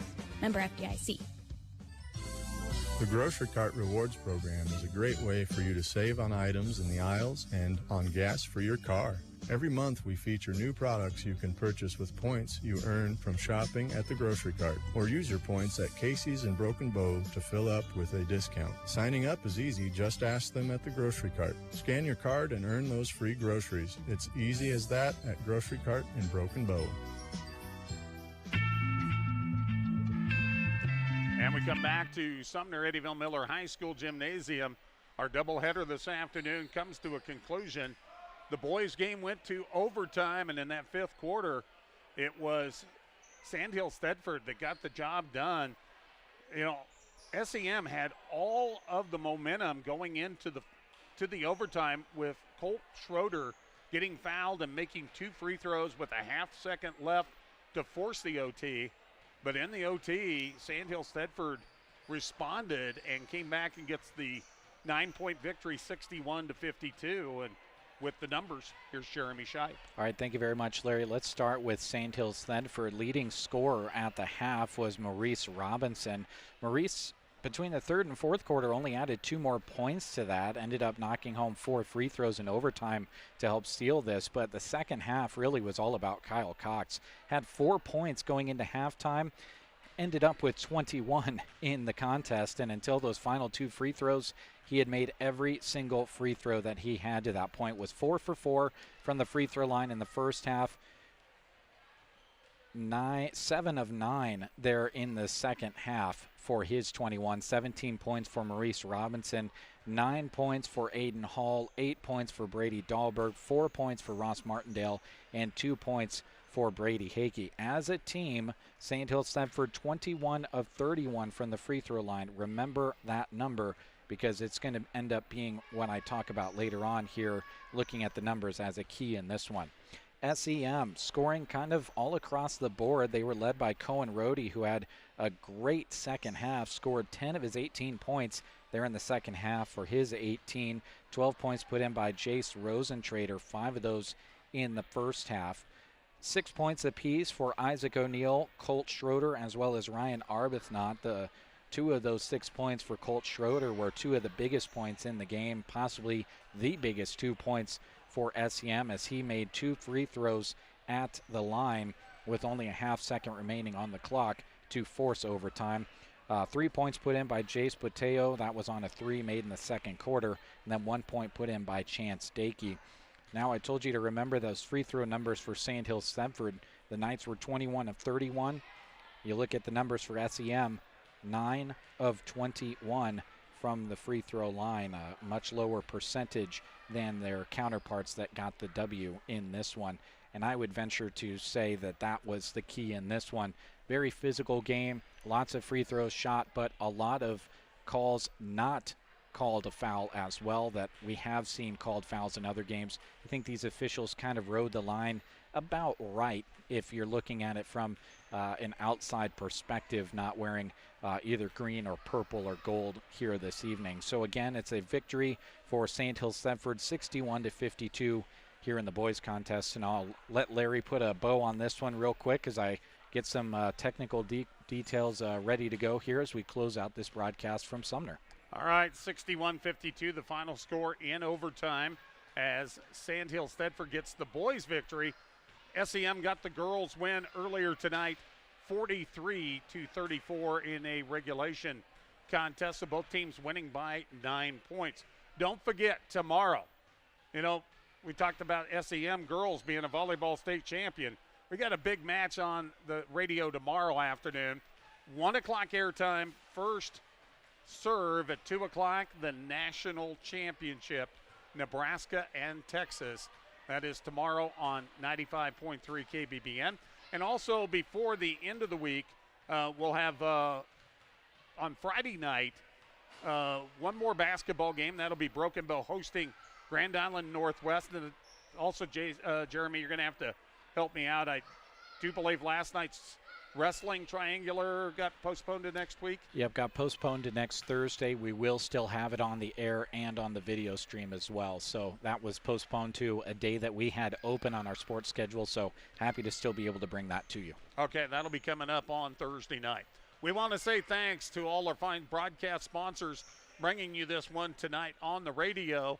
They include Four County Heating and Air, Thrivent Financial, also Consolidated Midwest Partitions, Dairy Queen of Broken Bow, Clang Financial, The Spur, Harsh Mercantile, also Sandhill Oil, Central Nebraska Electric, Eggleston Oil, 24K Logistics, and Bar J Cattle Company, Stevens Welding, Beatty Family Farms, Bowie Fertilizer, Bass Enterprises, Tubbs Pub, Stryker Tractor, Ewalt's Grocery, and also we say thanks to our regular sponsors that are on each and every broadcast, Nebraska State Bank, Rods Body and Paint, Arrow Seed, Shelter Insurance, Brent Custer, Custer Federal, State Bank, The Grocery Cart, Agland ATV, Meade Lumber, Team Physical Therapy, Geared for Sports, Sargent Irrigation, the Melham Medical Center, Trotter Service, and A to Z Lawn Pro. And we also want to say a big thank you to the folks that sponsored the video broadcast of our live streaming on Sandhills Express.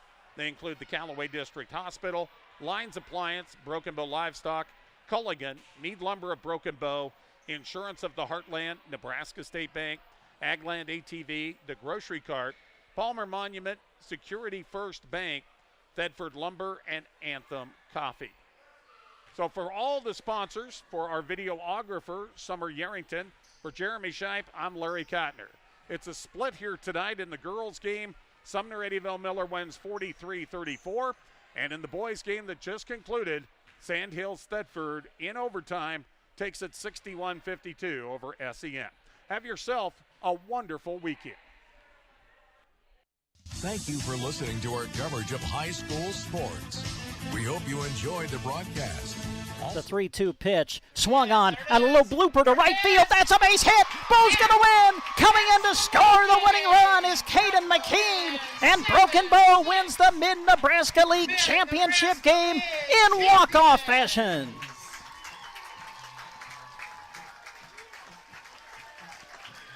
Carter Johnson, a little flare to right field. Found the outfield grass, and Broken Bow has won the Mid-Nebraska League Championship. He's just a strong opponent for any wrestler. I mean, undefeated state champ last year in the state finals the year before, a three-time state medalist, and there, really nice takedown. Good fluid motion by a guy that's wrestling 195 pounds. Brady Skinner with it, up top. Fay at the buzzer, hits the three. Nice-looking shot. To Folkers, back at the Grant, long three, got it! Nice. Cash attacks. Double, almost triple teamed, out to Connell, deep three. Wow. Hit it. That's a three for South Loop. I have to make sure I set my cruise control when I drive after I watch this event. Yeah, exactly. Car 204, the Yellow Viper of Ryan Firstenau. Oh. Hello to all our viewers out there. Thank you very much for tuning in. You get a look at where we're talking to you from. You get second, 6, and now 5. Pandorf atop of the key 3. Good! Pandorf at the buzzer. Johnson hammered out towards center. Home, going back. Home will dive, and did he make the catch? He did! Caden Home, a diving catch across his body to the right. Ball comes out of there. Who's going to hop on top of it? It's going to be scooped up by Cooksley. Inside the 30, the 20, 15, 10. Can he get there? He can. It's 6 points for Sandhills Thedford on defense. The scoop and score. Calderos sends it in the corner to Santos, a 3, got it. His third from downtown in the quarter. With the bounce, gets it into Ryan. Nice post move, lays it up and in, and scores 2. 10.2 seconds left. Plays it out to Pandorf, top of the key. Long 3, she puts it up, and that's going to go. And they turn it over, does Hyannis. More could be showtime, goes up and jams it. What a way to end the half for Mullen. Finney lost it to Cash Gracie. Cash runs forward, dunks it, and looks over at his fellow students in the student section on the far side and gives a fist pump. Bounce pass to the elbow to Jackson Henry, handoff Loy. Loy picked up by Miller. Loy bounces it inside to Henry. He'll put it up and score! And Ansley Litchfield has their first lead of the game. That's a good-looking car out of Laramie, Wyoming again. Can't get it to go. Lance Jones the rebound. Throws it ahead to Cash Gracie. He puts it home with one hand on the dunk.